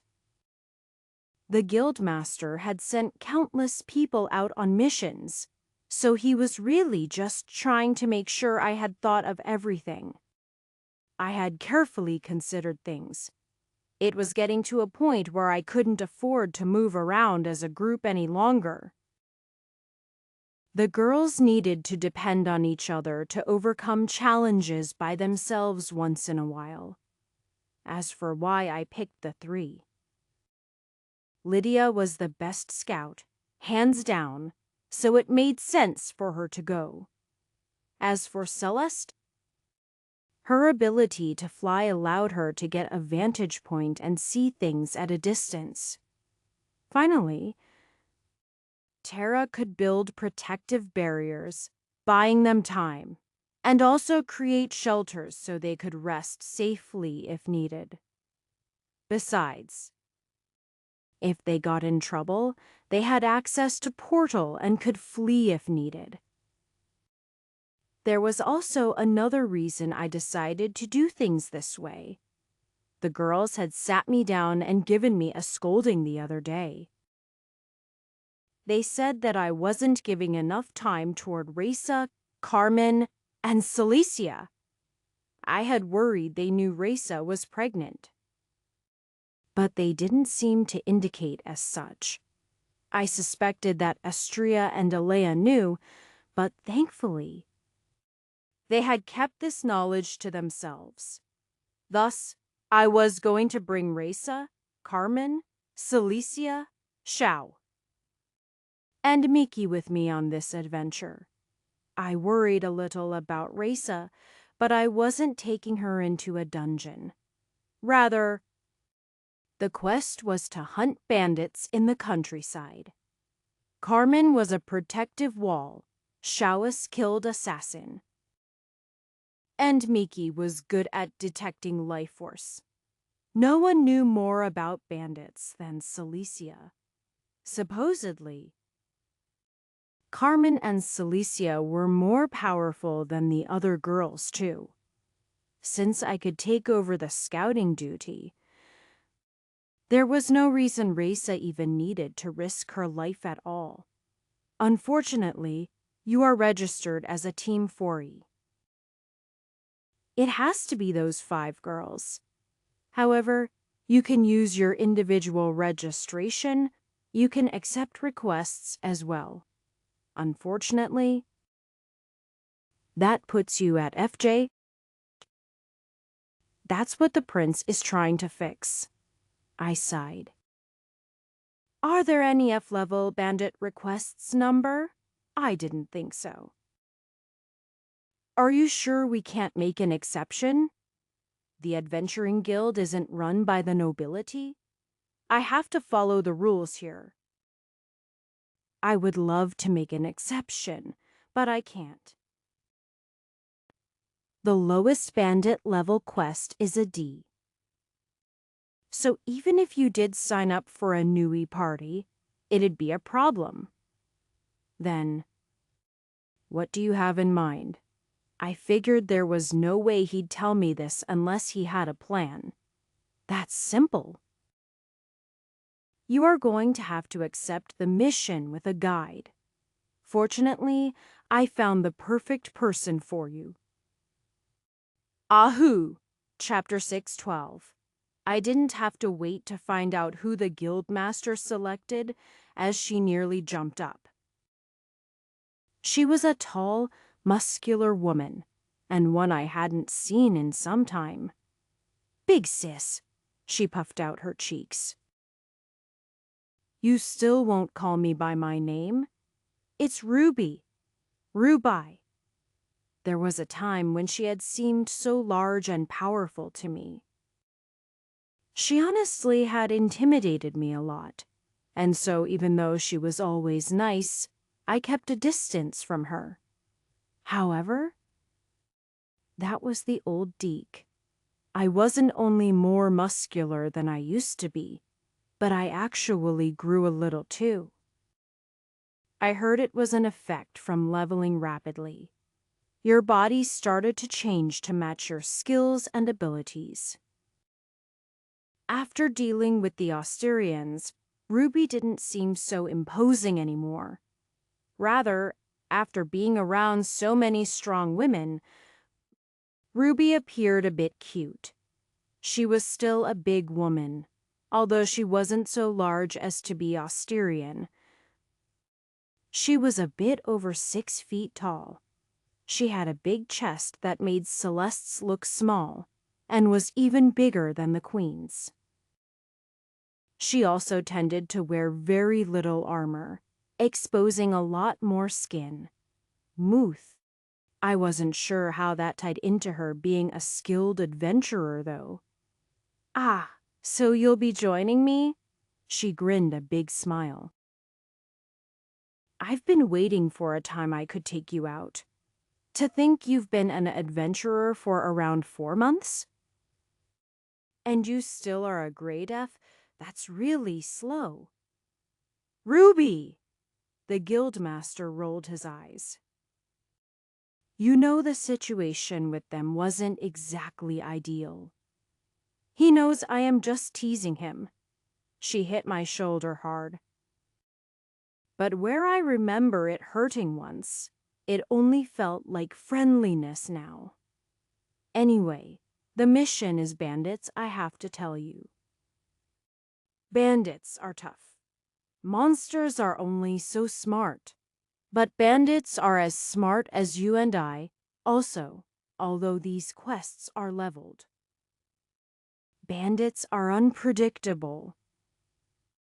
It's very easy for a C quest to jump to A because we had their numbers wrong or a particularly strong person joined their group. Death is common against bandits. That's why so few adventurers have been doing anything about them. That, and they're as tough to handle as cockroaches.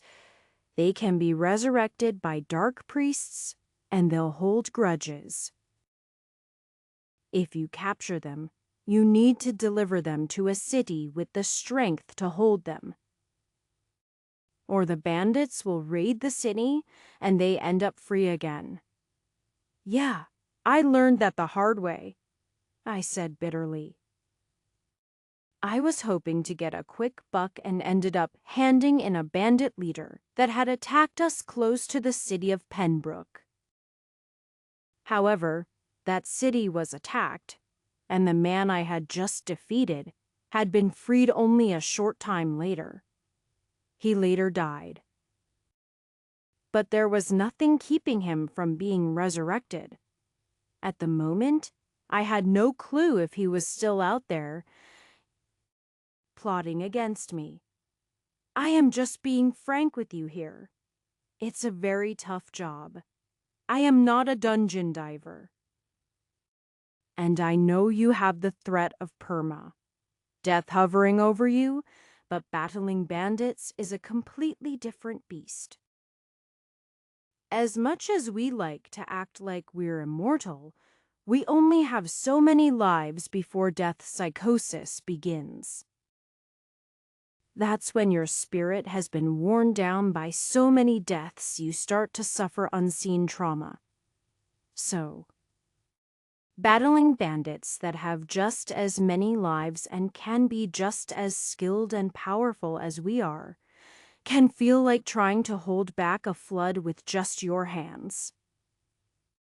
I've known dungeon divers who are used to the clear rules and expectations dungeons provide. Crack under the pressure of bandit hunting. It's not for everyone. Ruby. Haven't you scared him enough, the guildmaster admonished? I merely let out a chuckle. Actually, I think we'll be fine. Ruby gave me a worried look. She clearly wasn't convinced. It looked like I was just going to have to show her what we could do. Chapter 6:13. I love you all. Good luck.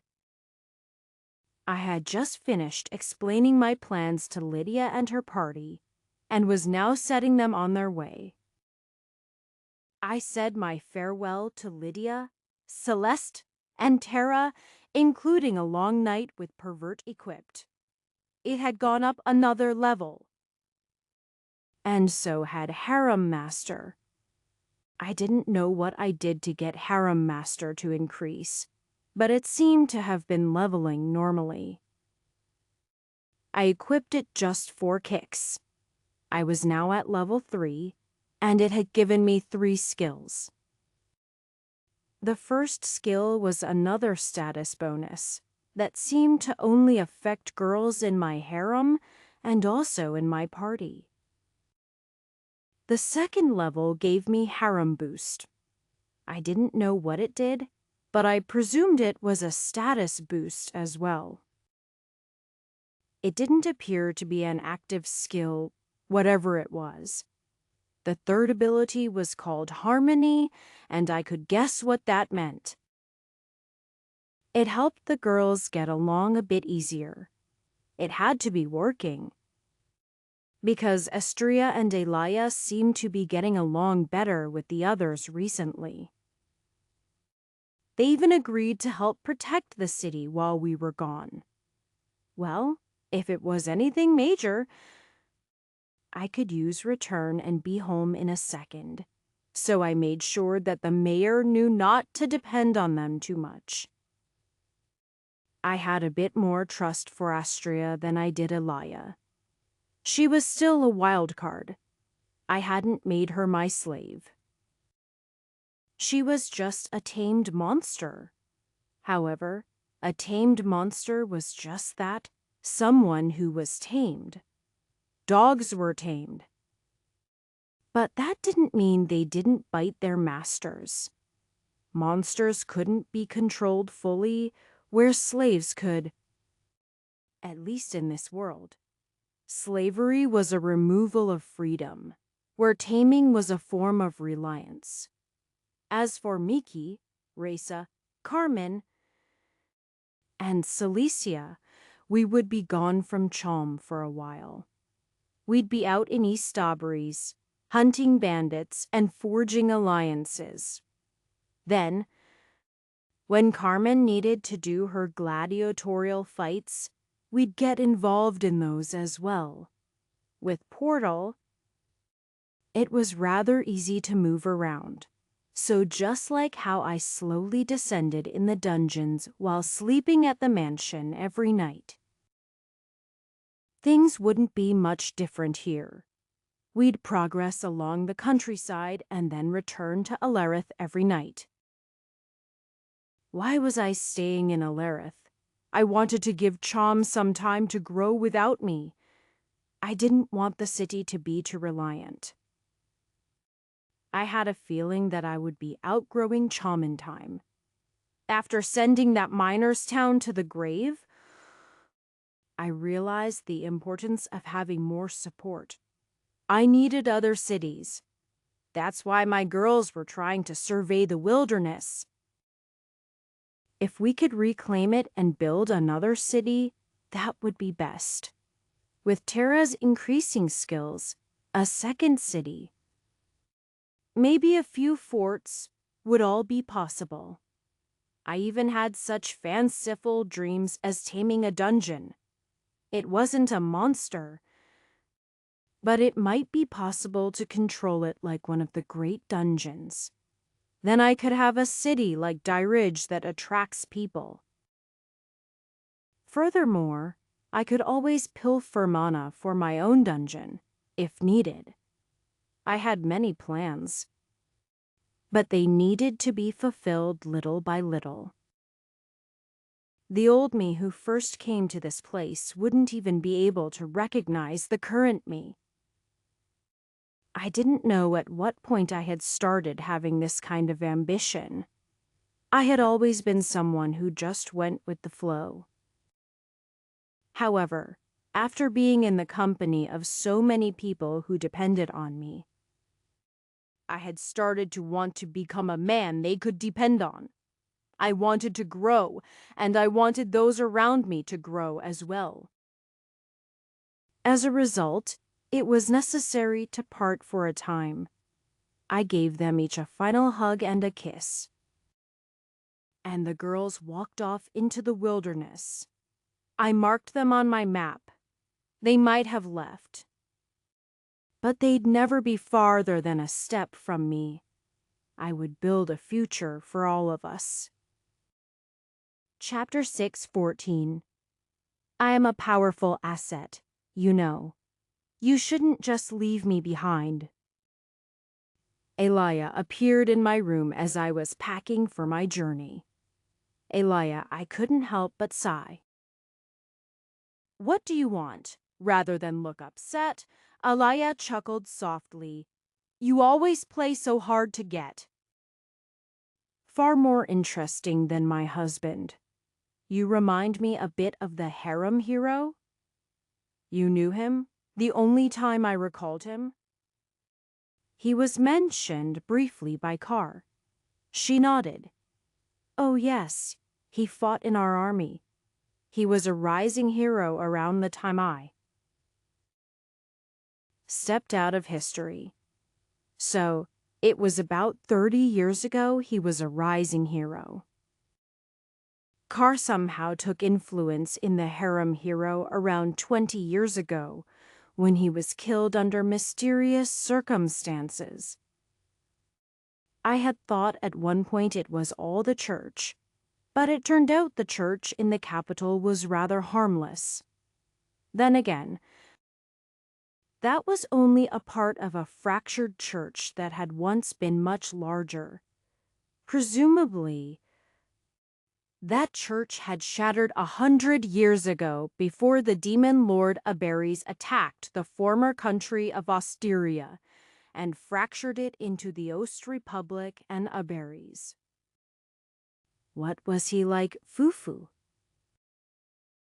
wondering if I took any interest in him, Elia asked slyly.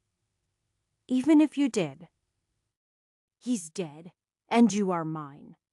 Furthermore, you are not even the same woman anymore. I don't hate such a master. She chuckled. As for what I thought of him, he was a bit of a party boy. He preferred flirting and leading women on.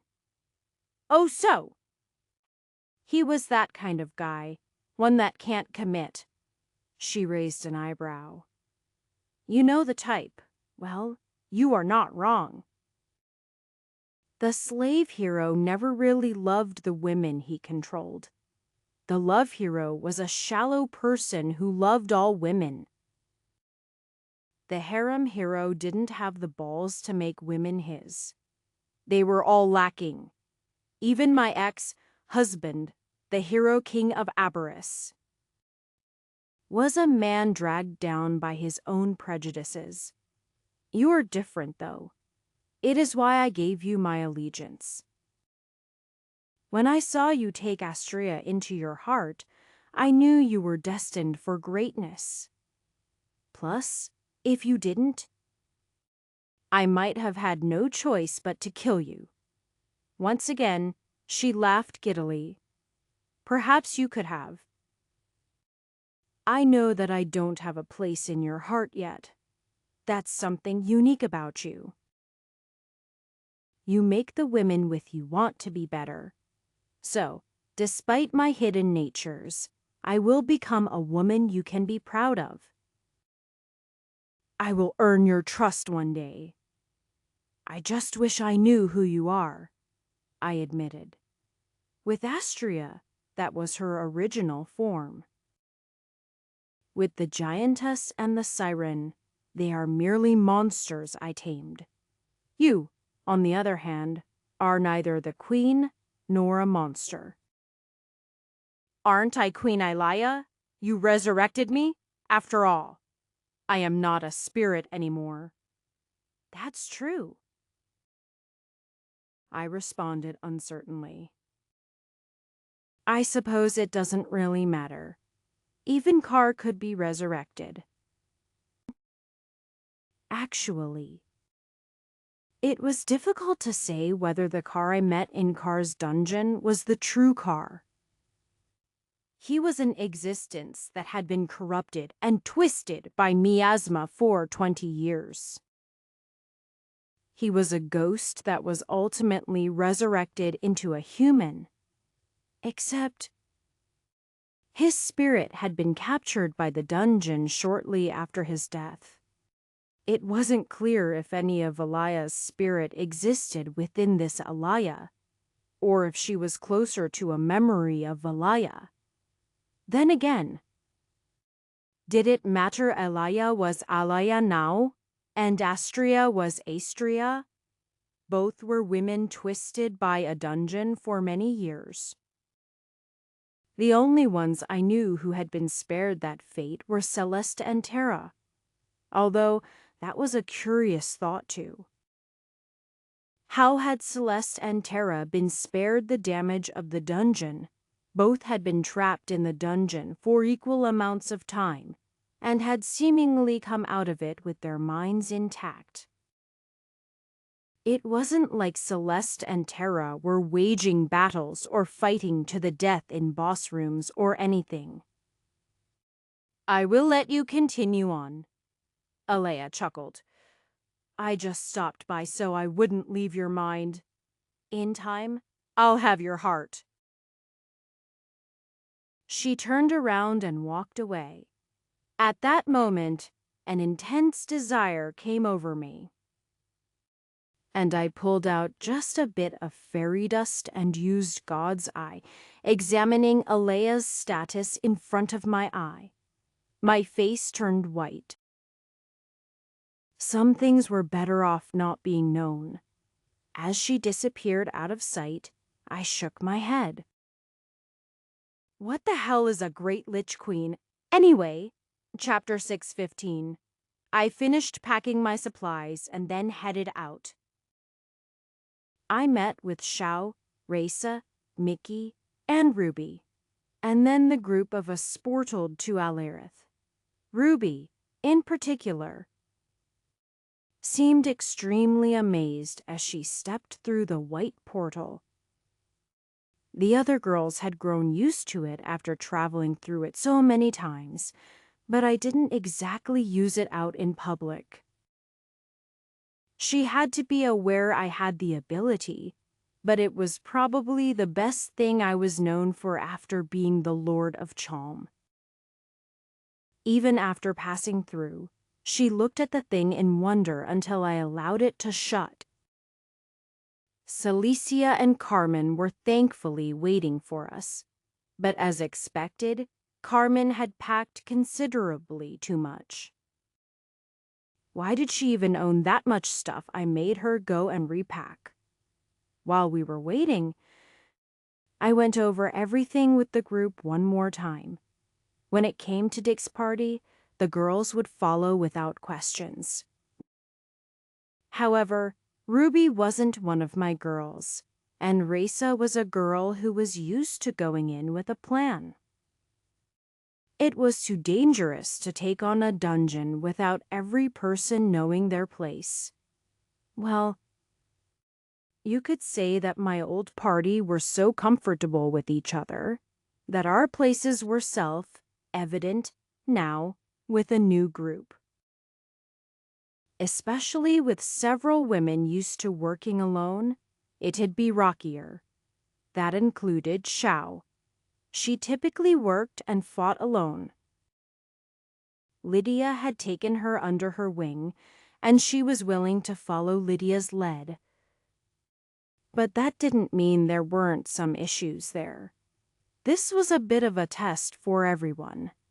Well, except for Miki. I had already told her what her job was ahead of time. She could affect people's spirit and mind. That meant that she was a mood setter. She was there to make sure the other 4 girls worked together properly. She'd keep them calm, focused, and steady. Naturally, I wouldn't tell them that. If it didn't work, I could try equipping Harem Master. Although I didn't know what the conditions were for being in my harem. Were Armin and Celicia considered harem members? How about even Raisa in my mind? There were only 7 women whom I was truly close to emotionally.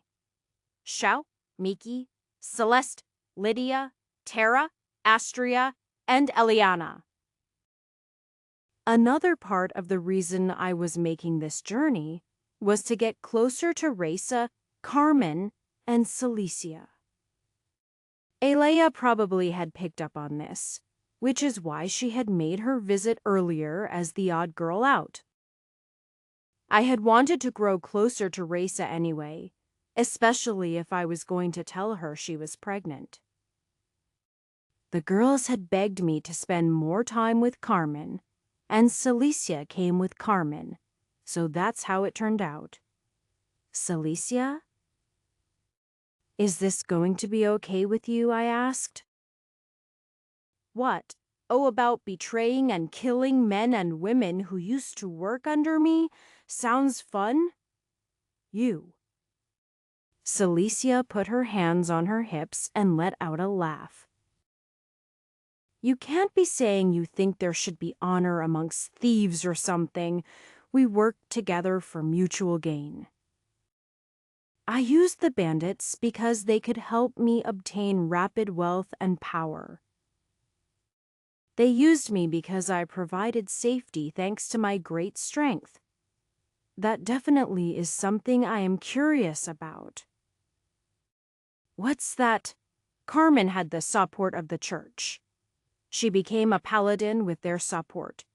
However, how did you become a bandit king from a girl who lost everything, even her sister?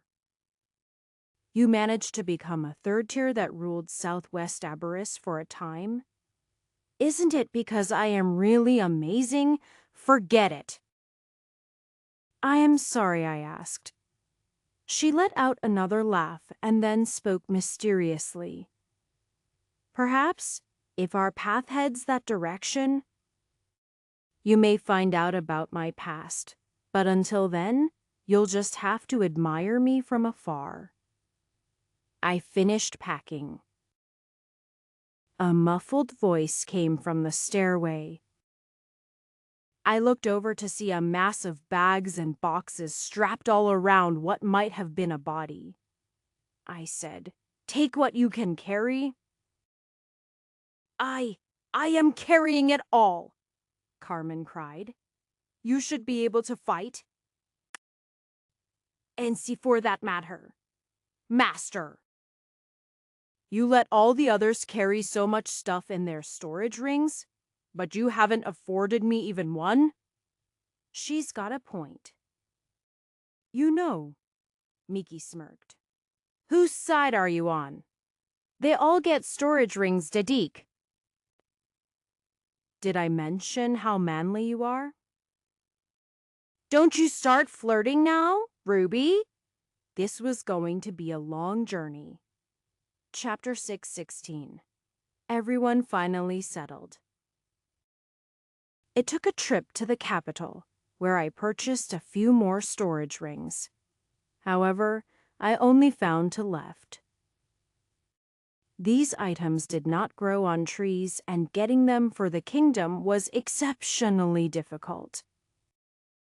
Gisbane was the main country that created such magical artifacts, and there was only one enchanter in Auberies, who handles basically everything.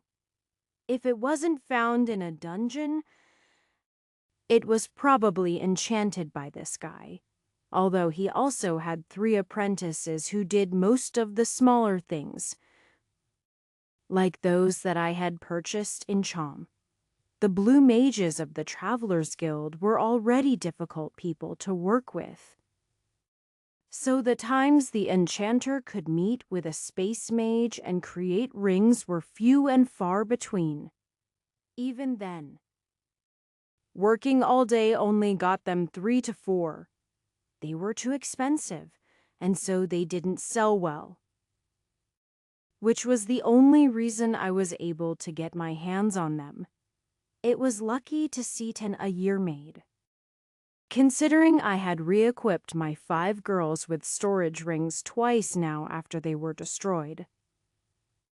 I had already used up over a year's supply of rings in Aboris, and now there was a shortage. Of course, I had also gained a few from dungeons, which were always better than the ones made by the enchanter. Not that I'd say that to his face. I'd like Celeste to level enchanter. With her wind magic, she could probably make some pretty interesting items. However, other things had always been more pressing. So, since the girls were up to 3 jobs now with the help of dungeon points, I equipped her with enchanter instead of her favored magic singer. I was eager to see what progress she made when she finally returned from her trip. So, long story short, those 2 rings had cost me 500 gold thanks to the shortage. If I didn't expect to get a lot of profit from the bandits, I definitely wouldn't have bought the 2 I did. One went to Carmen and one to Celicia. Even though Ruby gave me sad eyes, she's not even my slave, and I have no responsibility to equip her. At least, I didn't have to fight with Carmen over bringing any more stuff, and she seemed quite content with it. Celicia complained it didn't have more diamonds and jewels on it. Both sisters seemed to have an inflated sense of self-worth. But where Carmen simply wanted things, Celicia wanted to be seen. She wore flashy clothing, and even now she had an assortment of diamonds and jewels on herself. It was enough to tempt any thief. So it honestly did its job. Master, Where will we be going first? Miki asked as we entered the traveling guild. You won't be taking us there by portal. I already wasted a round trip with portals by going to the capital. Unfortunately, we've only walked the one road to the capital. However, there are no cities along that way now that Pembroke is wiped off the map. With the dungeon gone, no one felt the need to return to the city. I knew this because some people from Pembroke had ended up coming to Chom in hopes of a new opportunity. Somehow, despite not really being able to do anything to help them, I had become a bit of a hero. I had helped all the families resurrect everyone who had died in the bandit attack, so that was part of it.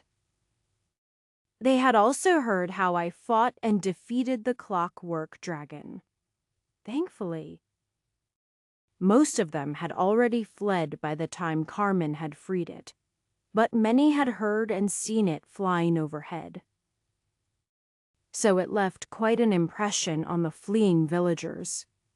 Then, where will we be going? She asked. The last stronghold against the bandits. They have been cut off from Abarisi's capital for nearly 2 months now. Well, not entirely. They've managed to hold out because a blue mage is there and they've been able to exchange some supplies through him. It's more of a fort than a city now, with every resident who could afford to flee having since teleported away. It's right in the heart of bandit territory. It should be a good place to start. This was just the beginning. For the first time since I had been to this world, I had plans of my own. Chapter 6:17. The Travelers' Guild in Chom had only just been set up. A building had been procured, and they were still remodeling it. There was a grouchy blue mage waiting for us. I was starting to wonder if it was a mandate of the blue mages that they all be irritable and short-tempered. This was a middle-aged, pudgy man. When he saw me walk in, rather than bow as would be befitting a count, he let out a long snort. About time you came. I drew this formation an hour ago. Since you want to be teleported to Regency, I can't guarantee that the formation will be together on their end. He turned away. Will you stop that racket? Someone nearby was hammering on some floorboards, but it had irritated the blue mage who had turned and yelled at him. The worker stopped hammering. He shot the blue mage a look, but otherwise remained silent. All third-tier jobs had a great deal of respect, but the blue mage in particular was responsible for an important public service. They could sway the outcome of a battle or make or break commerce. The fact that the city of Regency was still standing and had yet to be looted also had to do with a blue mage. When he turned back to the group, his eyes narrowed. While I am waiting, are you going to get in the circle wait? The coin? I ended up paying 7 gold for the journey. I was making a trip based on the orders of the next king, protecting the country. And also, I was the lord of this city. And yet this guy still had the audacity to demand payment. I let out a long sigh and then handed him the coins, although I was wondering if I could collect taxes on the Travelers' Guild. Then I gestured for everyone to move into the circle he had drawn. I noticed that he drew it kind of small for the group we had. Usually, the standard circle drawn was enough for about 20 people unless they knew how many they were sending. It was clear that this guy was being extra stingy with supplies, because it barely fit the 7 of us. I ended up smooshed against Raisa, her head pressed against my chest. She blushed shyly, and a moment later, "Will you stop hitting me with your tail? Do you want me to cut it off?" Celicia growled. Sorry," Raisa squeaked, looking anywhere but at me in embarrassment. If my arms were free, I would have patted her on the head. But right now they were shoved at my sides with 5 women all around me. "Master," doing that kind of thing here. Carmen let out a hot breath near my neck. "If you touch me like that, I'll go crazy." I raised an eyebrow. "I am not touching you whatsoever." My hands were at my sides, facing my own legs. Carmen's hot expression suddenly turned to her side. Celicia's grin started growing. Why? You? Don't move," I hissed. Not sure what would happen if Carmen suddenly pushed us all out of the circle. At best, I would have to pay him a second time to cast the spell. That was exactly the kind of people blue mages were. Thankfully, the magic started taking effect a moment later, and the group ended up teleporting away. When I regained my sight, there was a withered old man standing there with a cane in his hand. "Finally! What took you so long?" "Ah." I was just about to let out another say at another blue mage who was surly, but then his eyes suddenly whipped to his side. "Blue mage, conjure up some food for us." It doesn't work that way," a beautiful woman said tearfully, her large breasts shaking as she cried out innocently. Has the Blue Mage curse finally been broken? Chapter 618. The Blue Mage wore a blue robe. But it had a cutout on her chest and revealed quite a bit of her large cleavage. She would definitely be an outstanding member of the church in the capital. She had long blonde hair that ran down her back in silky waves. Her eyes were a piercing purple color, and her face was round with just a hint of baby fat on her cheeks. I don't know what I was thinking. Taking on a blue mage as an apprentice. The old man growled, but then his eyes fell on her chest. And it left little question as to what he was thinking. When he turned back to us, his eyes went right past me. And he checked the chest out on the girls behind me, too. Carmen caught his eyes, but all the other girls seemed wanting. Celicia even puffed out her chest as his eyes wandered by. The lack of excitement in them caused her smile to turn to daggers. I shoved myself out from the middle of the girls, as I had almost been lost, and I brought out my hand. "I am Count Deekson from Chom. The future king sent me to help with the bandit situation." I am bored," he responded, not taking my hand as he turned and started walking away. "Come, CT, you did your job. Now, you can come satisfy me." "Ah, why do you always word it that way? I am just rubbing your feet." He, for now." She blushed, bowing to us in greeting. "I am sorry, my lord. He is the Grand Master Rigel, and I am his apprentice Sitik. You can find the mayor of this city, The Lord was killed on an expedition to attack the bandits last month. Ah, not that I am saying you'll meet the same fate. I am sure my lord is prepared to handle unceasing waves of evil men. CT? Why, yes. She bowed, giving me a full view down her blouse, before she stood back up and ran after the old man, who had already left the guild and seemed surprisingly quick for someone his age. I was busy thinking about what she had said. Grand Master. Would that mean he was a master magician? He'd be the first person with a fourth tier I had seen other than the fairies, Alea, and the king. Even Elysia and Octius were only a third tier, although they were both really strong. I had read about it once. But it was called the third tier bottleneck. Unlocking a fourth tier job required something truly special.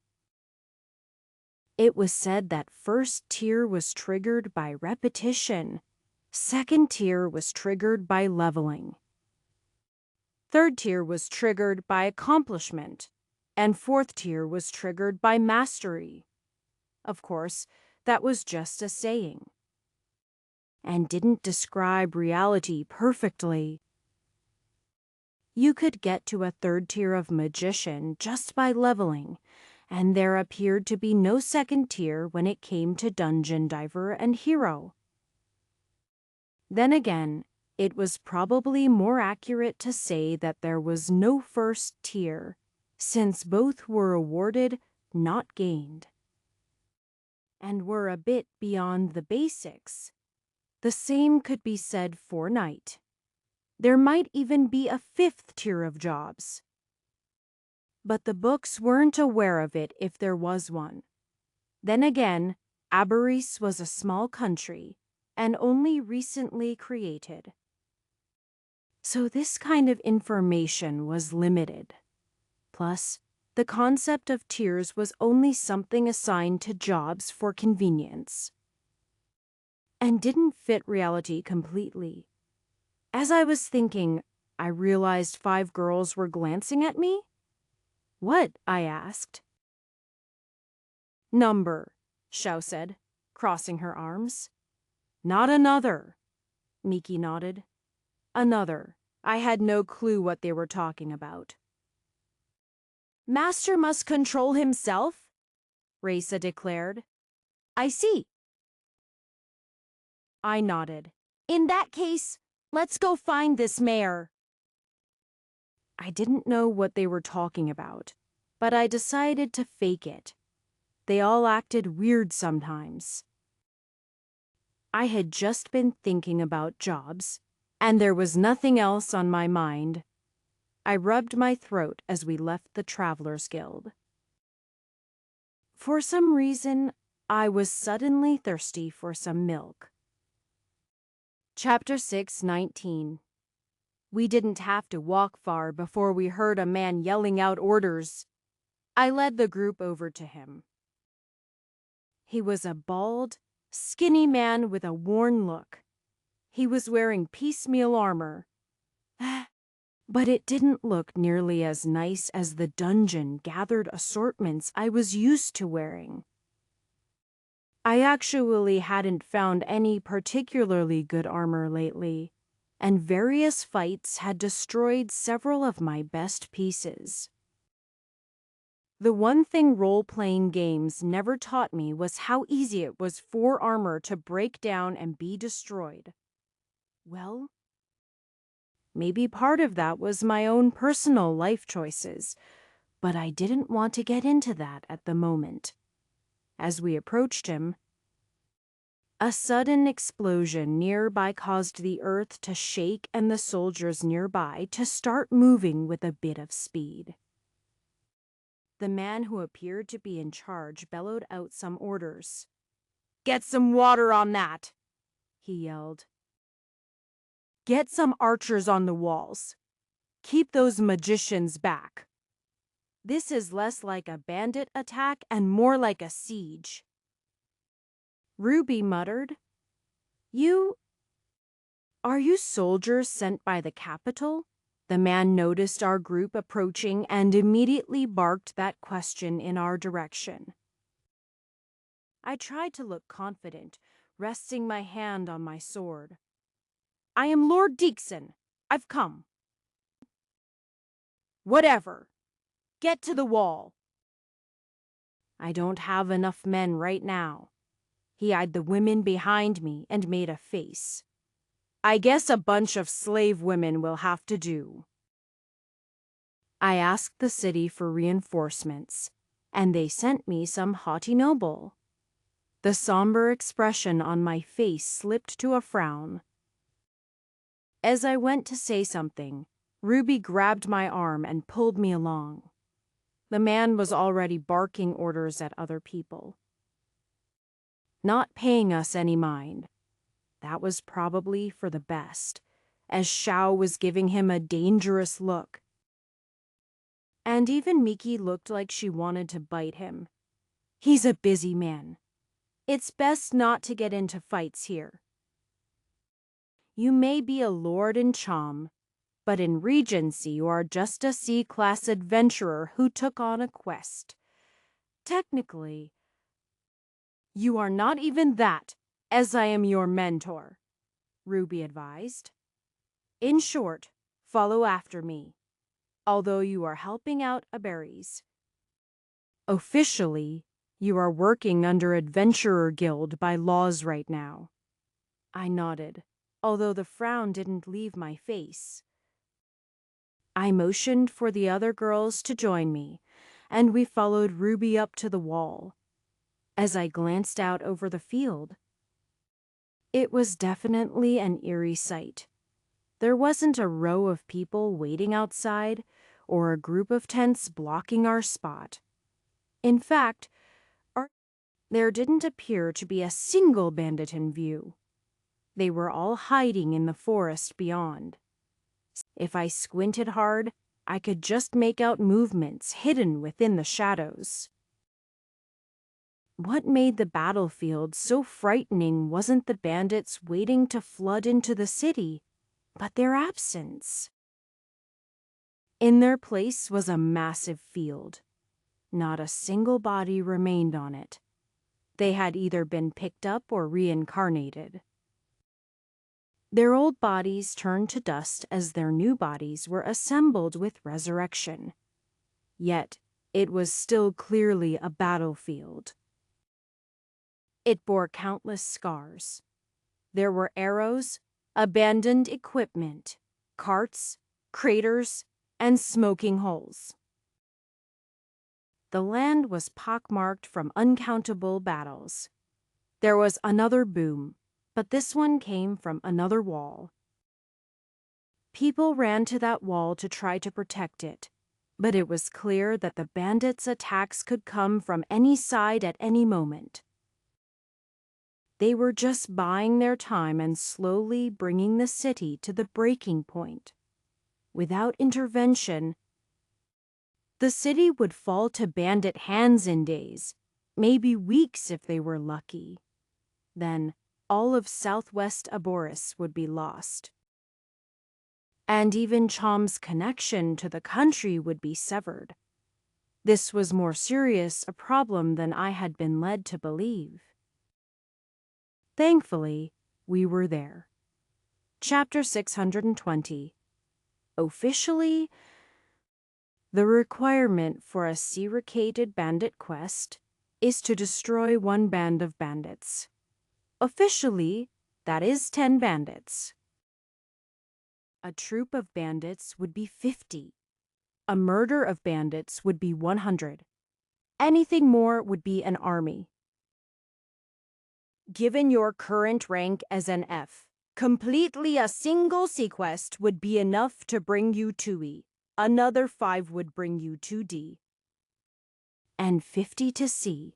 So, in short, to reach C, you'd need to bring down 500 bandits by yourself to be able to just reach my rank. In general, I'd say this was the worst way to gain levels as an adventurer, and I'd advise anyone else to do something else.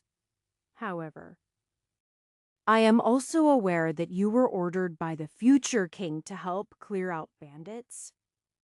But a single formation cannot reverse the tide of a battle this bad.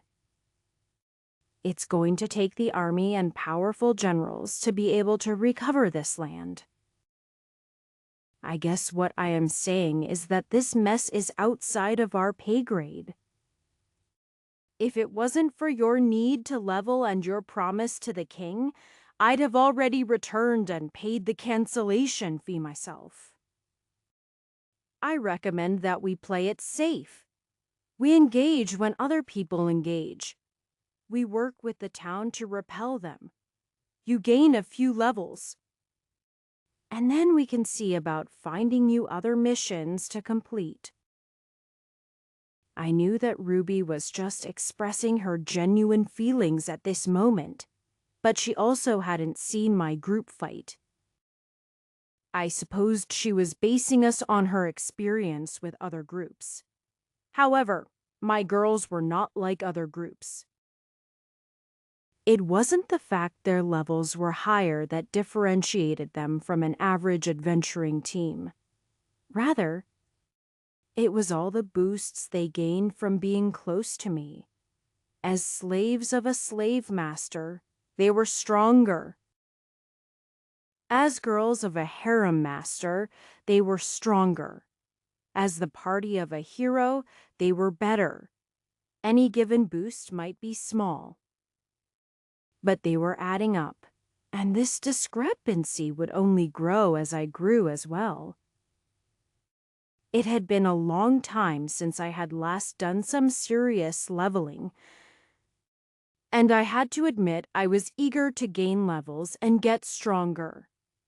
Every time I faced a powerful foe like Alicia, I was reminded of just how inadequate I was. It felt like a never-ending race with no finish line. The first thing I did was call out map and then use sense life. My sense life could be spread out farther as long as I pushed mana into it. If I wanted to, it could work for the distance of a kilometer or two. I was actually surprised at how well it worked here. The miasma of a dungeon, even with my high miasma tolerance, still restricted the distance of sense life. The often winding passageways further lowered it. I had never used it before on the surface. Although life was basically everywhere, it was able to determine all the enemy's movements around the city in an instant. With me on a wall, I also had a good vantage point and was able to take a good look around the perimeter of the city. In short, it only took me seconds to gain more intel that this city likely had in the weeks before this. I almost wanted to act a bit smug about it, but I realized it wasn't a good time for acting that way. Either way, it was time to make our first strike. I just needed to figure out how. Chapter 6:21. As an adventurer, do I have to listen to this mayor guy? I asked Ruby cautiously. She frowned hesitantly, but still decided to answer. Not necessarily, but it would be safer for everyone if we just followed orders. I see. And you said my adventuring card will log any bandit kills I receive? She watched me suspiciously. Yes, and as a slave master. Any kill one of your slaves gets will count as yours? Thanks. I appreciate the help. Deke? What are you planning on doing? Her voice was just a bit unsteady. We're here to deal with the bandit problem. If I just wanted a few ranks in adventuring, as you said, there are easier ways to achieve it. I know that you have defeated a few dungeons, but even so. I raised a hand and opened a portal. You are welcome to come with us. Ruby crossed her arms and made up out. You say that like I would make any other choice. I am here to keep you safe, so I naturally must come along, although you are putting me in a difficult situation. You are the lord of my city, so I can't just bully you. You are asking me to put a lot of trust in you right now. Race's hand touched Ruby's shoulder, causing her to look over in surprise. The small wolf girl gave a nod. He's worth putting your trust in. I had similar thoughts about him when I first followed him into a dungeon. Yet, despite everything, he always seems to come out on top. Ruby glanced at the other girls. Miki smiled and nodded in affirmation. Xiao only shrugged, while Carmen and Celicia seemed to not care much at all about the confirmation. Celicia was looking across the battlefield curiously, while Carmen was casually filing her nails. This wasn't the formation I was used to either. In truth, I was putting some trust in them as well. I was teleporting to an area without bandits, though. I also had a plan. With a breath, I took a step through the portal into the land beyond. We were in a clearing in the forest. There was no life in this clearing. We were now roughly behind the bandits, who were mostly focused on the roads and the city itself. There were bandits a short distance away. I led the girls toward them while keeping low. Xiao, Celicia, take them out. Swift death. You don't want them alive, Miki asked. I shook my head. This isn't like last time. We need to defeat the bandits permanently. When engaging a thief or bandit, the best way to. And they're gone. Ruby let out a sigh as Xiao and Celicia left like smoke. Both Xiao and Celicia used the darkness attribute. This wasn't to be confused with miasma, corrupted mana, although there certainly was a compatibility between the two. However, their abilities manifested in a much different way. While Xiao was a shadow knight, her movements always clung to the darkness. She was like a creature of the night, always hidden until she struck. She killed her opponent with the slice of a blade he never saw. She's like an assassin, Raisa said wonderingly. Despite that, it was Raisa who had the assassin job. I wondered how she had earned such a job. It'd be nice if Xiao got the job too. I had a feeling it'd only improve her skills. While Celicia's Bandit King seemed to use the darkness attribute too, her magic was pure destruction. She shot a black beam which pierced the bandit's heart, causing him to collapse to the ground dead. Of course, the church was opposed to darkness-attributed jobs because of their similarity to miasma. Although the current church in the capital seemed to not mind. The church of old before the break seemed to go to great lengths to suppress them. Even now, priests wouldn't change the job of a darkness attribute person. Either way, the two men watching over the road in their hiding spot were wiped out in an instant. Ruby was impressed. as they were in a spot where even she hadn't noticed them. Had I not been able to identify them on my map, I might not have seen them either.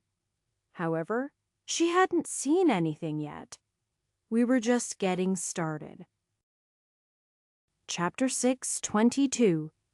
Cilicia. Any thoughts on this? Hey, what do you mean by that? I poked the dead bandit with the tip of my foot, rolling him on his back. There was definitely a time where I would have been squeamish about this, perhaps. My knowledge that these men could be reincarnated had numbed me to this kind of thing. Perhaps it had been a result of my own deaths and the countless people I had to kill. A not insignificant number of knights had died thanks to my decisions. I had personally wielded the sword in several of those cases. I mean, you were the queen of the bandits in this area. You weren't as powerful as they are now, but do you have a clue who their leader is? What methods he'll employ? Any information that could help us defeat the bandits could help? I never paid attention to that kind of stuff. She waved her hand and laughed. Carmen, please hit her. With pleasure. Master. Wait! She held up her hand as Carmen prepared to bash her sister into the ground. It's all coming back to me. What I meant to say was that the bandits had broken up into 3 territories. I was the bandit king of the West. There was also the Southwest and the South. Before we launched our assault on Pembroke to liberate Dear Sister, the bandit king from the South sent me a missive. He wanted to meet to form an alliance. The Southwestern were waiting to see what I did. And you got captured and your bandits were scattered. Most of them went to join the other 2 gangs, she nodded.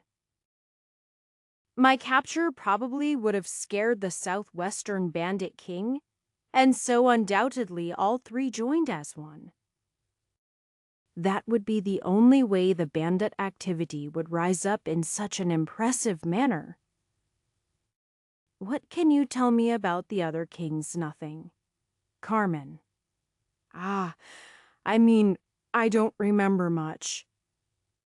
One was a cautious coward. The other I didn't share any territory with, so I only knew his reputation. I heard he was dangerous and unhinged. Unlike the rest of us, he fancied himself a true king. He wanted to conquer all of Abaris and found a country. Some said he used to be a former hero. A hero, seriously, yeah. They give him the name Bandit Hero now. He supposedly steals because he believes Demon Lord Abaris is still alive. And he wants to be ready for his return or something crazy like that. I didn't know about any of that. The lore from Widow's Dungeon had seen the Demon Lord Abaris die. Then again, lore could be inconsistent and incomplete. I could never forget that it was just a story, and stories weren't necessarily true. Admittedly, a story would have to be true to elicit enough emotions to grow into a curse, but the narrators were unreliable and falsehoods, exaggerations, and lies could spread just as badly as the evil. I had no clue where Shin was, but she was probably the only real threat to Abaris. I presumed she was still in the Ost Republic. But almost 30 years had gone by since that time, and there was no evidence that she was going to try to finish what she started. Was it all just crazy ramblings? If not, Just who was the bandit hero? And where was this so-called Demon King, Chapter 623? What's that? As I was innocently pondering things, the bodies in front of us began to glow with a strange light. After a few moments, there was a flash, and then they started to collapse into dust.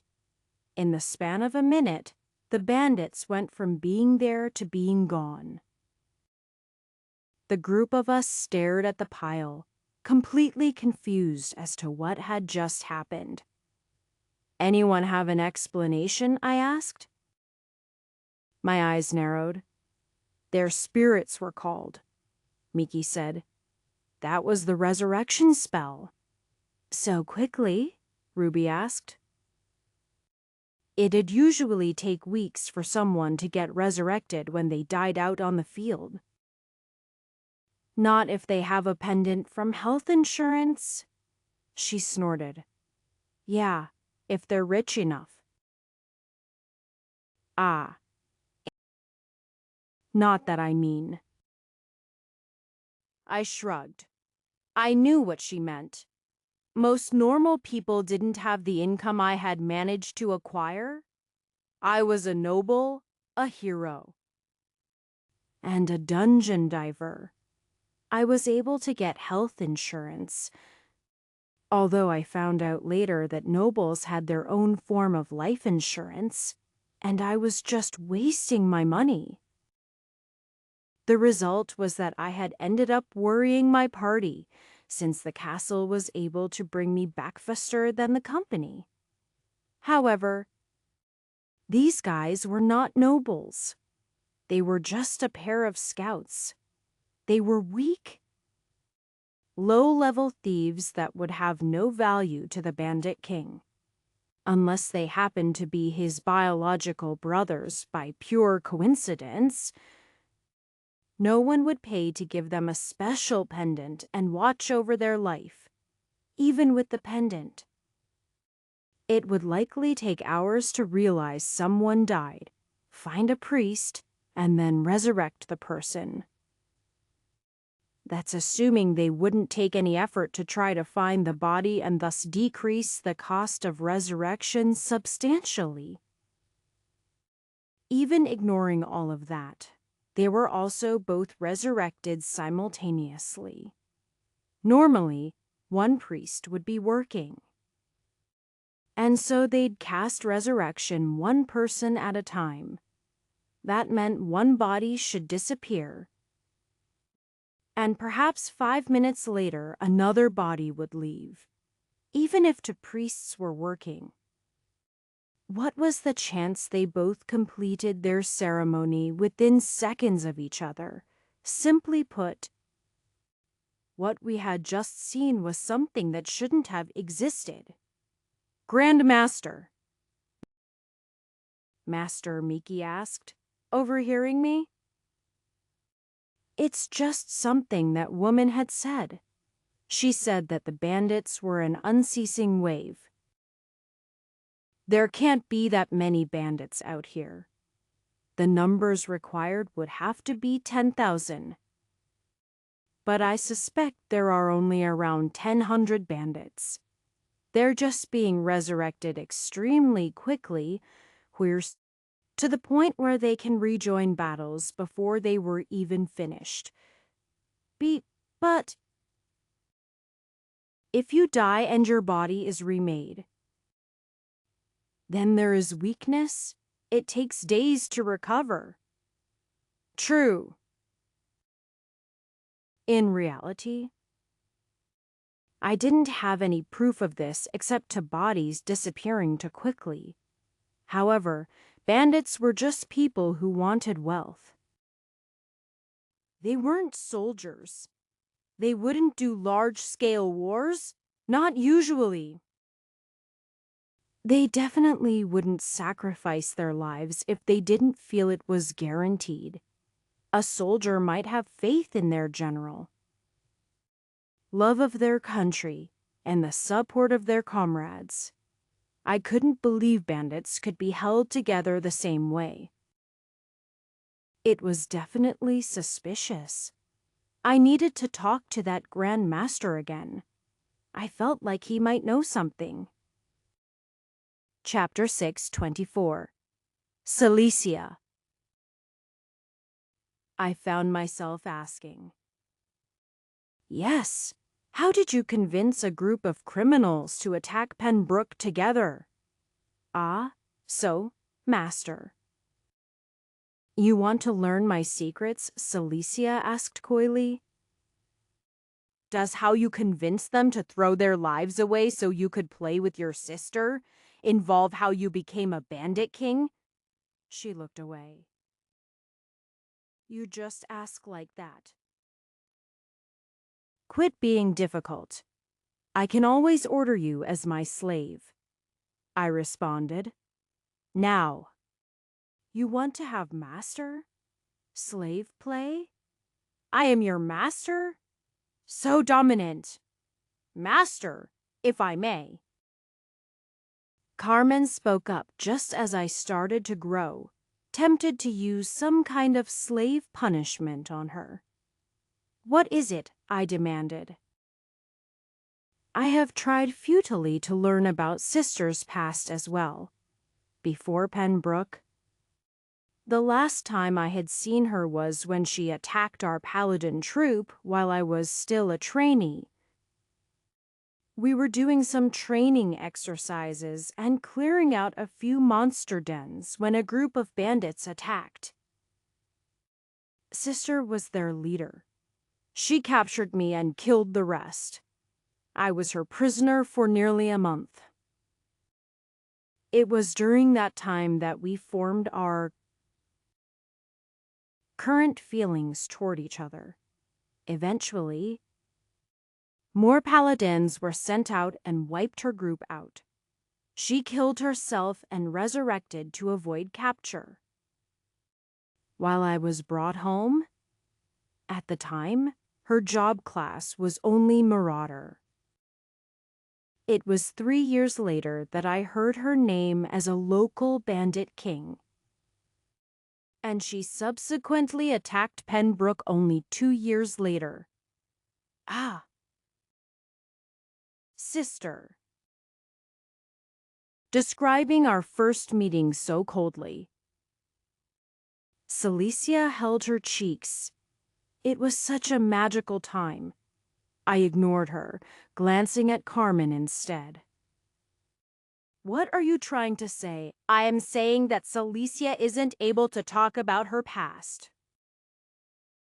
It might be because she doesn't remember, or because she's trying not to remember, or it might be because something is keeping her from recalling. The group of us ended up looking at Cilicia, rather than deny it. "What?" She just let out a laugh, scratching her head awkwardly. The fact that a woman like her had become a bandit king had been bothering me since some time ago. She may be strong, but she didn't really have the kind of charisma one would expect to be able to lead armies. It seemed like the more questions I asked, the more mysterious this all was. It felt like a dungeon, with a bunch of clues that didn't seem to connect at all. Shin, Cilicia, Bandit Kings, an alliance, Penbrook, and now Regency. Perhaps, if I kept digging, there was a lore to be found here. However, it'd be a lore without a dungeon. Was that even possible? Well, lore was just a story, and stories appeared everywhere. They didn't always fester into curses. At that moment, a thought occurred to me. Is it possible this entire world is a curse? Ruby let out a laugh that was probably louder than it should be considering we were in bandit territory. "Sorry, you just sound like those dungeon philosophers." I read a book once that suggested that this entire world is just a dungeon created by a greater world. They call it the infinite dungeon theory. While she laughed it off, I suddenly wasn't so sure. I had come to this world in a strange way. That video game was a lure. What if I had just fallen into a dungeon? What if this was just a place accessed by a dungeon on Earth? Chapter 625. We don't know how long they'll take to get someone to check us. So we need to get moving, I instructed. Another group of 10 is heading down the road we're overlooking. They'll be here in a minute.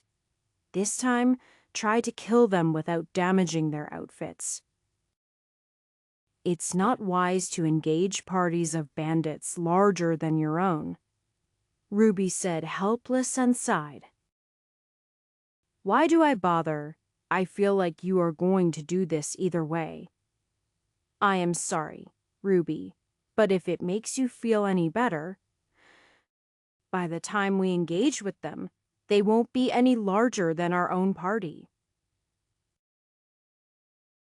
We waited until they came into view. They were the typical ruffians, except for one guy who was in a robe. My guess was that he was either a dark priest or a magician. The magician would probably prove to be a lot more dangerous to us. Ruby's brow furrowed. In her previous assessment on 500, she was only including bandits, dark priests, black mages, shadow mages, assassins, bandit kings. They all had their own points assigned to conquering them. She had been hoping that we wouldn't be countering more than large groups of bandits. It was also clear they were moving with some kind of formation. The last group I had fought had been rather unorganized. These guys moved more like soldiers. I still wasn't worried. Compared to the knights sent from Alarith, they didn't have that kind of atmosphere. I was certain we were more than enough to deal with them while not raising any alarms. Before we go, loot your target quickly so their stuff doesn't just disappear. Usually, it'd be miasma that would eat up objects and convert them into more miasma to fuel the dungeon curse. However, I noticed that when these guys disappeared, their armor and clothing had gone with them. Whatever process found and resurrected them within moments of death seemed to even bring their items with them. It was no wonder the bandits were so bold. Usually, even if they didn't fear death, they feared losing the money they worked so hard to gain. Armor wasn't cheap for common folk, and losing everything to a soldier or knight had to sting for any bandit. Carmen, you are up! Yes. Carmen just jumped out and right into the middle of the path. She slammed her shield down, making no attempt to act hidden. I had expected that from her. She was the diversion. Shap, Celicia, and Reza had already left. They'd attack from behind. I was a little worried for Reza, but she was a professional. When we were battling harder units, I'd keep her back, but letting her gain levels now would only be in her best interest. Miki, get ready to daze them. Yes. The bandits who were walking down the path came to a stop. They weren't foolish. They were uneasily looking in the forests. It clearly looked like a trap. A paladin here, all alone, the cloaked man said in a raspy voice. What does the church want with little old us? All your money? A, give me your gold, or death. Why, you are robbing us! The church, wait! Where is my coin pouch? Mine is gone too. I've been robbed. Ah! Two of our men just collapsed. They're dead. Cilicia, why do you have 10 coin purses? A master said to loot first. He said loot quickly. I did. I looted them before they are even dead. Now you can kill them. I can't tell who are the bandits and who are the good guys, Ruby said tearfully. I wasn't sure either. Chapter 6, 26. Shao, Dark Cloud, Miki, Bifadal, Carmen, Shield Bash. I could have given these orders through slave communication, but since Carmen and Cilicia were not used to working together, I called out everything for their benefit as well as Ruby's. Ruby grabbed her sword and jumped onto the path, running past Carmen. However, just as she reached the black cloud that was now blocking the vision of Ruby, it disappeared. She stopped as she saw that all the bandits, the robed man included, were on the ground. 3 girls were standing in the middle of them. Shao and Cilicia were standing out confidently, while Raisa was standing back a bit, holding her weapon tightly as she looked to me for approval. Ruby leaned down and checked one of the bodies. Unconscious! I didn't feel like undressing them in a rush. Shao shrugged. Miki. I nodded to her. Working on it. She squinted, sending a certain spiritual attack at the men. Cut all their throats, I ordered as I walked out among the group. Ah! Leave the robed man alive and tie him up. Deke! Ruby's expression turned sour. They're not a threat. We can just send them through one of your portals to a prison. It isn't just cruel, it's pointless. If you kill them, you'll just be sending them for resurrection. You'll have accomplished nothing. Is that so? As I walked by each man, I touched their shoulder and then nodded. For every man I touched, Cilicia or Shao would walk by them and stab down into their throats. They rarely needed a second strike to finish the job. Ruby didn't look at them, but she watched me with judgmental eyes. I hadn't wanted to bring her in the first place. If the guildmaster hadn't forced her on me, well, then we wouldn't be in this situation. In fact, I had been very particular about who I brought for specific reasons. Neither Shao, Carmen, nor Cilicia balked at this kind of death. Other than Ruby, only Raisa looked uneasy about it.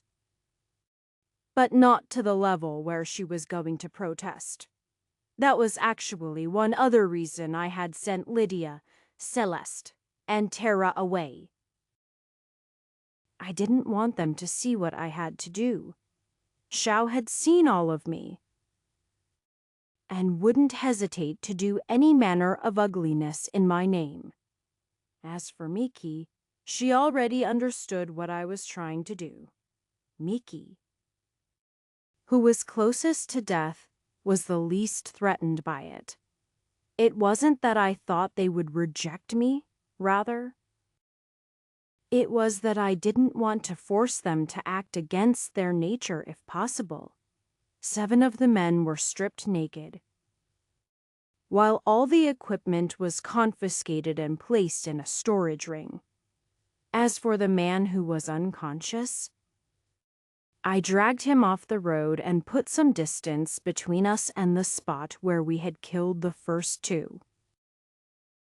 Then I propped him against a tree and had the girls tie him to it. When I looked away, Ruby was still watching me. "That's 11 dead," she said in a somewhat bitter voice. "You successfully destroyed a band worth of bandits. Congratulations. You are Ranky." Chapter 6, 27. As the man lay unconscious, I found a flat spot on a log and laid out a sheet of parchment I pulled from my ring as well as a quill. I began drawing the immediate area around us. I drew the city, the forest, and the path. It was at moments like this I wished I had wasted even a little bit of time leveling cartographer. If I did, my map would assuredly be much better. As it was barely passable. That's incredible. Ruby gasped as she watched me draw and finally realized what it was. Well, it was pretty nice. But that had less to do with cartographer and more to do with the fact I had the real map in front of me using my map skill. I was just copying what I saw to paper, which was much easier than what a normal cartographer did. I wasn't going to attempt to explain this cheat. It was a part of me. And the tattoos all over my body were proof that I had earned it. When I was finally done with a rough copy of the area between the mountains and the city, I rolled it up and turned my attention to the unconscious man. I didn't like wasting magic on an enemy, but in this case, I didn't want to wait. I lifted my hand and healed him. That was followed immediately by refresh. He ended up waking up with a gasp a few minutes later. As his eyes grew focused, he tried to move, and finding he wasn't able to, his eyes ended up narrowing on me. He had rightly determined I was in charge here. "What do you want?" he demanded. "What do you think?"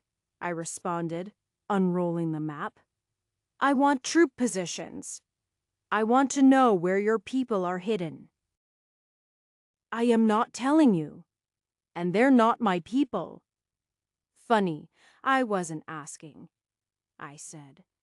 "Miki?" "Yes, master." "Pain." "Ah ha ha! Aha!"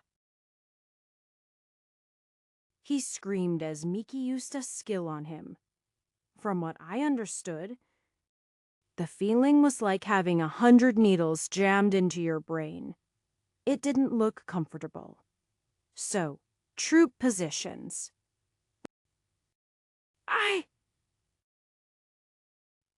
I won't say anything. Just kill me. Why, so you can get resurrected and report about us? Why, you bastard! Miki? Ah-heh. Aha! Deke! That's enough! Ruby cried out.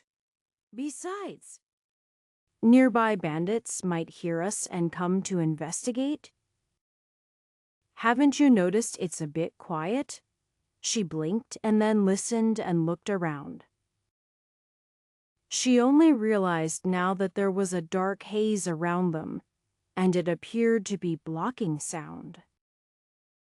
I can't control sound like Celeste, but if it's just muffling some screams, I can manage that much, Xiao chuckled.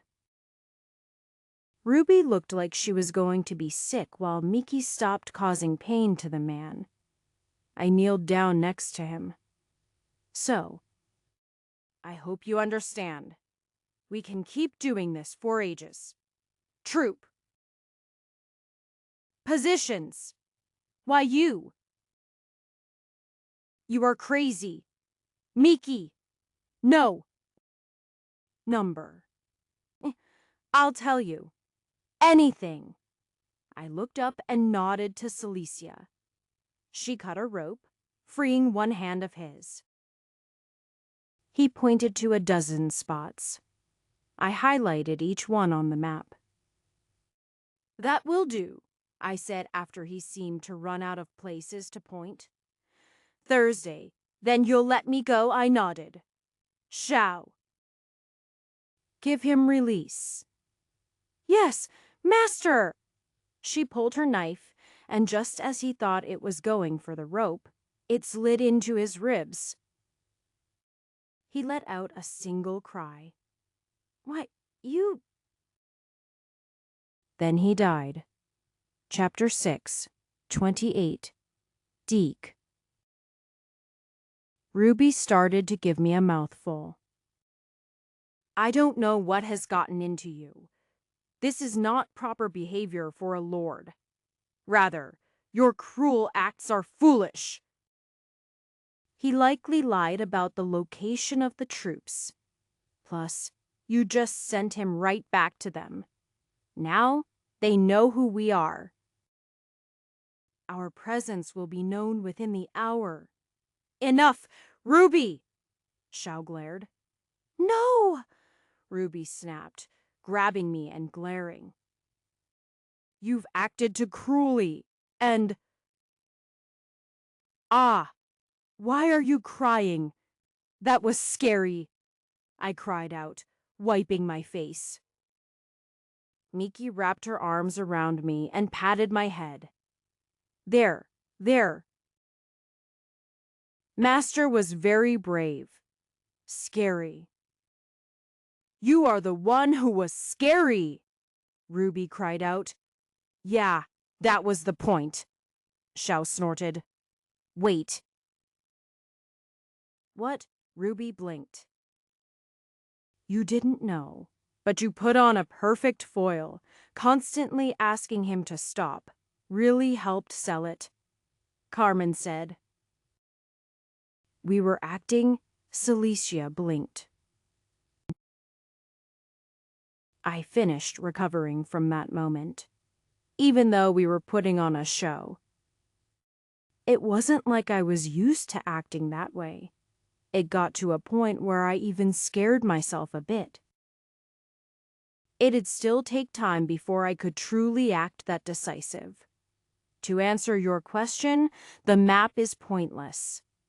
I crumpled it up. Ah! But... Ruby reached out, her eyes wide and her mouth open. I had drawn the map from my own map magic, so it would never be as detailed. Furthermore, my sense life had a good distance, so I already knew the answer to those questions. In fact, I only detected people in half of the places he indicated. The reason I had him tell me was for misdirection. The reasons behind it were many. First off, if I just magically kept wiping out troops, they would begin to guess I was using sense life, and perhaps even use something that blocked it, rendering my ability moot. Now, if I attacked, they'd assume that I was visiting the places he indicated. Then, they would react to that to try to ambush me. Since I could catch any ambushes with sense life, we wouldn't be threatened at all. The second reason was to give the leaders the impression I was dumb and foolish. The third was that I wanted them to know my identity. The fourth was to start familiarizing them with me. Miki had used fear attacks on their minds while they were unconscious. Meanwhile, I had changed all of their jobs to something more vulnerable and low-level. They'd need a priest to reset their job to bandit at the very least. Furthermore, they had been filled with a sense of dread and fear by seeing us. This was really just the beginning, though. I didn't want to explain my entire plan to Ruby, though. She was really just along for the ride. Besides, it was useful getting a view from someone who didn't know everything. It helped me better guess how I was being perceived and let me know when I was on the right track.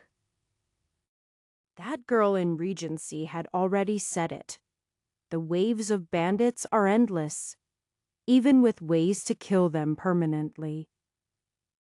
Or send them as captives, it won't be enough to stop them. I am not here to kill a bandit or two. I am here to end the bandit threat that has plagued Southwest Abaris for years. If I act too aggressively, they'll flee to other parts of the country to find better prospects until I leave. If I act too passive, I won't even make a dent. Thus, I am walking a fine line here. Deke, do you think the bad guys see that powerful good guy as the hero? Ha, I shook my head. I don't. Sometimes, you have to be the villain to be the hero. Ruby looked away, not knowing how to respond. Let's go. It's time to make an impression. Chapter 6:29. Since I knew where everyone was, it was easy to avoid their scouts. And then knock out the groups. Although there were numerous gatherings, some larger than others, I only attacked the ones that had been indicated by the mage. Fortunately, the others were just isolated bandit camps, set up for them to protect their own stuff from the other bandits around them.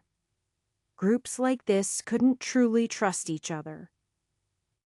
So the few who had earned trust, or at least ruled the others by fear, gathered in small groups, which I supposed they called bands.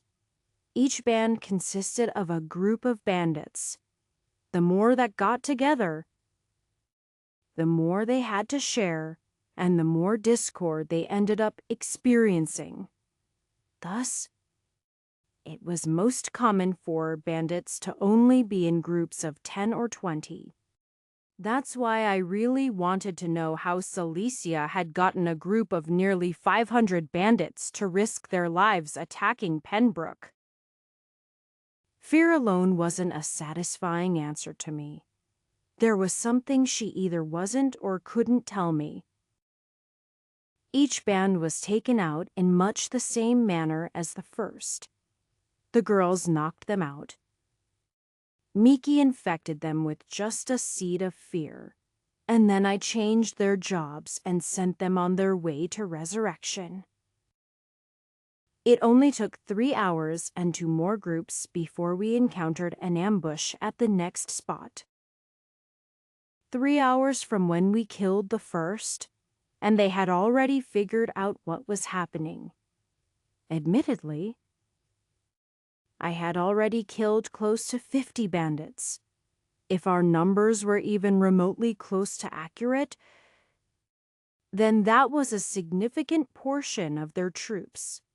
One of their numbers was someone I had marked. It was the same magician from earlier. He not only was back, but it looked like he was looking for revenge. No wonder they said it felt like a never-ending horde. This was definitely a tough situation. Come on. Let's go. I whispered to the rest and turned away. You are not going to thwart their ambush, Ruby asked in surprise. If we show ourselves to be too good at taking them out, then they'll definitely know we have a means of sensing their ambushes. Well, even if you are good at avoiding them, they'll figure it out. Hopefully, it will take a bit longer this way. Looks like I won't be making the rank tonight. That was your goal, Ruby coughed. You? I admit it's difficult to keep up with your brand of recklessness. Someone else sees it. I am not the only one, Raisa cried, giving Ruby a star-filled look. Just at that moment, there was a sudden boom.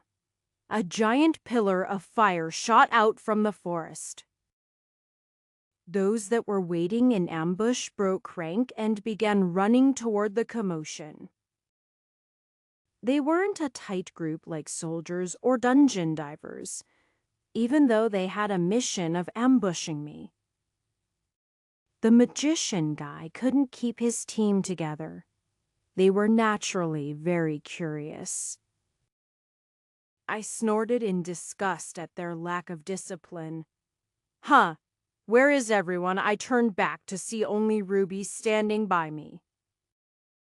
She shrugged helplessly, pointing at the girls, who were also racing toward the explosion to see what happened. Miki stopped about 20 feet out and turned back. Come on, Master. I think there is a battle going on. Chapter 630. Miki and Xiao at least waited for me. Carmen and Celicia were already out of sight. I realized Raisa had also remained by my side. I hadn't even noticed her standing quietly beside Ruby with her tail wagging. She really was a good ninja. She wasn't even in black or trying to hide, and I kept forgetting she was there. Anyway, I followed the girls. It wasn't like I didn't plan to go investigate anyway. However, it looked like a great deal of the red dots were descending on the area, and it'd be dangerous. I was more interested in finding a vantage point and observing than jumping right in and seeing what was happening. Fortunately, there was a nearby hill that no one seemed to be approaching. I headed there with the girls, making sure to chastise and redirect Celicia and Carmen using slave communication. When we were finally safe on the hill, we could see a group of nearly 300 bandits. They were attacking a group of people. It appeared to be a caravan. They were facing the city, so it was clear they were arriving, not leaving. What caravan of people would be stupid enough to try to break into a city in bandit country? Xiao asked. It really was strange. Furthermore, they had managed to get so far into bandit country before being caught only a few miles outside of Regency. Are we going to save them? Ruby asked, watching me cautiously. 300 bandits and counting. How strong do you think we are? I shot Ruby a look. She blushed and lowered her head. I am sorry. You are right. Your team has just been making it look so easy that I forgot your limitations. It's not like I wasn't trying to think about a solution, but anything I tried would put us at risk. I definitely didn't want anyone in my team to get killed, especially on the first day. As far as these people went, we could probably resurrect them later. Worst case scenario. It was a harsh thought, but that was the kind of world that we lived in. Sometimes, death really was the easy way out. Still, I was definitely curious. So I pulled out a telescope and took a closer look at the caravan. There was a group of guards, but half of them were dead already. The fire had been shot by a mage. His barrier was the only reason the bandits hadn't already overtaken them.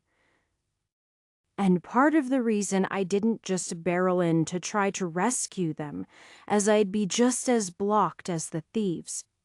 Still, The mages among the bandits were tossing attacks at it, and the barrier was slowly crumbling. I'd say they only have about 2 minutes left. I could toss up a portal in the middle, but it would reveal that I could make portals. I was trying to keep as many secrets from the bandits as possible. It would add to the mystery. However, seeing Ruby's worried look, I realized I couldn't just let these people die. With a sigh, I lifted my hand to open a portal. However, before I did anything, a portal opened up in the middle of the caravan. An old man stepped out of it. Actually, I recognize him. It was the one called a Grand Master. The apprentice must have been able to make portals. She was the first person I had ever seen able to create portals without dungeon points. He raised his staff and then slammed it into the ground. He was just like a certain wizard. I suddenly really hoped that he said the line, "You will not progress?" I gave out a sigh. He was almost cool. That line just didn't have the same ring to it. He didn't stop there, though. He picked his staff up and began to swirl it around over his head. It began to emit fire. As someone who was at least a basic magician, I had never seen magic used in such a showy manner. You just cast it. But this guy seemed to be putting on an act of it. To those who couldn't use magic, it looked very impressive. But to me, it felt very superfluous. The fire began to grow, and just as the barrier shattered, a giant streak of fire wrapped around the caravan. No, it wasn't a streak. It was a dragon. It was a Chinese-style dragon composed of pure fire. It walked along the ground, leaving a trail of ash in its wake. It kept growing longer and longer, curling around the caravan. As it began to dig into the crowds of bandits, those that got too close were burned to a crisp. They began screaming and soon running. Those that had pushed in from the outside ended up fighting against those who were now trying to flee the flames. In a moment, the tides had turned and bandits fled in terror. In a single moment, the Grand Master had accomplished a plan that would have taken me weeks to accomplish. Chapter 6:31. Once the fires calmed down, the familiar woman stepped through and the portal closed behind her. The bandits who lived had fled, but at least 60 had fallen to the Grand Master's single attack. I couldn't help but grumble. After all, I could have done something similar by casting Meteor. Well, I would have killed everyone, myself included. Some debris might have even damaged the city. The Grand Master's attack wasn't just powerful, but it showed an extreme level of control. The caravan didn't have a single singe on it, yet a ring of ash and charred corpses surrounded them. I also had a feeling that this wasn't a specific skill given by his mage job, but something he was able to create through pure mana and fire control. The job system allowed rapid growth. But it was also a crutch. Skills executed using the system were specific and predictable. For example, Lydia had swordsman as a job, and she certainly had many levels of swordsmanship. However, recently, she mentioned a desire to find a teacher, although she'll be unlocking expert swordsmanship soon. No matter how high the skill was, it was predictable. A true swordsman would be able to adapt in ways that Lydia simply couldn't. At some point, all of us would hit a limit where progressing couldn't be done by spamming experience levels or combining skills. We'd need to truly understand the essence of our skills and gain control of them so that we could execute skills that didn't even exist on the skill sheet. It was clear to me that this master was one such man. Once I was sure the bandits had cleared the area and weren't watching with spies, the group of us began to head down the hill and approach the caravan. The leaders appeared to be a young boy and girl. They were profusely thanking the Grand Master. As for the magician, he was on his knees, looking up at the man with reverence. It was actually the Blue Mage girl who noticed us approaching first. Ah! Oh!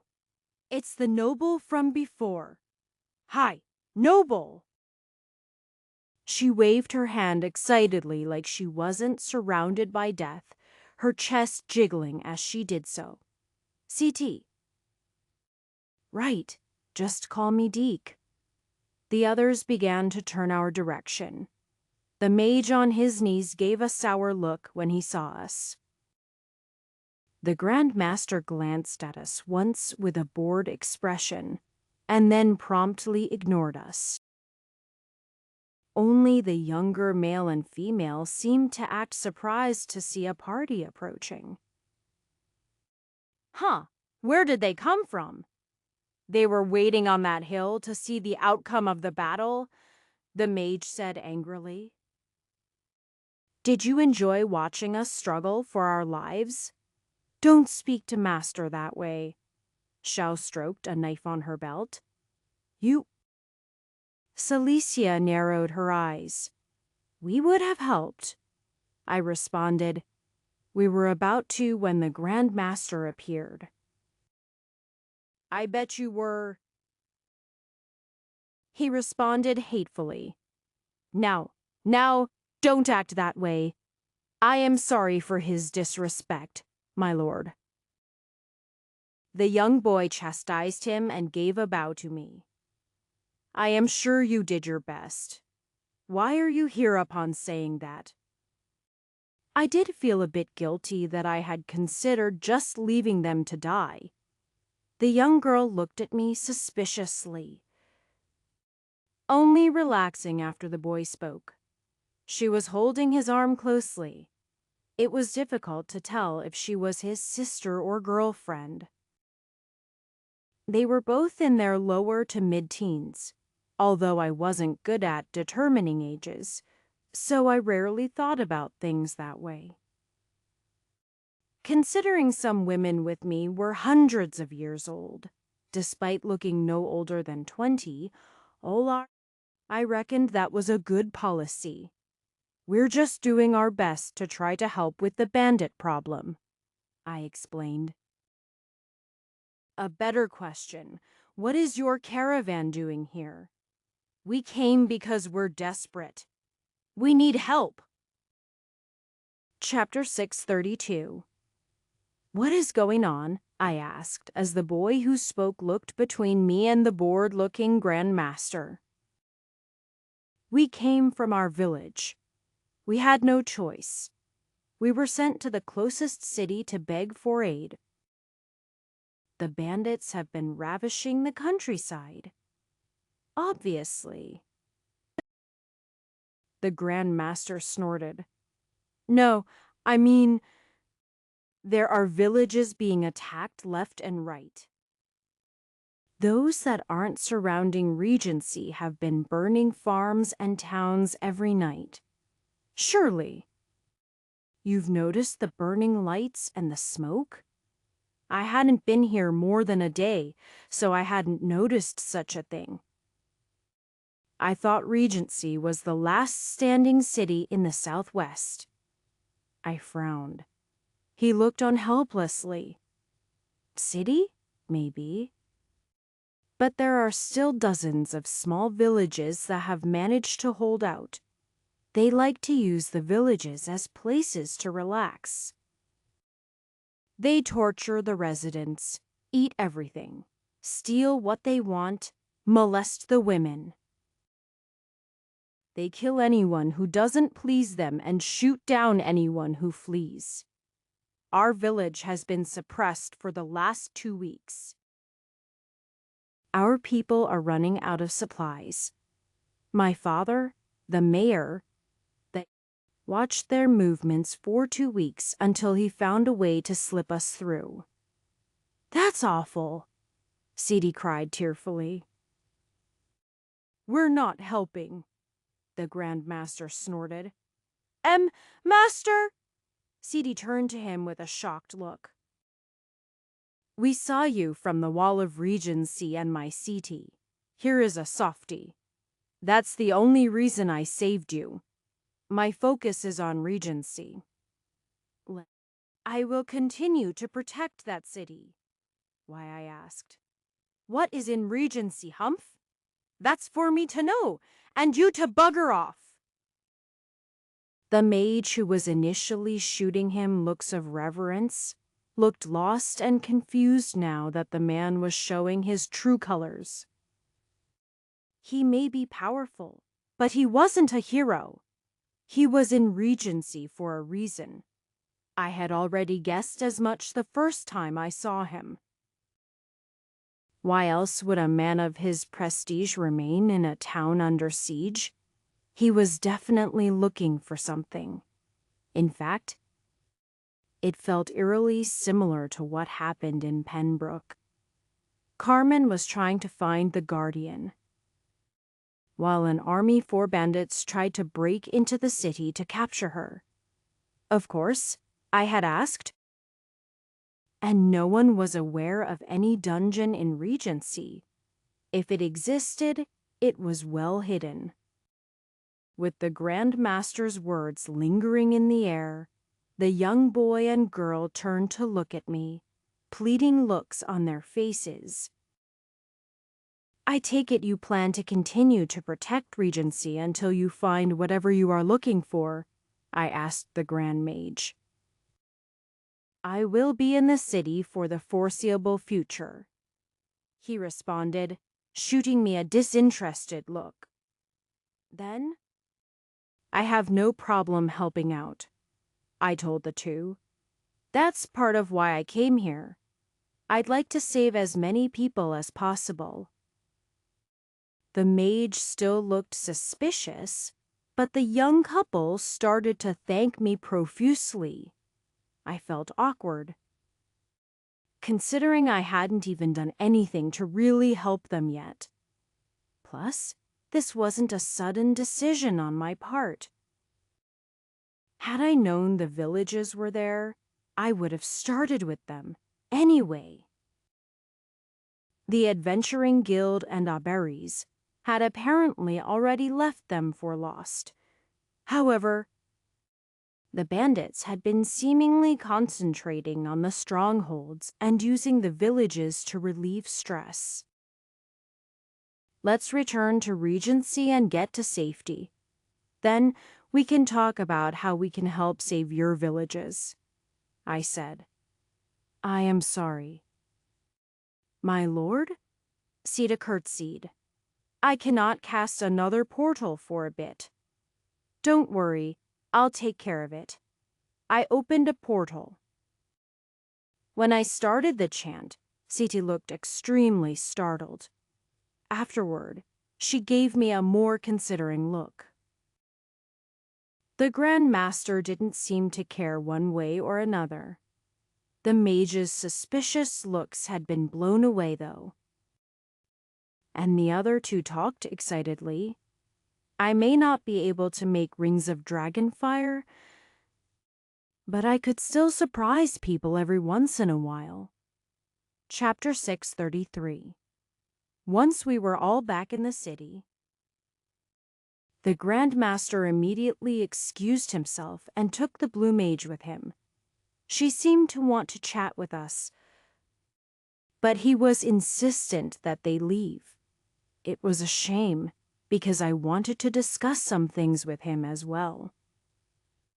He was definitely up to something, and I was starting to think it had some connection to the bandits.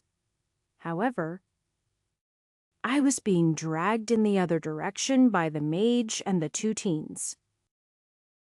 The mage was much more friendly now that he thought I might actually help them.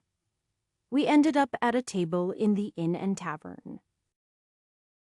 They didn't have any alcohol, as their stocks were low. Fortunately, I had put some drinks away in my inventory and brought them out. It was a low-level alcohol, closer to a sparkling grape juice. It was the closest thing I could find to the carbonated beverage as I was used to back home. As Miki poured everyone a drink, I brought out another parchment and paper and began drawing. This image looked a lot better than the last one I had made. I was now a cartographer level 5 and had unlocked basic drawing and a skill called metrics. I also had a skill called orientation, which seemed to help me know when I was facing north, and a skill called light touch, which allowed me to adjust the pen pressure to create darker and thinner lines a bit easier. I had left cartographer equipped as we wiped out those 50, some bandits, adding to that my experience bonuses, and anything level 1 would have shot up quite quickly. Ah, incredible, the boy cried out in awe. Was it really that impressive to be able to draw maps? Well, I was just copying an already drawn map in my head. If I was doing it by memory, it would certainly be impressive. I quickly finished the drawing and then pointed at it. "Tell me where the villages are that are still left standing," I declared. The boy blinked and then blushed. "I am sorry. I only know where 3 villages are, and I can only say 2 of them were still standing when we left." "Give it here, boy!" The mage pulled the map to him. "I've been around the area a bit more than you. He's a traveling magician. He comes to villages and puts on shows. An entertainer." My eyes widened. It wasn't that the concept of an entertainer surprised me. Rather, it was that this guy had such a grating personality, but was apparently someone who brought joy to people in small villages. "Humph!" the man snorted. "I know a few tricks. I can captivate an audience, at least." Now that I thought about it, he did have a bit of a prima donna vibe to him. I wasn't going to judge, though. After marking things for a few minutes, mumbling to himself, and then marking some more things, he was able to flesh out the map. A lot of these villages were outside of my sense life range. If they had not been, I probably would have assumed they were bandits. Well, some of them might be. There was no telling which ones housed bandits and which ones were being preserved. With the Grand Master watching the city, I'd be safe going to these places. My plans hadn't changed, but I was going to be able to do things a bit easier now. "We'll visit your village first," I said. "And now," the boy said in surprise, "I'd prefer to move before they can react." I explained. "Plus, there is a bit of daylight left. I was interested in creating one more defensible area. Regency was under siege and was far too difficult to move out from.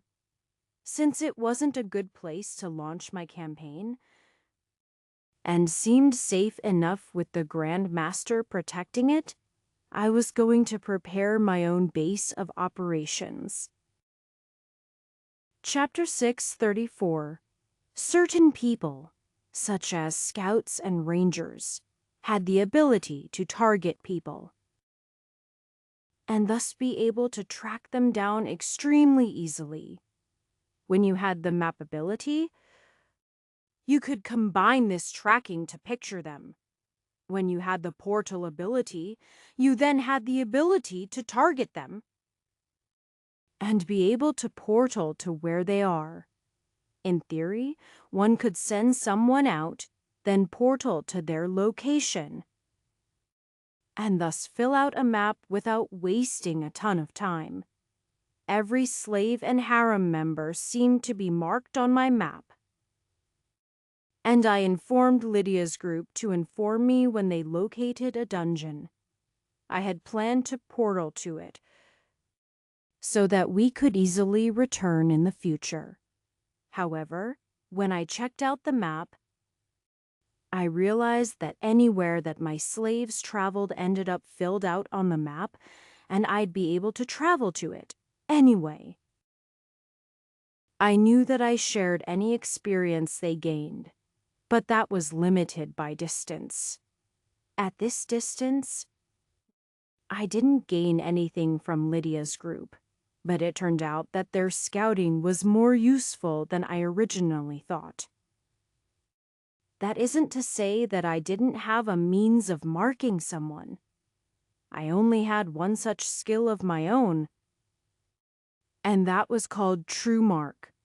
It was a skill I got as a true hero at level 24. I could only use it once an hour. But whoever I marked would take increased damage to my attacks until they were either defeated or I removed True Mark. It was truly a hero-level skill, the capacity to dog down an enemy until they are stopped. However, I could also use it to mark someone on my map and follow them. This is what I had used on the Magician Bandit before I had killed him. He had died, yet my true mark remained connected to him. At his death, it should have disconnected, but it didn't. At the time, I hadn't really noticed it. But now it made their unique form of resurrection all the more troubling. Unfortunately, I had nothing marked so that I could easily travel to the town of the boy, the girl, and the magician. The magician wanted to stay in the city, and he absolutely refused to go back now that he was safe, no matter what I promised him. The boy offered to take me back to his village, and the girl wanted to go with him. In the end, I convinced her to stay in the safety of the city so we wouldn't have to babysit her, and I decided to take the boy. I didn't really care to take any of them, but I figured bringing back at least one of them would spare us the introductions. My map filled out as far as I could see, so I could get on a tower overlooking miles of land. And I could instantly unlock half a city. The map might not be the most detailed, but it was considered accurate enough I could open up a portal using my map. So, the only way I could get to the village, which I couldn't see through the thick forest, was to climb up a tree, get as far a distant view as I could, and then portal to the next place.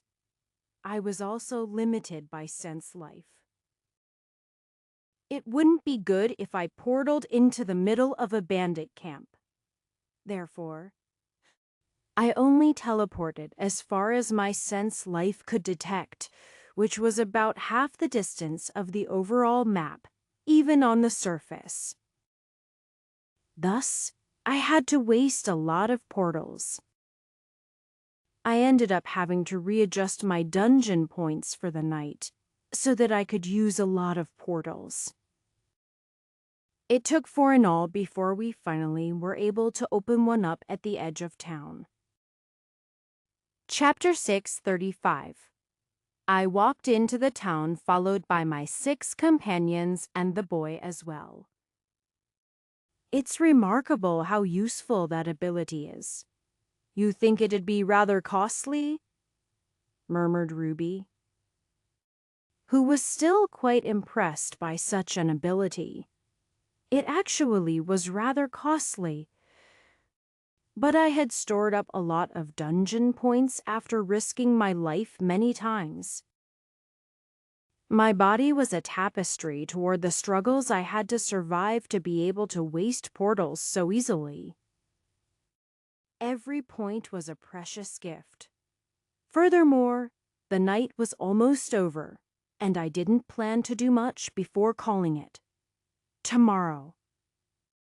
I'd have all of those points back, so that was part of the reason I was willing to be a bit wasteful with them. As we approached the small village, I saw a young boy jump down from a low tree branch and immediately race for the village.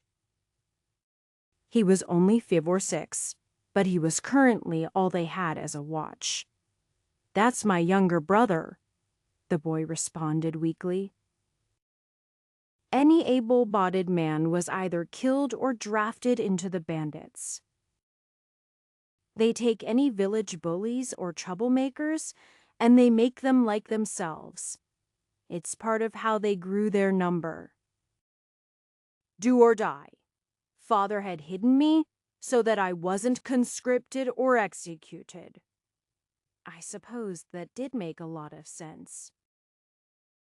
If someone was afraid and already not very scrupulous, they could very easily be turned into a turncoat.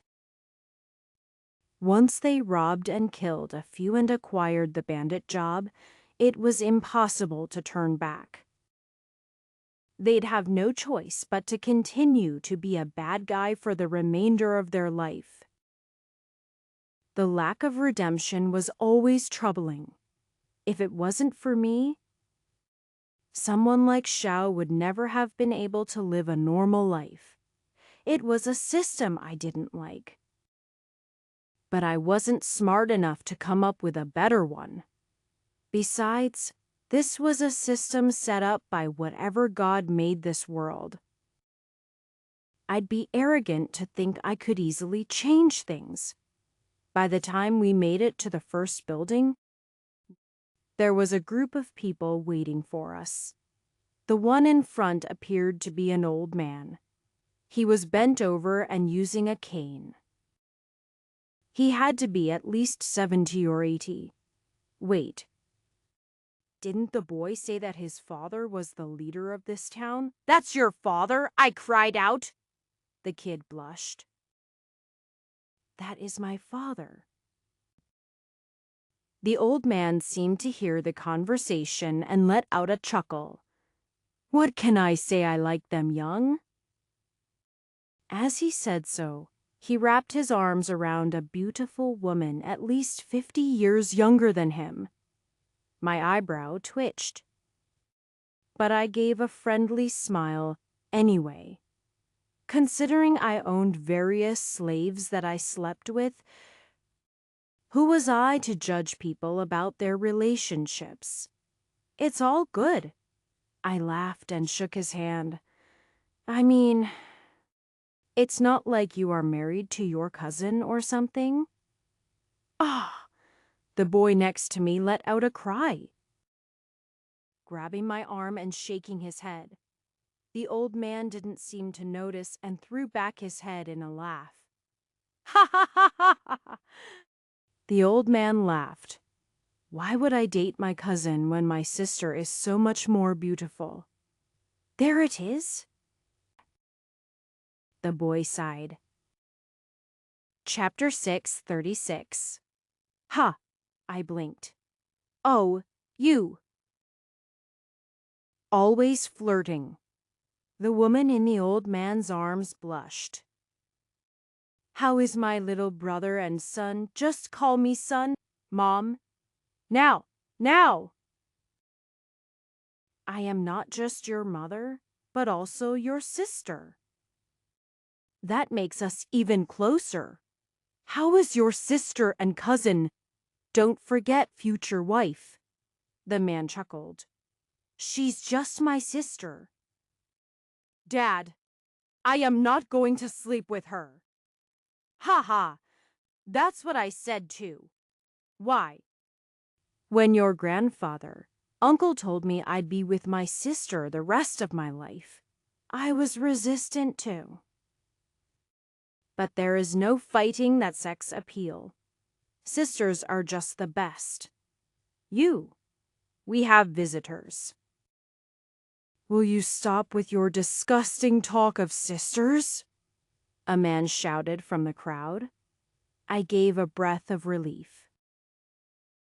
At least there was some reason within this village. I was starting to fear I had entered some strange other world. I knew that Aberystwyth was a small country, and this was out in the boonies even for Aberystwyth. But Chom was too, and other than a few superstitions we had to quell, they were an all right people. You dissing sister, wives again! That's because, daughter, wives are the best, and you know it. Huh, tell him, sweetie! Daddy, husband always treats me right? A meager girl said, half the age of her husband. Wait. But who's the mother? I cried out. That bitch left me for a younger model. The man responded darkly. Humph. How could I not fall for our son? He's just so adorable. A woman cried out from the other side, her boobs resting on the head of a boy who looked to be about 10. You both are an affront to the gods? A third man stepped in, pointing at the rest of them and causing the crowd to turn quiet. Besides, everyone knows cousins are far more attractive than sisters. You are just saying that because you didn't have a sister. If you didn't grow up beside them, how do you know you truly love them? Why, cousins are practically strangers. You bastards! Don't make me stick my 6 toes up your ass. The other 2 men started fighting with the third, arguing between children. Siblings and cousins. It was just about ready to come to blows, and they had seemingly completely forgotten that I was present. In all, I realized that this was not just a small party, but the entire village. It was only 3 families, each consisting of about a dozen people. It was becoming abundantly clear why the bandits had steered somewhat clear of this town and hadn't suppressed it as much as the rest. I am sorry. I should have warned you. The kid who had brought me lowered his head. I was afraid if I said what my town was like, that you wouldn't come to protect it. I see, I responded. Scratching my chin, should we even bother to help them? Ruby, of all people, asked. Apparently, even her sense of duty couldn't get past the shamelessness of these people. Every village isn't like this, he cried out. This is why we're at the edge and farthest away. These families were kicked from the other towns. Please, even if you abandon them, can you help the others? I reached down and put my hand on the kid's shoulder. Do you truly have no interest in your sister? I do not.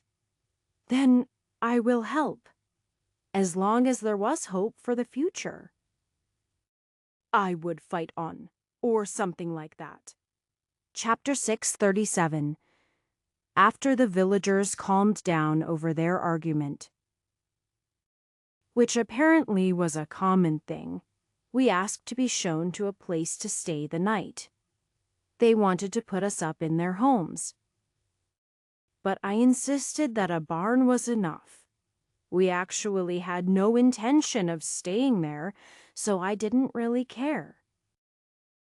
As soon as we locked the doors, I was going to portal away and sleep in a comfy bed. Sleeping out was fine and all. But a rested person definitely was better able to handle the next day's challenges. My nights of sleeping uncomfortably on a dungeon floor were far behind me. Just in case something comes up, we really should have one of us remain behind. If they got attacked while we were in another city and they came to beg for help, only to get no answer, it would definitely cause master guilt. Miki explained. I will stay, Ruby declared. I admit that I was uncomfortable with the idea of leaving. Anyway, you should remain on the site of a mission until it is complete. That's what I've been taught. Unfortunately, you are not one of my slaves, I told her. I can communicate with my slaves a fairly long distance using slave communication. As you grew higher in level, all of your skills also grew stronger. The higher level mage, the more control I had with fire control. Slave communication had grown in the same way. Like sense life, the distance was much farther than when I started out, barring a dungeon being in the way. I could send a message to Lydia's group despite the fact they were nearly 2 weeks' travel from where we were. I now knew I could create a portal to them as well, so they really weren't far from me at all. However, Ruby wasn't my slave. And so I couldn't use slave communication on her. Don't you have Hero? I thought there was party communication. I had yet to find a book on heroes. So most of what I knew was from my own experiences and guesses. I supposed it made sense that Hero, a self-sacrificing and leadership job, would have the capacity to communicate in many ways. It made more sense for parties to communicate than for slaves to communicate. It only took me a moment of glancing through my jobs when I realized what the problem was. I had switched to True Hero as soon as I got it. True Hero was more focused on self-sacrifice and fighting back evil. It kind of made sense. True Hero came from defeating a demon lord, an act of fighting the ultimate enemy. Meanwhile, Hero was more like a title of leadership thrust upon a strong fighter so that he might protect the city around him and help them overcome challenges. So, heroes had more of a party focus than True Hero. Furthermore, party communication should be a fairly mandatory item for any hero. Once again, I had skipped essential skills due to my tendency to unlock higher tier ones early. I had done the same thing with Slave Master, having likely missed countless important skills that slavers possess to focus on the far more impressive skills. I'll stay, Reza said. You won't. I won't let a woman pregnant with my baby sleep in a barn. Celicia will, I spoke after a moment of silence. What me? Taster. What did I do to displease you? Isn't a former bandit the most suited to be on the watch for bandits? I offered. Jeh. Even if you say so. Think of it this way. You are doing this in place of Carmen. As sister? Well, if you put it that way, then I will save sister from this burden. Sister, thank you. Carmen gave her a thumbs up as I opened a portal. Appreciation. Celicia teared up. She was actually really easy to control once you understood her triggers. Carmen jumped through the portal, coldly abandoning her sister to a barn in Incestland. That was actually the real reason I had picked Celicia. She felt right at home in this place. The rest of us left through the portal quickly, while Celicia was easily duped into doing a job no one else wanted. Chapter 638. While Carmen complained endlessly about how cramped the building was, it actually had 5 bedrooms and 2 bathrooms. The 3 former bandits took 3 rooms, while Carmen and Celicia each took the last 2. I forced the 3 men to sleep in the same room, then gave Ruby and Race each one and took the other. Miki and Xiao naturally joined me in my room. I had considered inviting Raisa to my room, but I wasn't so bold. Miki and Xiao had pushed their way into my bedroom, but I had never asked them to actually stay with me. Now, it had grown to a point where I just expected both girls to want to sleep next to me. That didn't mean I was in a state where I'd casually invite other women to my bed. All 5 of the women who shared my bed were also extremely particular about who they let into my bedroom. Even Eliana had to obey their rules. What those rules were, I had never actually been told. I only got to see the results. Despite what some people in Chom thought, it wasn't wild sex orgies every night. I didn't immediately equip Pervert and just attack my girls every night. I worked all day, and having sex all night would be way too exhausting for me and for the girls. Officially, we had a rotation. Every night, 5 days a week, I'd sleep with one of the girls. The others would remain nearby, but they'd give us a bit of privacy. Sometimes, Xiao would obscure their vision with darkness, or Tara would erect a wall. Celeste might use wind to muffle the sounds. It was that kind of thing. That didn't mean there weren't days where I attacked all 5 girls, but since that depended on me, those days were rare. The rotation had been set up by them, and the girls came to me in advance. I had a policy where I'd never reject any of them if they wanted it. Most of the time, I wouldn't equip Pervert, and the entire experience would only last 15 minutes. It wasn't filled with rough treatment and lewd sounds. It was just me and the women I love being close and expressing our affection for each other. Only if I wasn't in the mood, would I equip Pervert? And if Pervert got out of hand, sometimes the other girls would have to come and help. That was typically how the occasional group activities happened. Supposedly, the 2 remaining days were free days. I was allowed to sleep with the other girls who didn't join us at night. Once again, since this was dependent on me, it meant that I rarely filled these days with other women. I wasn't the kind of guy to shamelessly hit on women. Carmen and Celicia were usually in another city, and I wouldn't try to use them for sex anyway.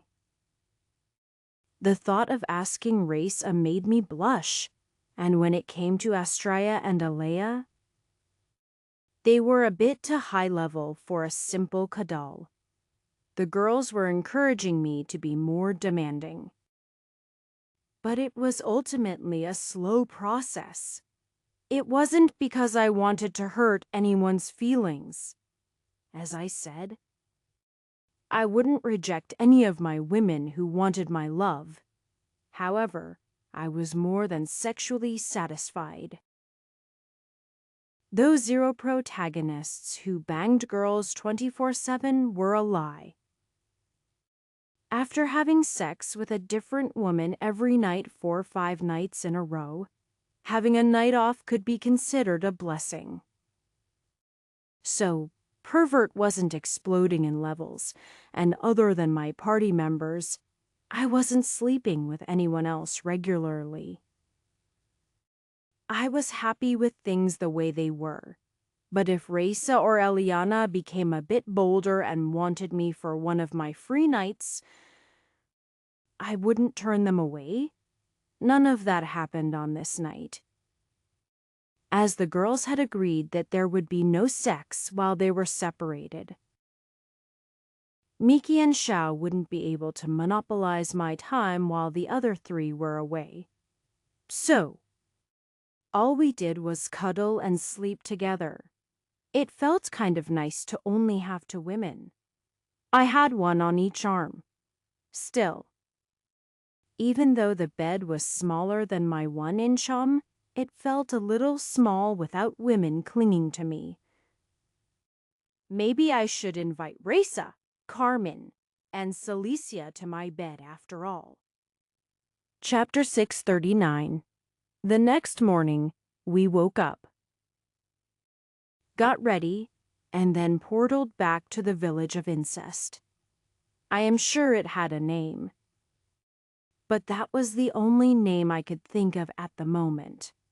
I had checked on Celicia, and other than that someone had knocked to ask if we needed anything, the night had been rather quiet.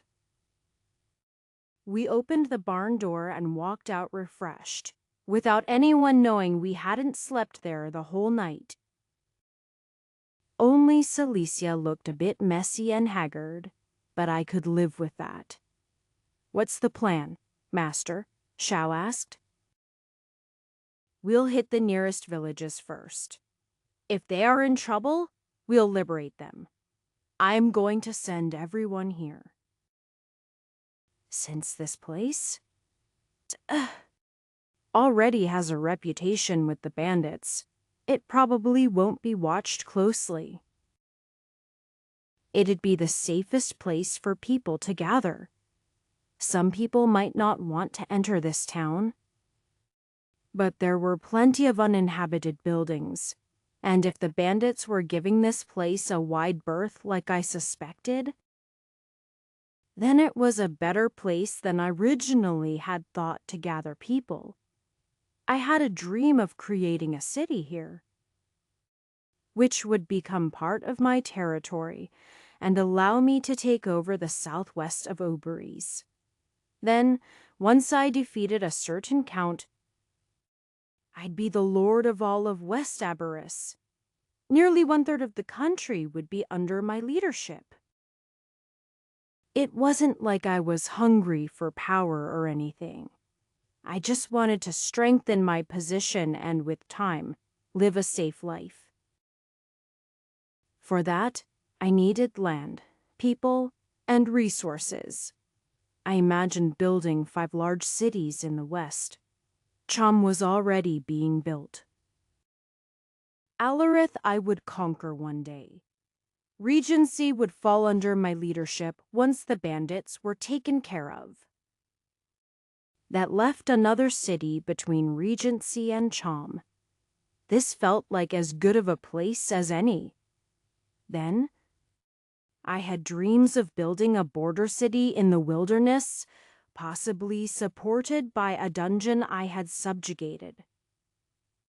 That arrangement would put Cham more or less in the middle of my territory, with other cities on the outside where they could protect my territory. Was I being a bit too ambitious, maybe? Only time would tell if I was able to obtain my dreams. Start construction on a wall. Just pile up stones. It doesn't need to be perfect yet, I explained to the elder. Also, it might be a good idea to build up some more places to stay. People will be coming to your town soon. Yes, of course, my lord. I am glad to see someone finally taking charge.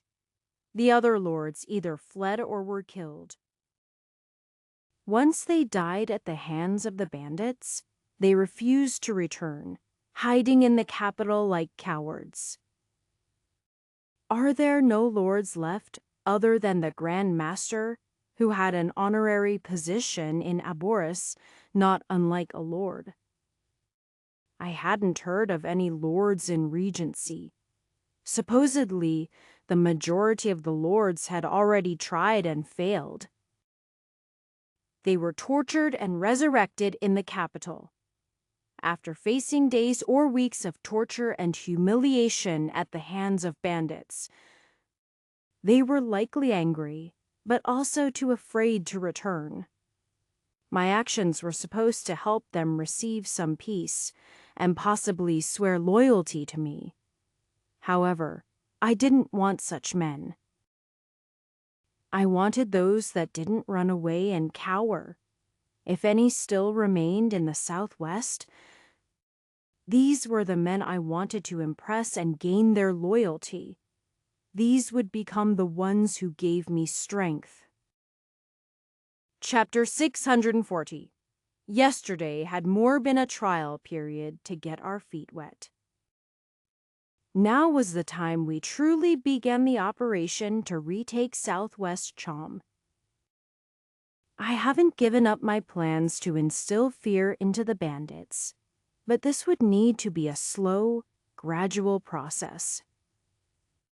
If I scared them too much, they were likely to flee, and then we'd never be able to stop them. They would cause havoc all over Oberies, and possibly in Esmir and the Ost Republic too. To truly win, our victory needed to be absolute. For now, I wanted to push against their territory. Most of them were concentrated around Regency. If I started taking out the smaller bands on the edges that were currently occupying small villages and ransacked cities, then they would be forced to resurrect closer together. I wanted to shrink their realm and get them to start becoming just a bit reckless. I spoke with the elder of the village, and he fortunately had more knowledge than his son. There were about 10 villages within a day's walk of us, and we were about a 5-day journey from Regency. Of course, if I used portals, I could cut that to a few hours. And now that I was here, the journey to Regency took half a second, but that wasn't the point. Once I reached each of these places, the return journey would be much easier, and if I used portal as a shortcut, I likely could visit half of them in a single day. Were the Grand Master's ability to cause Akemin impressive-looking magic? All I had was extreme speed. If I tackled several cities at once, they'd think our army was far larger and more capable than they imagined. It would likely take some time before all the dead men would realize they were defeated by the same group. At that point, they'd become cautious of our ability to get around and further stay together. If I wanted to get rid of all of them, I definitely needed them not to spread out, but to grow closer together. See, Carmen, this brother and sister couple are married and deeply in love. Celicia declared as she had a conversation with a young man and his wife. Yes, ma'am. I love my sister more than anything. the man declared. At first, she was resistant, but I kept at it, and eventually she accepted my love. I see.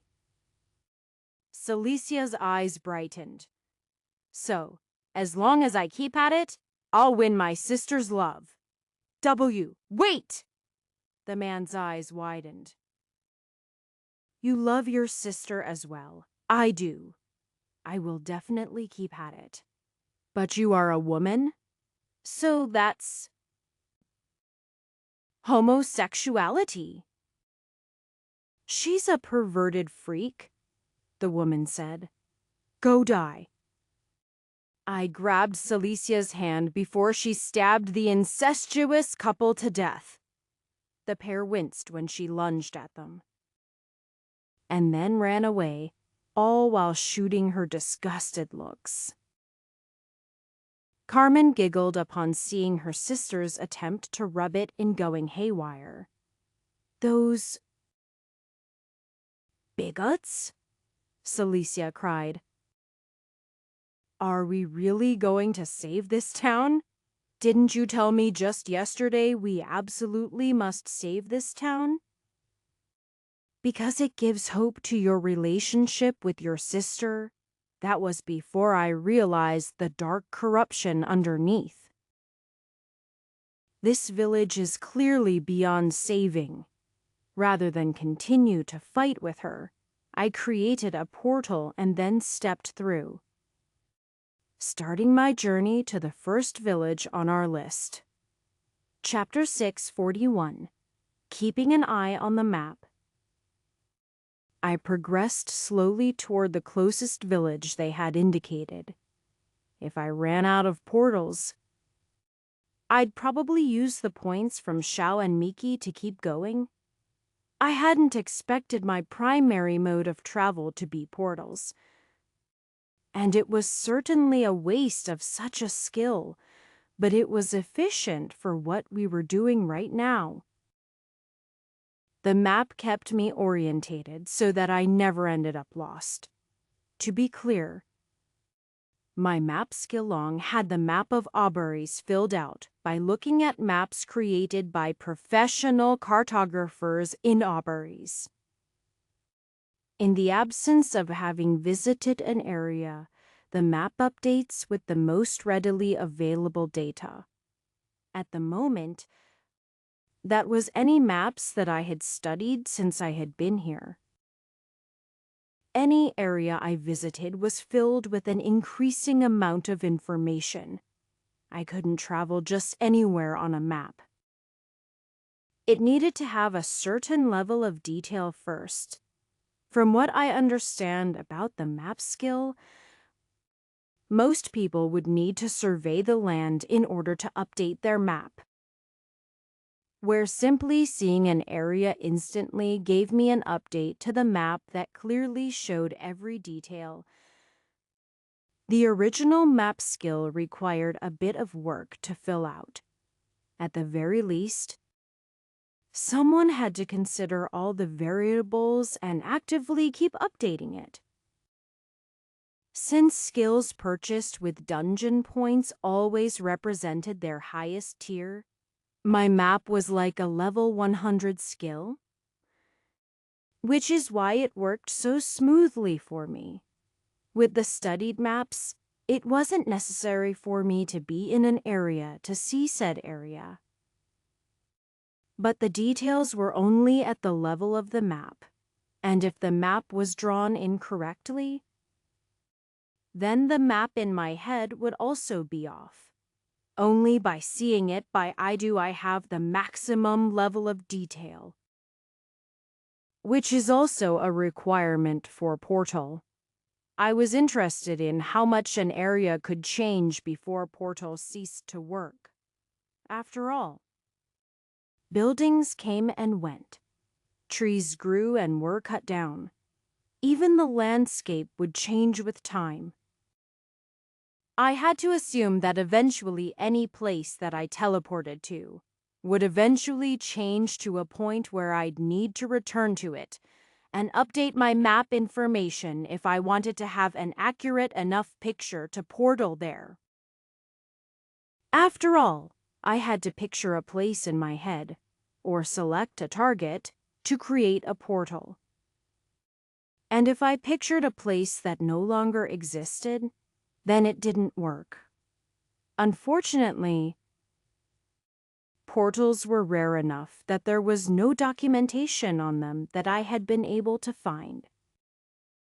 Everything I learned was from trial and error. Was this how scientists felt trying to figure out the world before I could conveniently read about gravity and how tornadoes formed in science books? This world was kind of like that. Only I seemed to have the cheat of a system that told me what I was earning and unlocking. But even this only went so far. It took only 2 portals before we were close to the city. I didn't leap right into the city for obvious reasons. We didn't know whether bandits were in the city or what we were entering. However, in the distance I had seen a lot of smoke. And now that we were closer, I could see a billowing cloud along with the smell of blood and fire. Were we too late? Chapter 642. Ruby reached down and grasped a hunk of ash. Still warm. This didn't happen too long ago. Perhaps last night these fires took a while to burn all the way. The town was nothing but ash. Every building had burned down. Some of them didn't have a single wall standing. Those that did were black and cracked. The fires were probably set by accident. Anyone who thought the bandits were trying to hide their dirty deeds weren't looking in the streets. Bodies lay in the streets, sometimes in rows like they had been systematically lined up and executed. There were women, children, and men who had all been dragged out of their homes and killed, whether they were holding a weapon or not. This is a slaughter. Celicia said, her expression shockingly stony. You disapprove, Ruby snorted. A bandit king? We steal money. We only kill to intimidate or protect ourselves. We're thieves. This is a massacre. My eyes widened as I realized that Celicia seemed somewhat angry. Her eyes were red and her fists were trembling at her side. I reached out and touched her shoulder. She looked over at me and then calmed down. Celicia. Carmen watched with a somewhat complicated expression. It's not how I would have done it. That's all. She turned and walked away, heading away from the city where she didn't have to see any more corpses. Carmen turned to me. This is like our village. It was a similar event. That was right. The pair of them had their home destroyed by bandits when they were just children as well.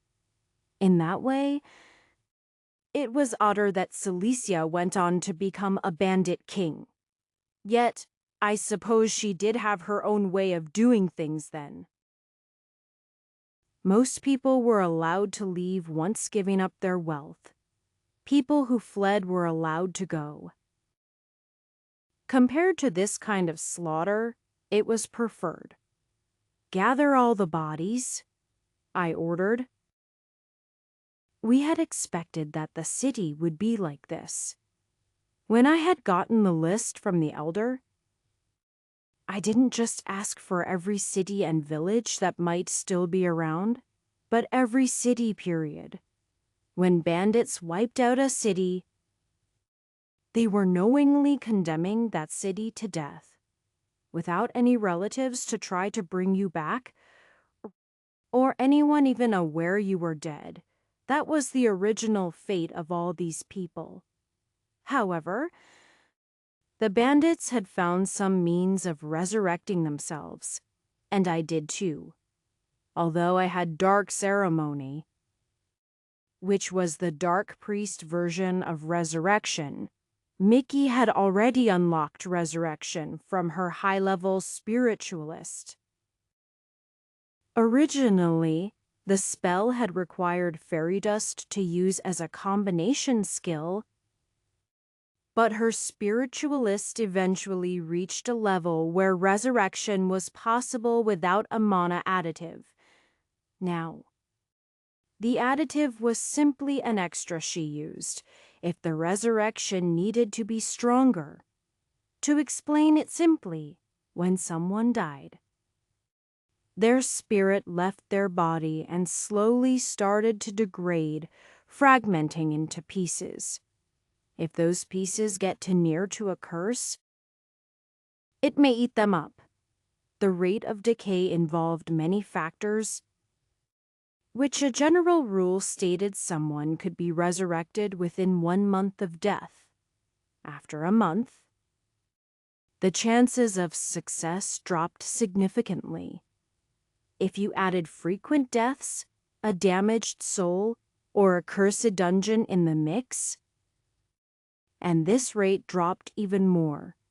Resurrection could be seen like a vacuum, sucking up all the pieces and putting them back together. If someone's soul was lost in a dungeon, it'd be like cleaning under the furniture. The vacuum couldn't reach it and recover the pieces. The more mana and power behind a resurrection, the stronger and better the soul can be pieced back together. To the villagers here who had only died a day or so ago and still had their bodies, the resurrection would naturally require very little mana to work efficiently, depending on the damage of the bodies. In short, I would undo this massacre, and from the ashes would rise an army. Chapter 643. Miki didn't have to resurrect everyone based on just her own power. Since I could copy any skill my girls had, I could copy Miki's power. Much like experience, there was a limitation of distance. I couldn't use Lydia or Celeste's abilities right now. If I could, I might have considered building a wall around the city. Actually, even if I had Terra's ability, my control of Earth wasn't to the point that I could ever accomplish such a feat. That was the difference between possessing a skill and having the knowledge of a job. I wasn't an Earth manipulator. And even if I can emulate an Earth manipulation skill, I'd never have the free and fluid control of it that Terra did. The same could be said about every girl. They all had their strengths, and those strengths were a part of them. Their individual skills could be used for an occasional boost. But Celeste's ability with wind was not just the sum of all of her wind skills. She was so much more than that. It was same for the rest. We were all just the best at what we were good at. My skill was always support. However, I was a white mage, so I already had a good affinity for resurrection. I actually thought I'd unlock resurrection already. But apparently not. If white mage didn't eventually unlock resurrection, I'd definitely be shocked. I guess it was a pretty high-level skill for most people. Only priests got it at a relatively low level. I guess that's the gift you get for worshipping God. Seems like he's playing favorites, but I guess I couldn't complain. After all the bodies had been gathered up, Ruby was watching anxiously, while Xiao and Carmen appeared unaffected. Raisa had ended up getting sick and was now on the outside of town near Cilicia, who seemed to be strangely contemplative after seeing the carnage earlier. I wanted to ask her about it, but I also didn't want to waste daylight while we had people to bring back. While we supposedly had weeks to do this, I felt a certain rush to bring people back. They probably wouldn't notice the time difference, but I felt like delaying resurrecting people was a bit disrespectful. I put my hand on the first corpse. I picked an adult male. I worried about resurrecting children before their mothers, as they may be genuinely scared. It was the same for women who might feel threatened given the last few things they had seen before death. I had already prepared a bunch of water skins filled with waters of life for them to drink so that they could recover quickly. Of course, as we resurrected people, we would need to be replenishing our own mana as well. I began the resurrection spell. Everyone was just a bit tense. It was unlikely even bandits this organized were using soul, reaping weapons that would prevent resurrection. But you could never be too careful. Until we brought someone back, there was no telling what might have happened. The resurrection spell existed in two parts. Part 1 restored the body. This was the stage where if the body existed anywhere else in the world, it would turn to dust. According to what I've read, this effect seems to be universal. No matter where the body was, even in a dungeon, this held true. It was like an immutable law that only one body could exist at a time. You couldn't create backups and just leap to the next body when the last one died. As soon as one body was created, the one most suitable for housing the soul would survive, and the other would degrade. Sometimes, this spell worked more like restoration, bringing the body back to its original state. Other times, it'd be like a summon, bringing the body from its resting spot to where you were resurrecting it. Finally, it could be like building a new body from scratch.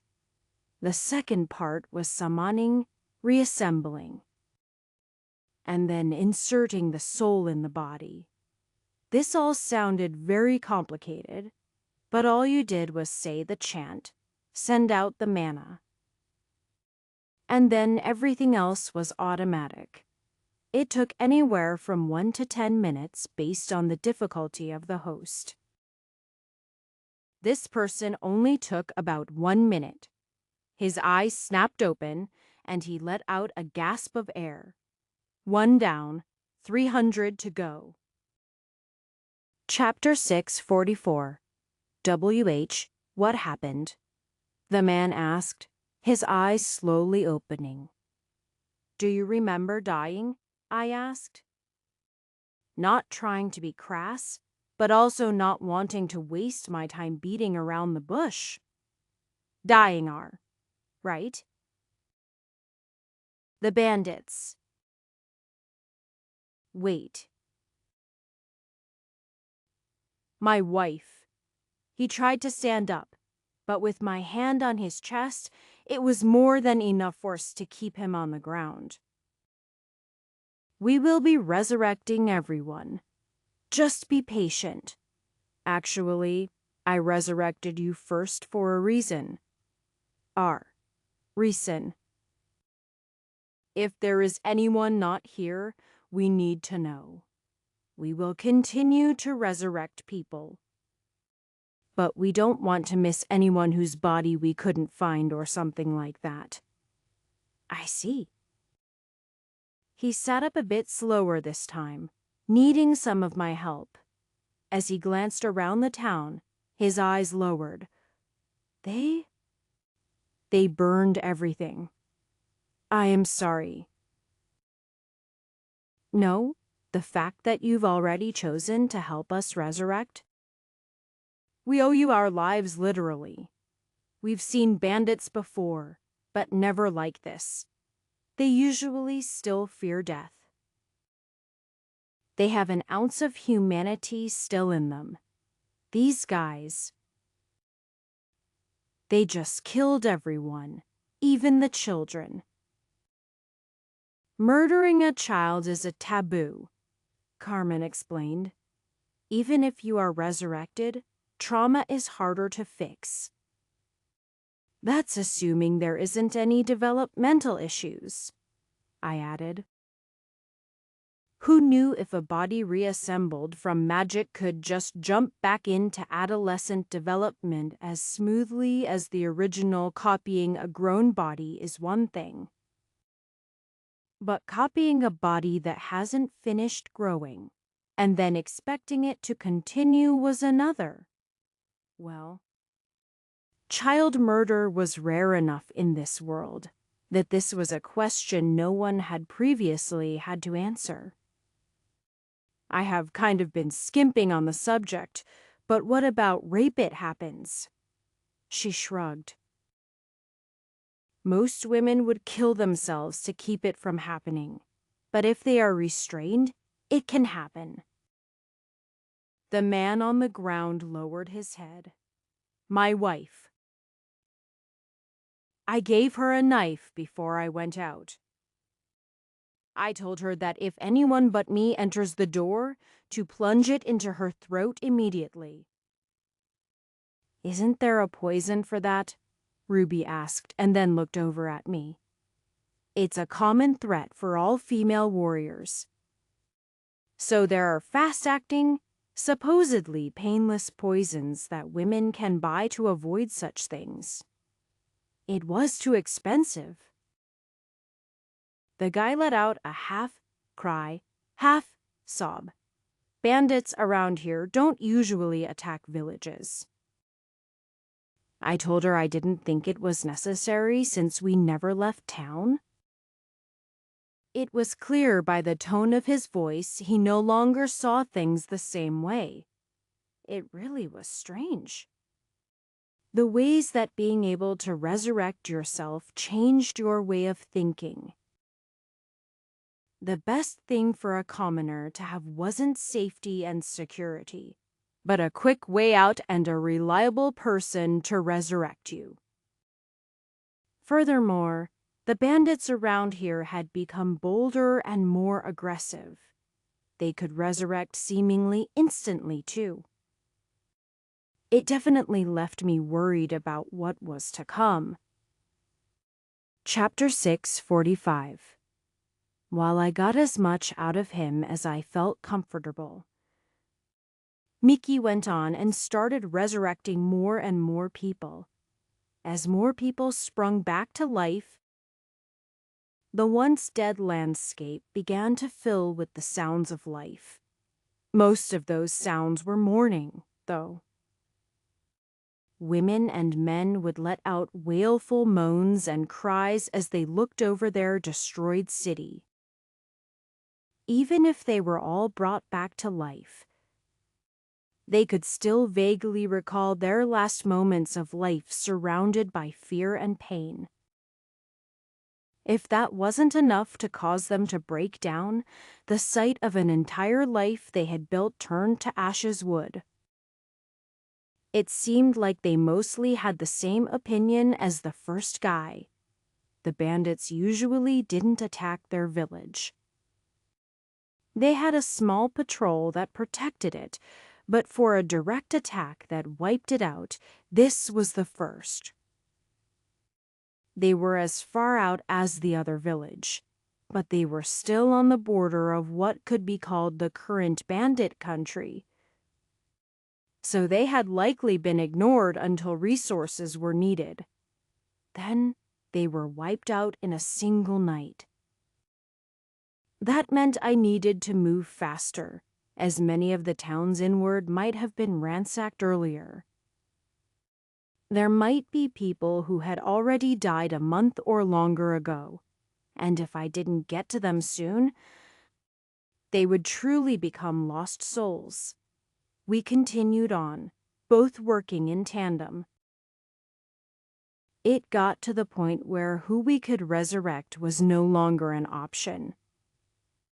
As crying women would shove the corpse of their children on us to resurrect as soon as possible, I had originally planned to have us both resurrect as many as we could so that we would go as fast as possible.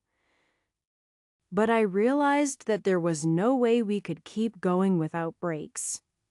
Those breaks meant time in which a husband held the body of his deceased wife and a mother looked over the crispy body of her burnt child.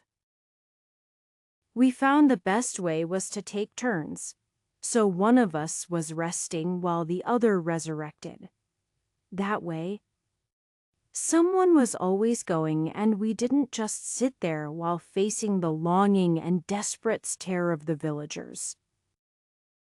What started out as a simple means to an end ended up as a mentally exhausting activity that left me feeling just as emotionally drained as magically exhausted. Even downing waters of life and taking turns, we still plowed through our mana quickly. Resurrection was no joke of a spell.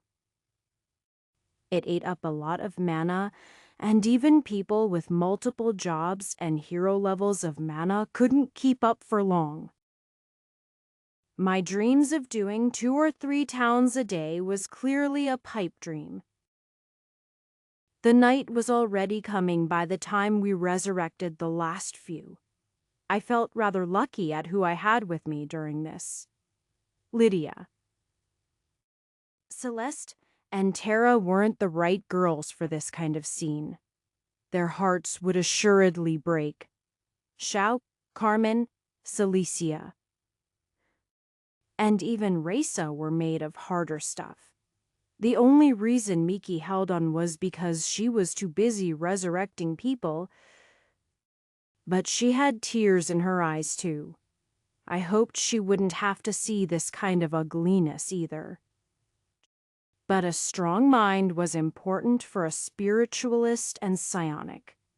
We had found bodies for the vast majority of people, only having to recreate the bodies of 4 of the citizens. That was when we faced the next challenge. Everyone who was now alive in the village was not everyone. There were still more people missing. One man grabbed my shirt, begging me to resurrect his wife who wasn't there. However, after using the item he gave me, nearly passing out in the process, the resurrection failed. I am sorry. I am just tired. I apologized, not meaning to yawn and come off as inconsiderate. Miki. Miki's eyes jerked open. Masturbator! She was nearly asleep on her feet. I shook my head. I'd make it work. Just as I stepped forward to do it, Xiao put her hand on my shoulder. Master, it's not that. You cast the spell correctly. The problem is, that woman is alive.